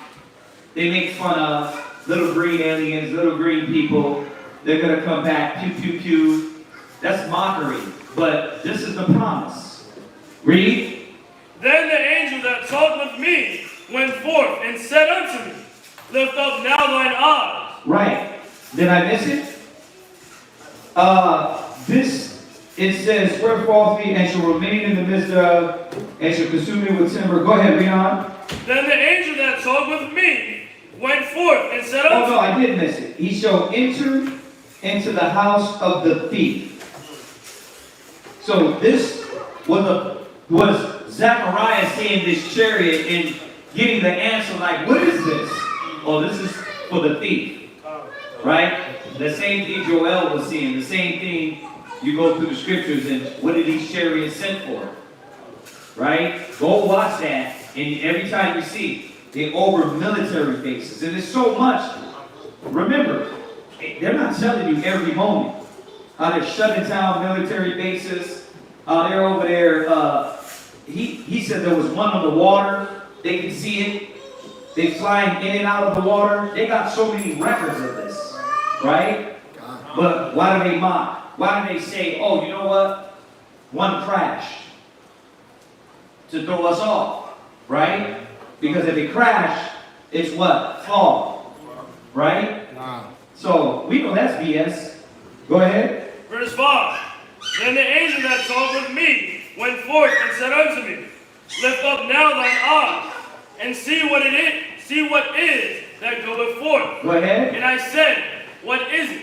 And he said, this is an ephah that goeth forth. He said, moreover, this is their resemblance to all the earth. Go ahead. And behold, there was lifted up a talent of lead. Right, this is all just measurements.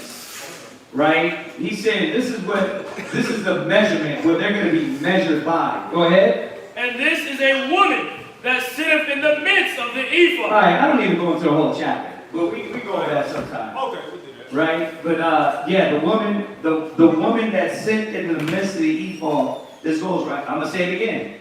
This is literally nothing that John the Revelator is saying. This is a woman, the whore, right, that's gonna be invaded by his troops. That's all it's talking about. We can go over that. Any other questions? Other questions online? Anything? Go ahead. Hebrews 10:3. Let's read it. I know we did a class on all of the minute steps and thought processes that went into doing atonement for our sins. Uh-huh. So I just had a question on it. I ain't gonna get to it. Oh, yeah. So my question was, did the blameless sacrifice of Yahweh also contribute to Israel falling off afterwards because of the forgetfulness during the sacrifice for sins? You gotta repeat that. That's the way you're worded it. I don't want to get confused what you're saying. Okay. Did Yahweh sacrifice and nailing the sinful, sacrifice to the cross, did that play a part in Israel later on forgetting about, like falling off from the law? Like keeping it in their mind Why would you think that? Why would you think that? What Christ did, wasn't it to free us from the bond of the law? So it wouldn't be that. Like, if I'm listening to you correctly, what Yahweh Shai did was to free us from the curse of the law. Not to give us an excuse. Right? If I'm hearing you correctly.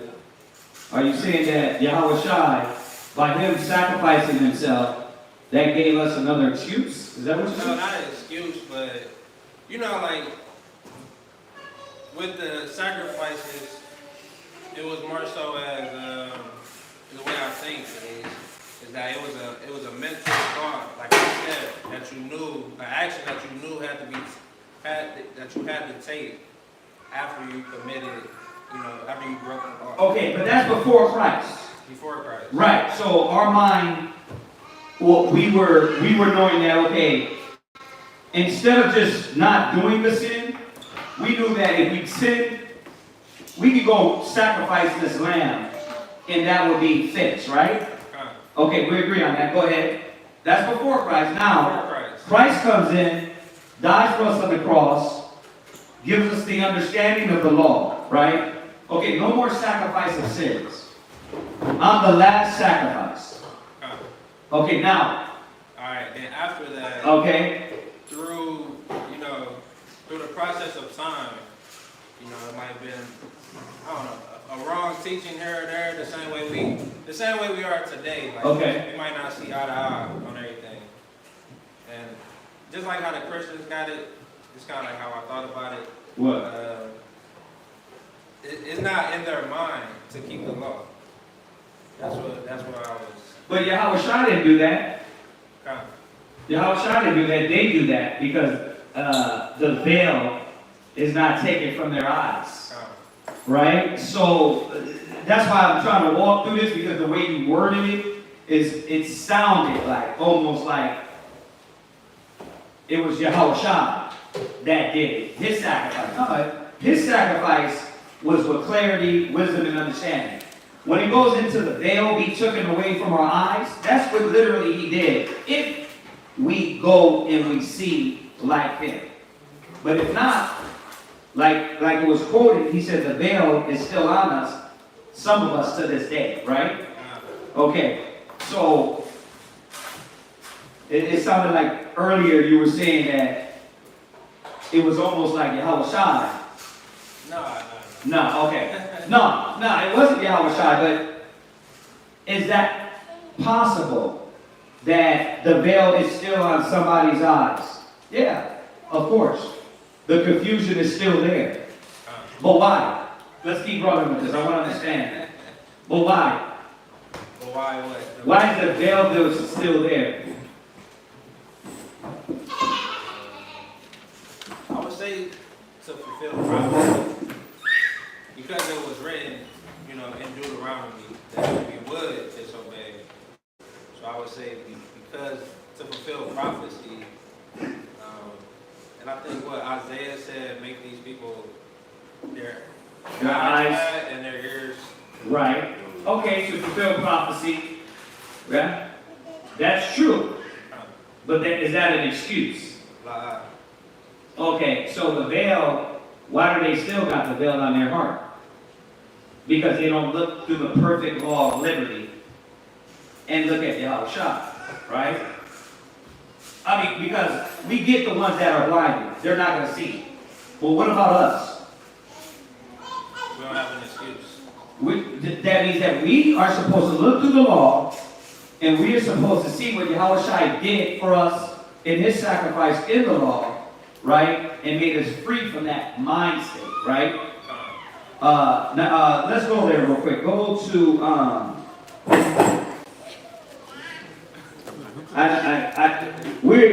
we get into this conversation where a person is asking the question, and we start knowing what we're talking about, but sometimes everybody else is like, okay, I don't know what y'all are talking about. I think it's in Hebrews.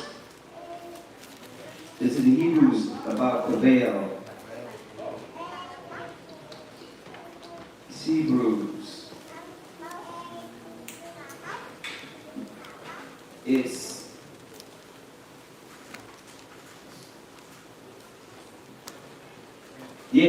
10 and what? 10 and 20? Right. Here, then okay, start at verse 10.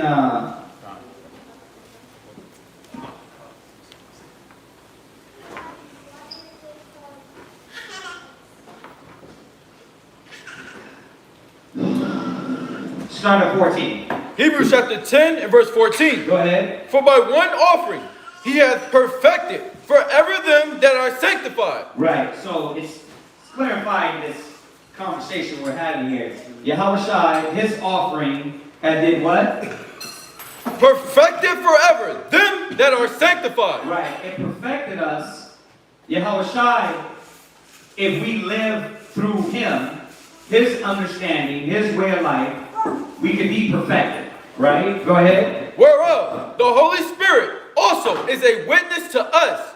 For after that he had said before, this is the covenant that I will make with them after those days, saith the Most High.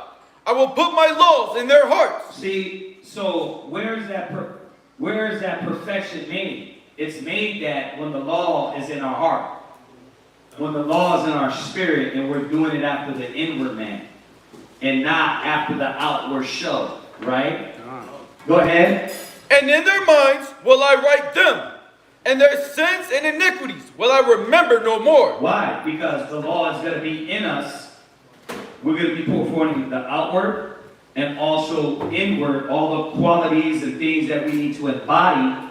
We will be a part of that, right? Go ahead. Now where remission of these is, there is no more offering for sin. Right, so being that Yahushua came and died, and the law is in us, right?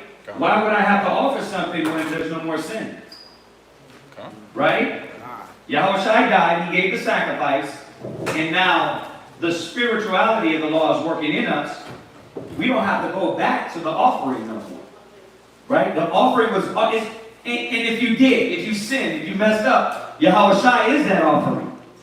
Right? So what is supposed to be working in us now? Let me keep achieving the level of the law working in my spiritual man. Right? Right? The outward works of the law, gotta say that for the Christians. Yes, the beard, the fringes, the clothes, the Shabbat, the high holy days, right? All those things outwardly, but inwardly as well, right? Go ahead. Having therefore, brethren, boldness to enter into the holiest by the blood of Yahushua. Now we're able to step before the Father because we truly understand the law and we truly understand what Christ did for us. That's when his blood covers us. Not like the Christians say, oh, Jesus' blood covers me. It only covers you if you walk in the light. That's what it tells you in 1 John. If you walk in darkness, his blood don't cover you. So in essence, no, he didn't die for everybody in that itself. Because if he died for everybody, and you're like, yeah, Christ died for me, and you take this blood and throw it to the side, is that blood for you? No. It wasn't. It was for the ones that wanted the blood.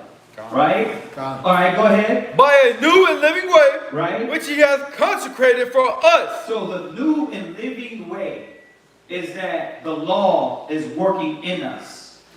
Right? We can go back to Romans 7 and show us how. Right? You start to what? Deny the flesh. Right? Go ahead. Through the veil. That is to say, his flesh. Right. So the veil in ancient days was the thing that was separating us from the Most High, right? But Yahushua rent that veil. That veil was rent when he died. So Yahushua is now that what? That door, that access. It's flesh. So that's why we go through him to get to the Holy of Holies. Y'all see that?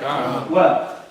Does that veil, that represent what the big purple veil was that rent? Right, the veil that rent. Exactly. Remember I said we were going to touch over that the other day? Right, that veil that rent, when he died, that was symbolic of what? His flesh giving us access to the Holy of Holies. Now we understand that even more, what it means to have the access. It ain't like Christian says, it's just a free access. No, we let the law work in us, in the spirit, right? And we walk like the Son of the Most High. Y'all get this? Go ahead. And having an high priest over the house of the Most High. Right, which is Yahushua. He's the high priest, right? He's giving you the access through his body to the Father. Go ahead. Let us draw near with a true heart and full assurance of faith. Right. So, why are you doubting? Let's move forward with faith. You already have your sacrifice. Right? Now you need all the other things. If there be a willing heart. Faith without works is dead. Right? That you what? You give yourself not over to the deeds of the flesh. You need all of those too. It can't just be like, you know what, Jesus, he died for me, he gave me access, I'm done. No. You need faith. You need the works. You need to follow what Yahushua did. Y'all get this? Okay, go ahead. Having our hearts sprinkled from an evil conscience. There you go. There you go. See, this is what kills the Christians, right? It reminds the Israelites what? We got to walk not only in the outward show of the law, but an inward in all the qualities of the Spirit, the fruits of the Spirit being in us, right? But sprinkle from a what? From an evil conscience. So it ain't just about, oh, you got your fringes, but you a negative dude looking at the brother next to you. You got an evil conscience. You a sister that, yeah, you show up with your head wrapped, which shows humility, but there ain't no humility in you. Right? Yeah, you got the outward show of it, but you forgot the whole point. Right? Go ahead. And our bodies washed with pure water. Right, and we know the washing of the water by the word, right? Go ahead. Let us hold fast the profession of our faith. Right. Without wavering. Without what? Without wavering. And that's what he was reminding us. Now that we have the access to the Father, it cannot be with a wavering spirit. Go ahead. For he is faithful that promised. And let us consider one another to provoke us to love and to good works. Okay, so y'all get that, right? Yeah, but this is that veil. 10 and let's see here. It is, there's another one. 6 and 19. Go to Hebrews 6 and 19. Hebrews chapter 6, verse 19. Uh-huh. Which hope we have. Read, hold on. Let's start at verse.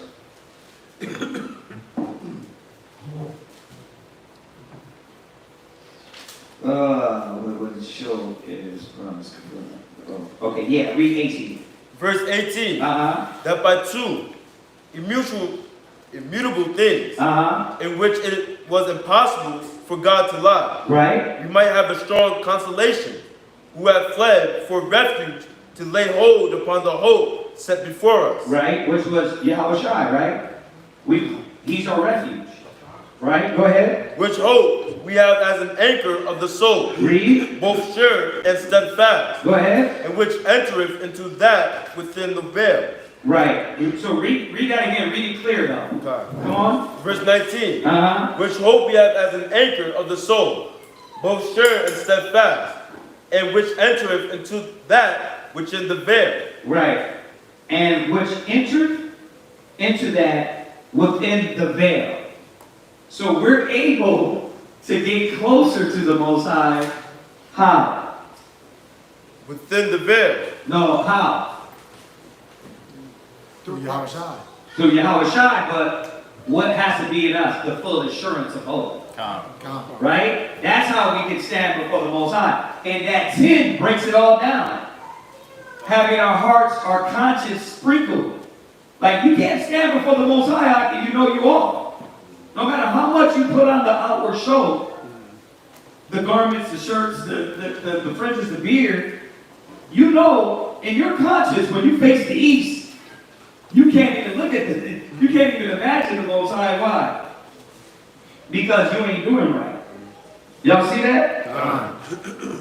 So that's the part that has to be there. That's what gets us into the veil. It ain't just Yahweh Shai died for us. He's the access. Right? It's more than that. Go to 9. Hebrews 9.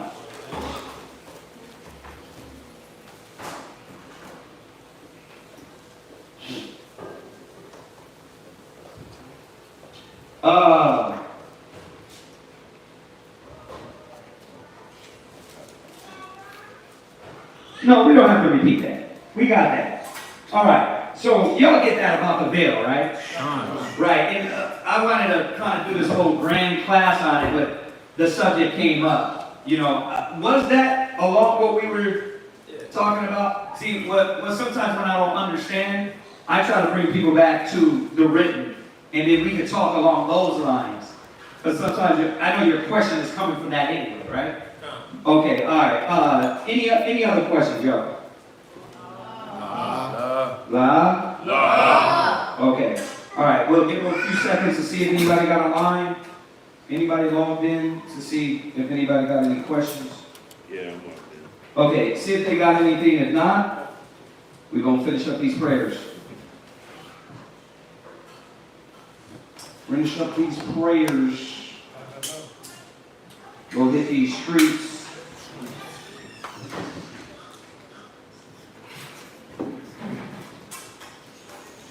Let me know if y'all got anything real quick online, y'all. If not, we're going to go ahead and finish up. La, nothing online? Yeah, only the Deuteronomy 8 and 2.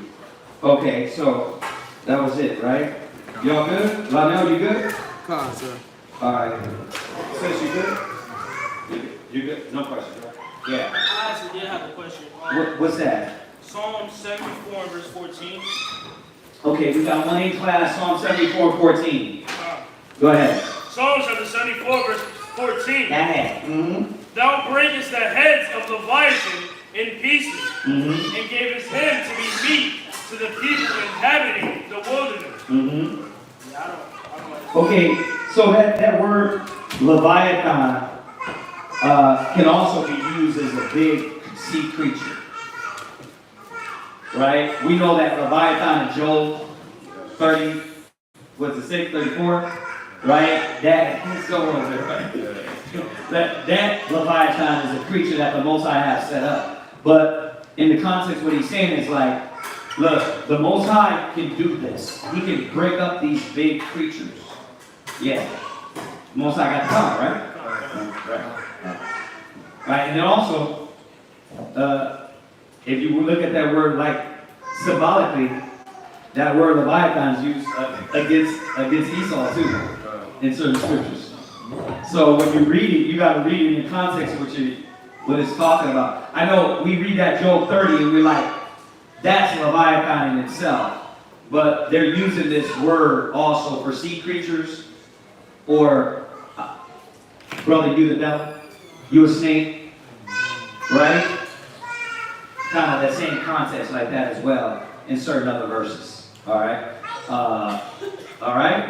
Yes, sir. Okay, last question. Mhm.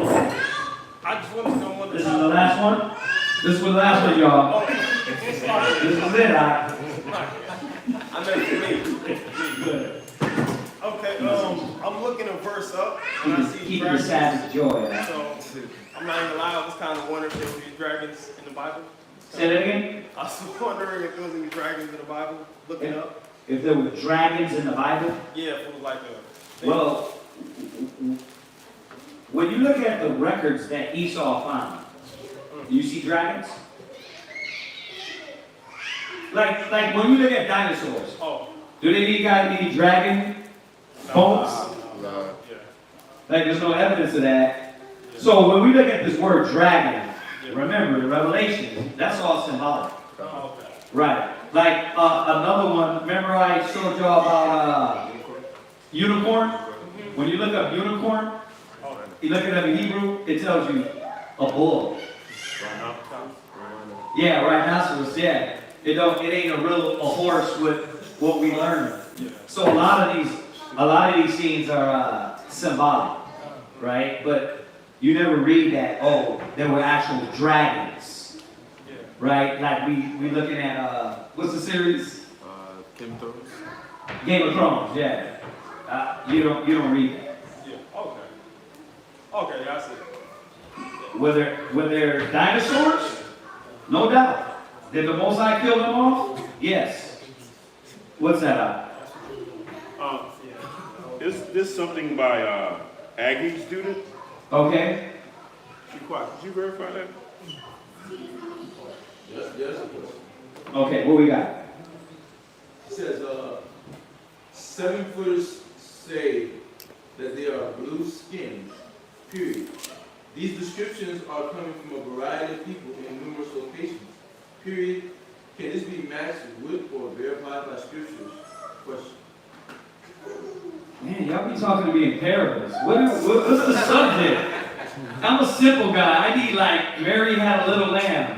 I don't understand what you're saying. I'm assuming, and this is what I don't like doing with questions, because I start getting into this whole rant of what I assume, and you're like, that's not what I'm saying. I'm assuming you're talking about chariots, and you're talking about the angels, right? I had to switch it to all messages, and there was another message that's not shown, and it's all. Oh, there's all. You had to switch it to all messages? Yeah. Where's that? It's right next to the siblings.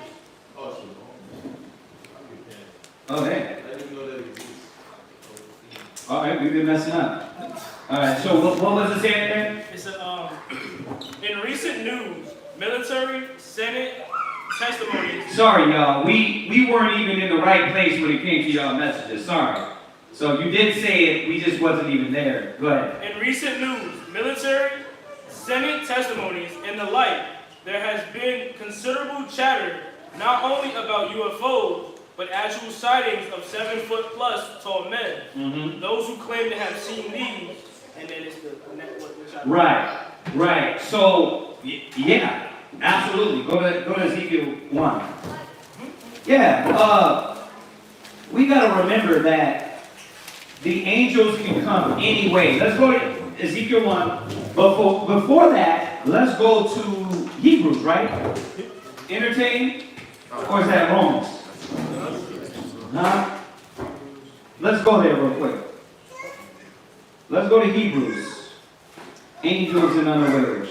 So, because truthfully, this kind of gives you the understanding that we're all trying to figure out, how does angels come? Well, according to this, it's going to tell us. Go ahead.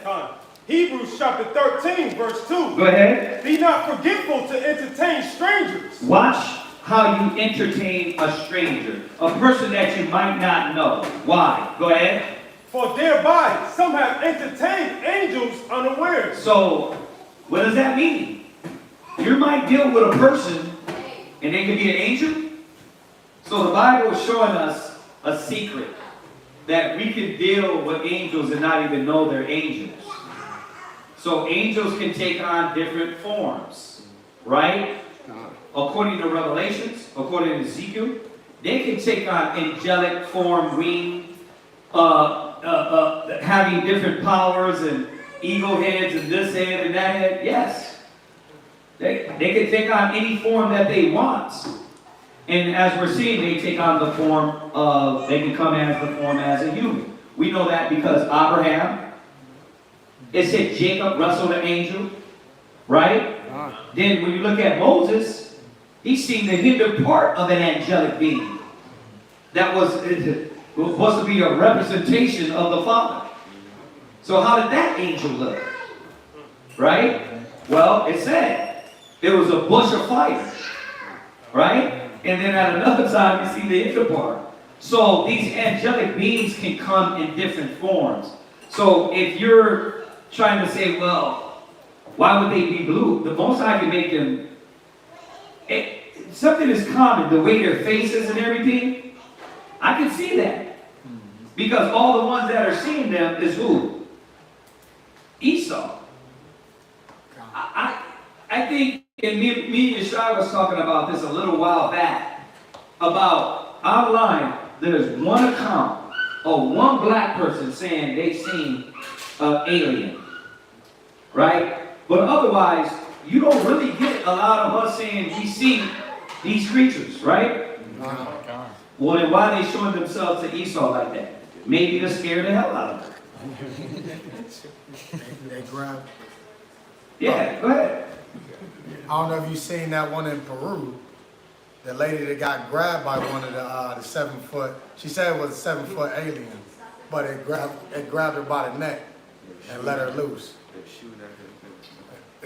Once again, yeah, these angels, listen, y'all, there's no other creatures that are coming here to take over the earth. The scriptures tell us who they are, right? So just to remind us, yeah, they can, to answer your question, the angels can take any form they want. A demonic form, those are the evil angels, right? Or the angels that the Most High sent to protect us, they can take on a form of light, right? They can take on any forms. We're talking about spiritual beings.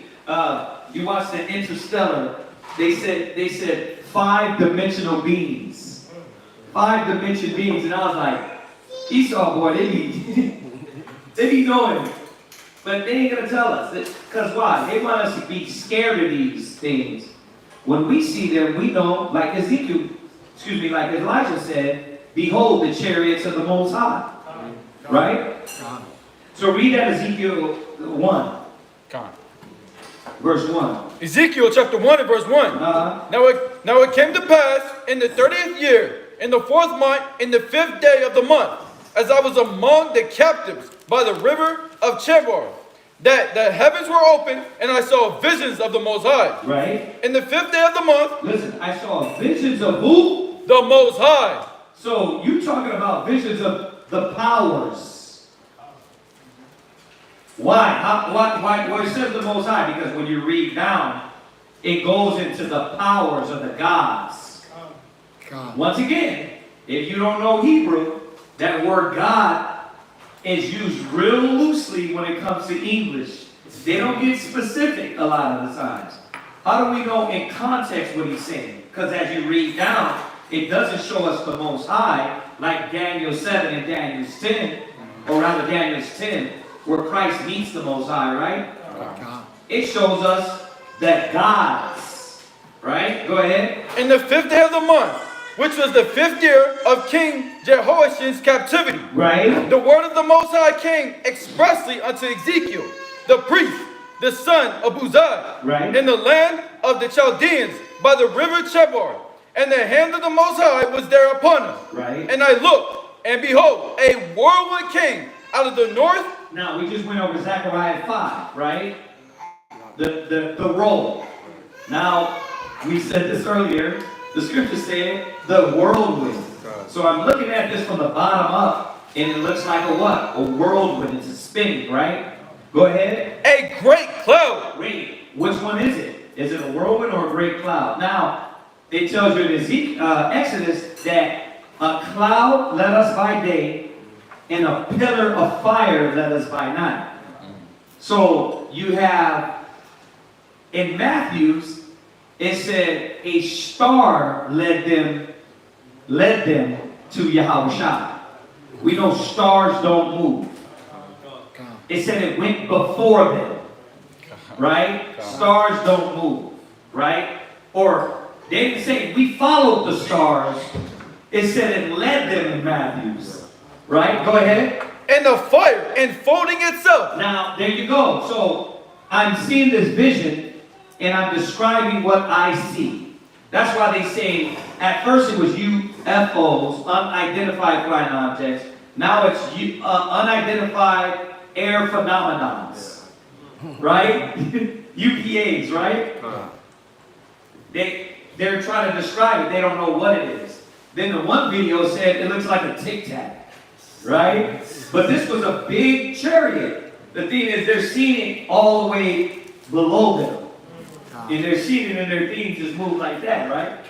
So they're describing it the best they can. Go ahead. And the brightness was about it. Right. And out of the midst thereof. Right. As the color of amber. As the color of amber in the midst of this. Read. Out of the midst of the fire. Right. Also, out of the midst thereof came the likeness of 4 living creatures. Right. So you see that word a lot when it comes to the angels. Right. Creatures. It can say cherubims. Right. Why? Because when you look at what they represented themselves as, they came like creatures. Right? Go ahead. And this was their appearance. Right? They had the likeness of a man. So, don't get it misconstrued. They are men. The angels are men. Right? When we just read, he said, I am your brother. Stand up. Right? I'm just like you in Revelation 19. They're men. But they can take on any form and shape. Right? You're talking about Yahushua standing on the mount. And as he transfigured, there was Moses and Elijah. Was Moses and Elijah, right? Correct me if I'm wrong. There was Moses and Elijah, right? Go ahead. And everyone had 4 faces. Right. And everyone had 4 wings. Right. And their feet. Like that in itself is damn crazy as hell. 4 faces and 4 wings. Like, if you were seeing that, that is spooky. But you're saying, well, why do they got to do all that? Why not? If you were an angel, what would you want to be? If you were sent to scare the hell out of somebody or to show your power, what would you want to be, huh? Right?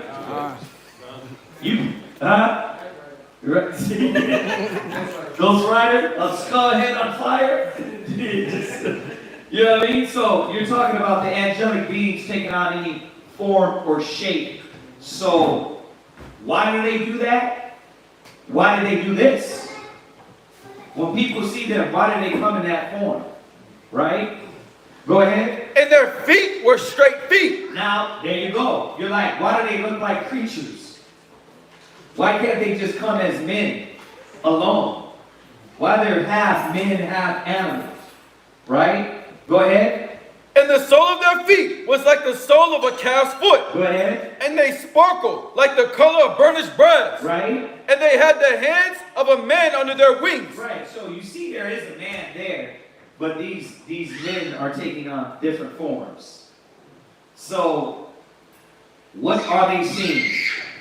Does the Bible tell us about invasion of the body snatchers? Nowhere through the scriptures. If y'all are believers, nowhere in the Bible tells us about little green people. He said, and they seen the vision of the powers, the gods, the angels, right? The scriptures tell us about the evil angels, right? So why would we think anything else?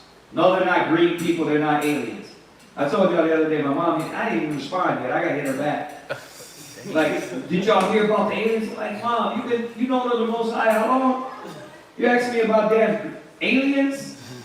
The word says gods, powers, right? Go ahead. On their 4 sides. Right. And they, 4. Right, and I don't want to go down. This goes down into the chariots next to the angels inside the chariot and the angels outside the chariots.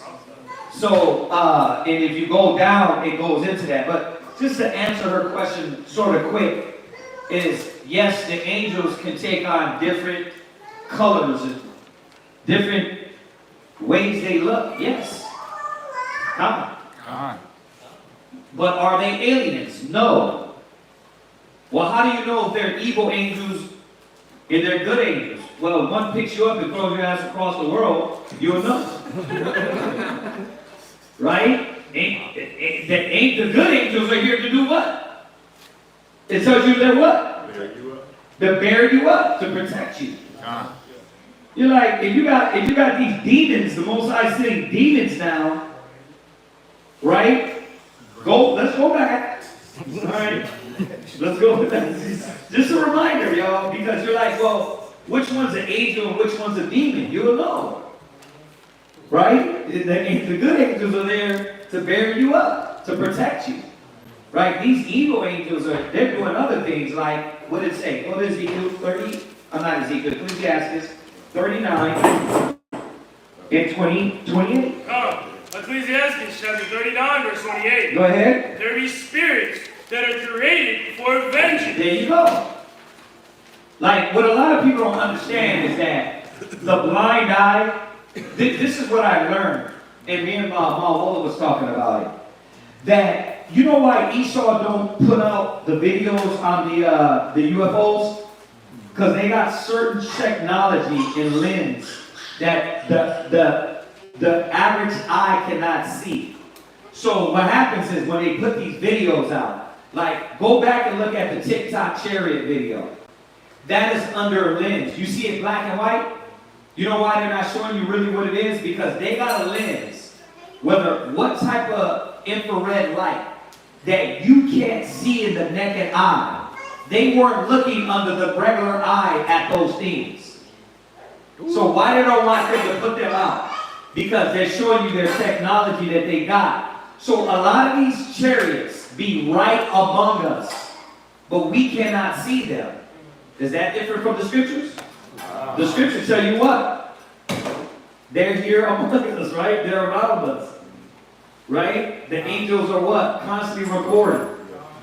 So imagine your eye being clicked over and you can see. You'll be seeing way more than, you know how we look for the actual spiritual being to show themselves in the third dimension.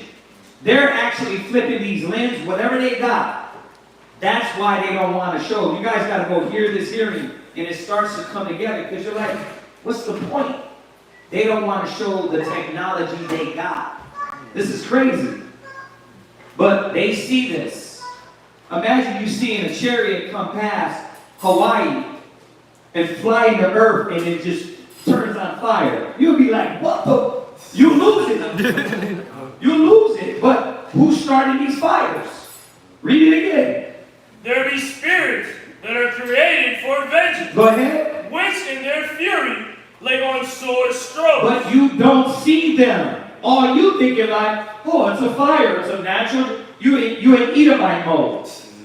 Oh, it's a natural disaster. Things like this happen. No, bro. You'd see an angel dive into there, burn the whole thing up and dive out, but you can't see that to the naked eye. There be spirits that are doing this, yeah. Oh yeah, if y'all see that video of Maui, what is it, Maui? Yeah. Yeah, they had the camera down up in the fire, and you see the fire shoot through there. Yeah. And you know that's not nothing regular. No. How the fire shot through past the. Oh yeah. It was literal fire. That wasn't no wind. It was, bro. What does Obadiah say? They should be sparks in the midst of stubble. You got the fire. That's a spirit. But we in Edomite mode. We in dizzy mode. We're like in TikTok mode. We're like, yeah, it's just another natural disaster. You better snap out of it. The Most High is burning this damn place up. He's doing what he said he was going to do. Go ahead. In the time of destruction, they pour out their force. Go ahead. And appease the wrath of him that made them. And appease the wrath of him that made him. Go ahead. Fire. Go ahead. And hail. Read. And famine. And death. Read. All these were created for vengeance. Right. Go to Psalm 78, verse 49. California fires, is that now? Oh yeah, that same fire. Just see the light in the middle of it? Come on, Most High is not playing.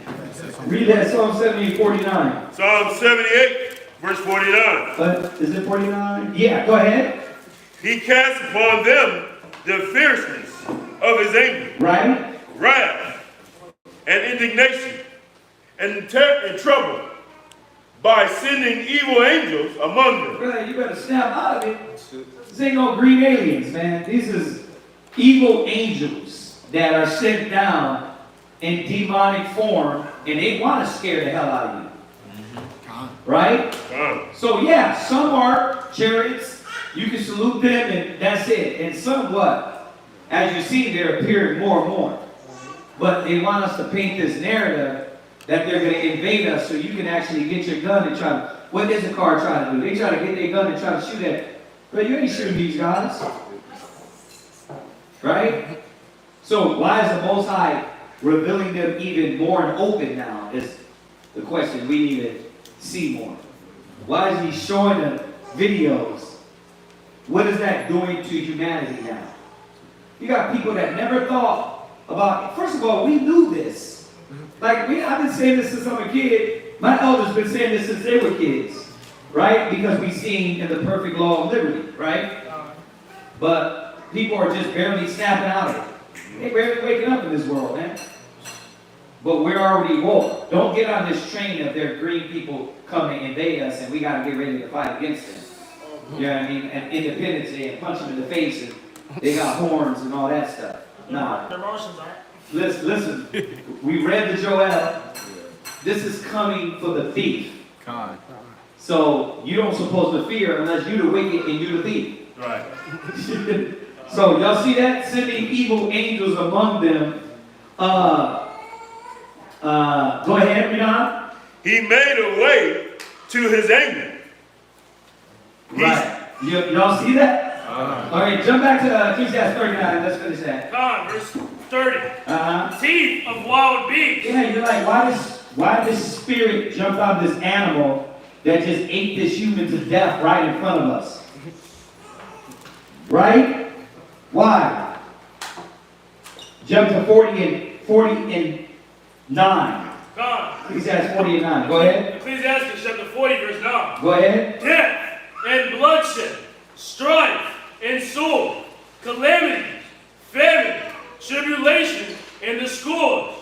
These things are created for the wicked, and for their sakes came the flood. Y'all are not getting it. Our people don't get it. You're supposed to be scared. We're supposed to be fearing and seeing what the majesty of the Most High is doing to bring down Egypt. But the Most High also said it'd be like a good song to some people. It'd be like words in the book. That's a good story, huh? Good story, brother. Bravo. Nah, this is for real. And the Most High is just revealing it to the non-believers. Right? So, to answer the question, yes, these angels, these evil spirits can come and show themselves, reveal themselves. And I was thinking like, we know angels don't crash. We know you can't fly into the middle of the earth, fly out, and then break. Like, why would you fly into the earth if you could crash? And then come out of the water, fly into the water at thousands of miles per hour and not destroy yourself, but all of a sudden break down. Right? I said, man, I wonder if the Most High did like Pharaoh, gave them a little technology to play with. You know what I mean? Because they said that too, like they alluded to that they got technology and trying to reverse engineer certain things. But then I said, well, let's think about this. If that was true, they would have had to been reverse engineering from the 50s. They ain't got it yet. Laser guns, laser beams, laser fast, interstellar vehicles. So I'm like, it kind of, that seems like a false narrative that they're trying to promote. Because you know the white man got a hold of it. He hit with his ass with a laser beam quick. We got to try it out. Oh, it works. The black guy disappeared. Yeah.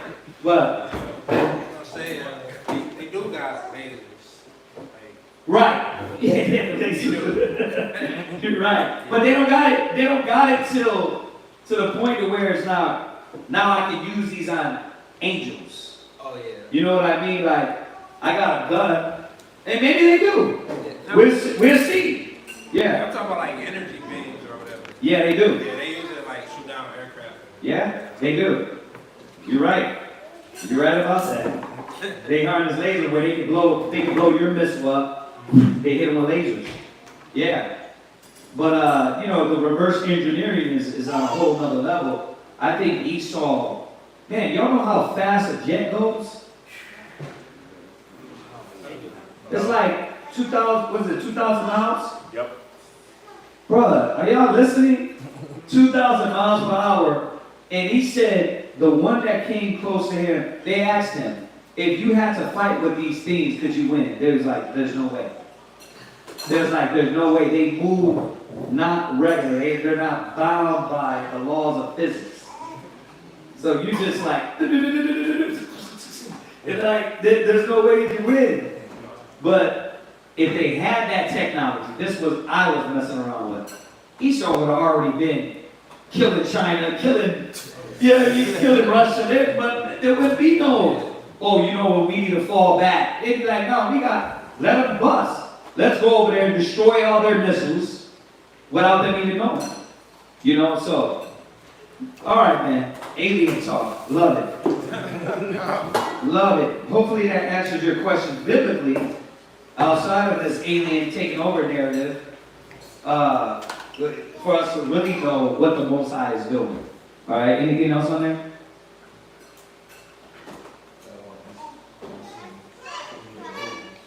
What happened to the old ones? No, you just gotta, I just scrolled up. Like, there's nothing. There's nothing new on there? Okay. It does it after a while.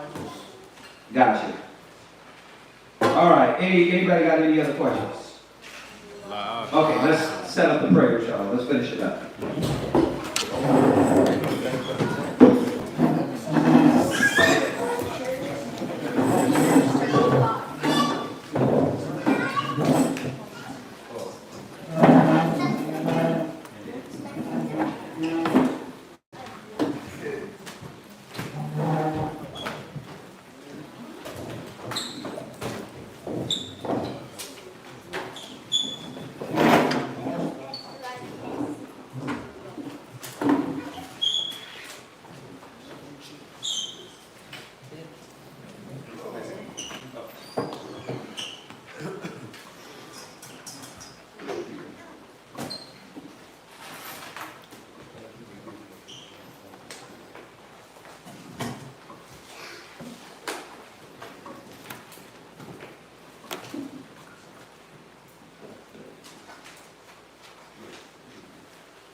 Yahweh, in the name of Yahweh, please listen to us. Now, right now, send Michael, and the righteous angels, to watch over, bless, heal, protect, and make strong, the people of Yahshua. Also send unto us, much wisdom, much knowledge, much understanding, much patience, much faith, much brotherhood, and much love, spiritual power, and forgive all of our sins. Yahushua, come quickly, for indeed is our hope, always, and forever. Amen. All right. Barak Yahuwah, Bahashem Yahushua, Hawa, Utanau, Ha-Tarara. Blessed are you, Yahweh, in the name of Yahweh that gives to us the law. Barakatah Yehovah. Ba'ashem Yahushai. Hawa. L'Tadanawa. Award. Lara'ah. Blessed are you, Yahweh, in the name of Yahushai, that gives to us the light to see. Barakatah Yehovah. Ba'ashem Yahushai. Hawa. L'Tadanawa. Hayo. Korah. La Korah. Ha'ain. Blessed are you, Yahweh, in the name of Yahushai, that gives to us the ram's horn to call the people. Barakatah Yehovah. Ba'ashem Yahushai. Hawa. L'Tadanawa. Shaman. Zayat. Lamashah. Yasser Allah. Blessed are you, Yahweh, in the name of Yahushai, that gives to us the olive oil to anoint Israel. Of course, after the Sabbath prayer, if you want to get anointed, you can do that as well. All right? 2 seconds.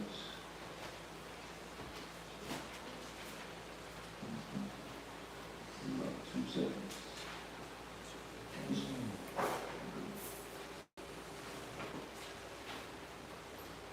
Okay.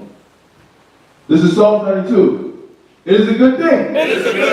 To give thanks unto Yahweh. To sing praises unto thy name. O Most High. To show forth thy loving kindness in the morning. And thy faithfulness every night upon an instrument of 10 strings. Upon an instrument of 10 strings. And upon the psaltery. Upon the harp. With the psalm sound. But thou, Jehovah, hast made me glad through thy work. I will triumph in the works of thy hand. O Jehovah, how great is thy work.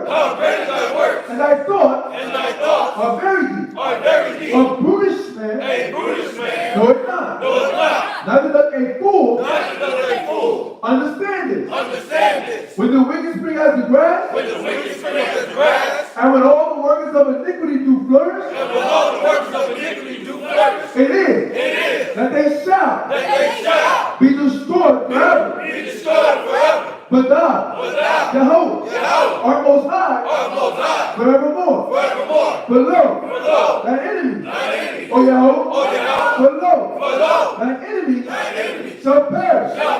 All the workers of iniquity shall be scattered. But my horn shall thou exalt, like the horn of a unicorn. I shall be anointed with fresh oil. Mine eye also shall see my desires. On my enemies. And my ears shall hear my desires of the wicked that rise up against me.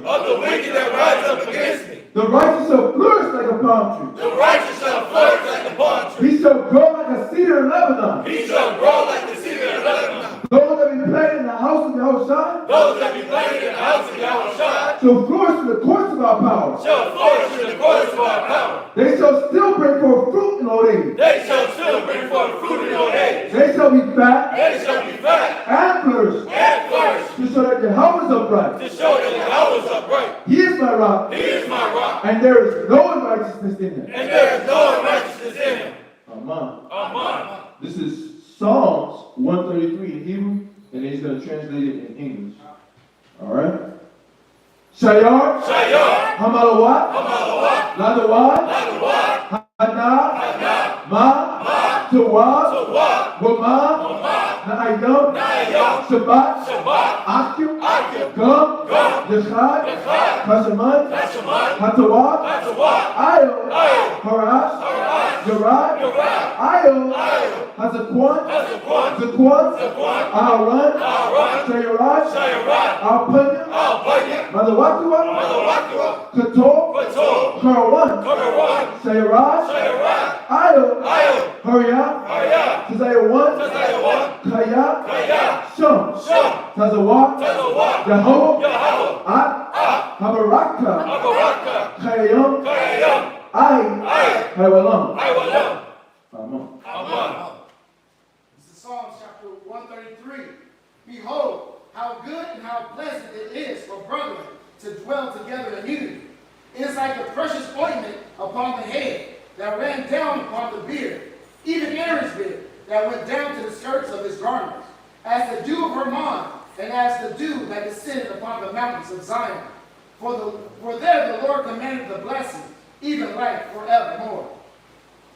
Ba'asam Yahusha. Ba'asam Yahusha. The water. The water. The God. The God. Aman. Aman. All right. Let's circle up.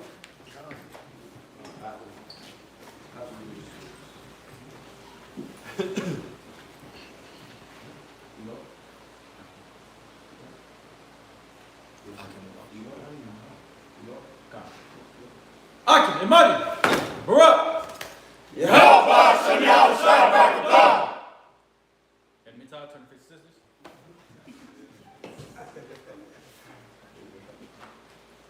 Saluting now the daughters of Zion, Akim, Imani, Barak. Yahweh. Do that again. Let's do that again. Time. Akim, Imani, Barak. Yahweh.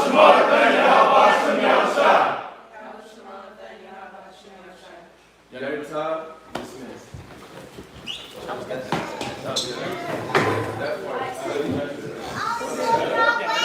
was about to say. Hey, let's salute him online. Say shalom.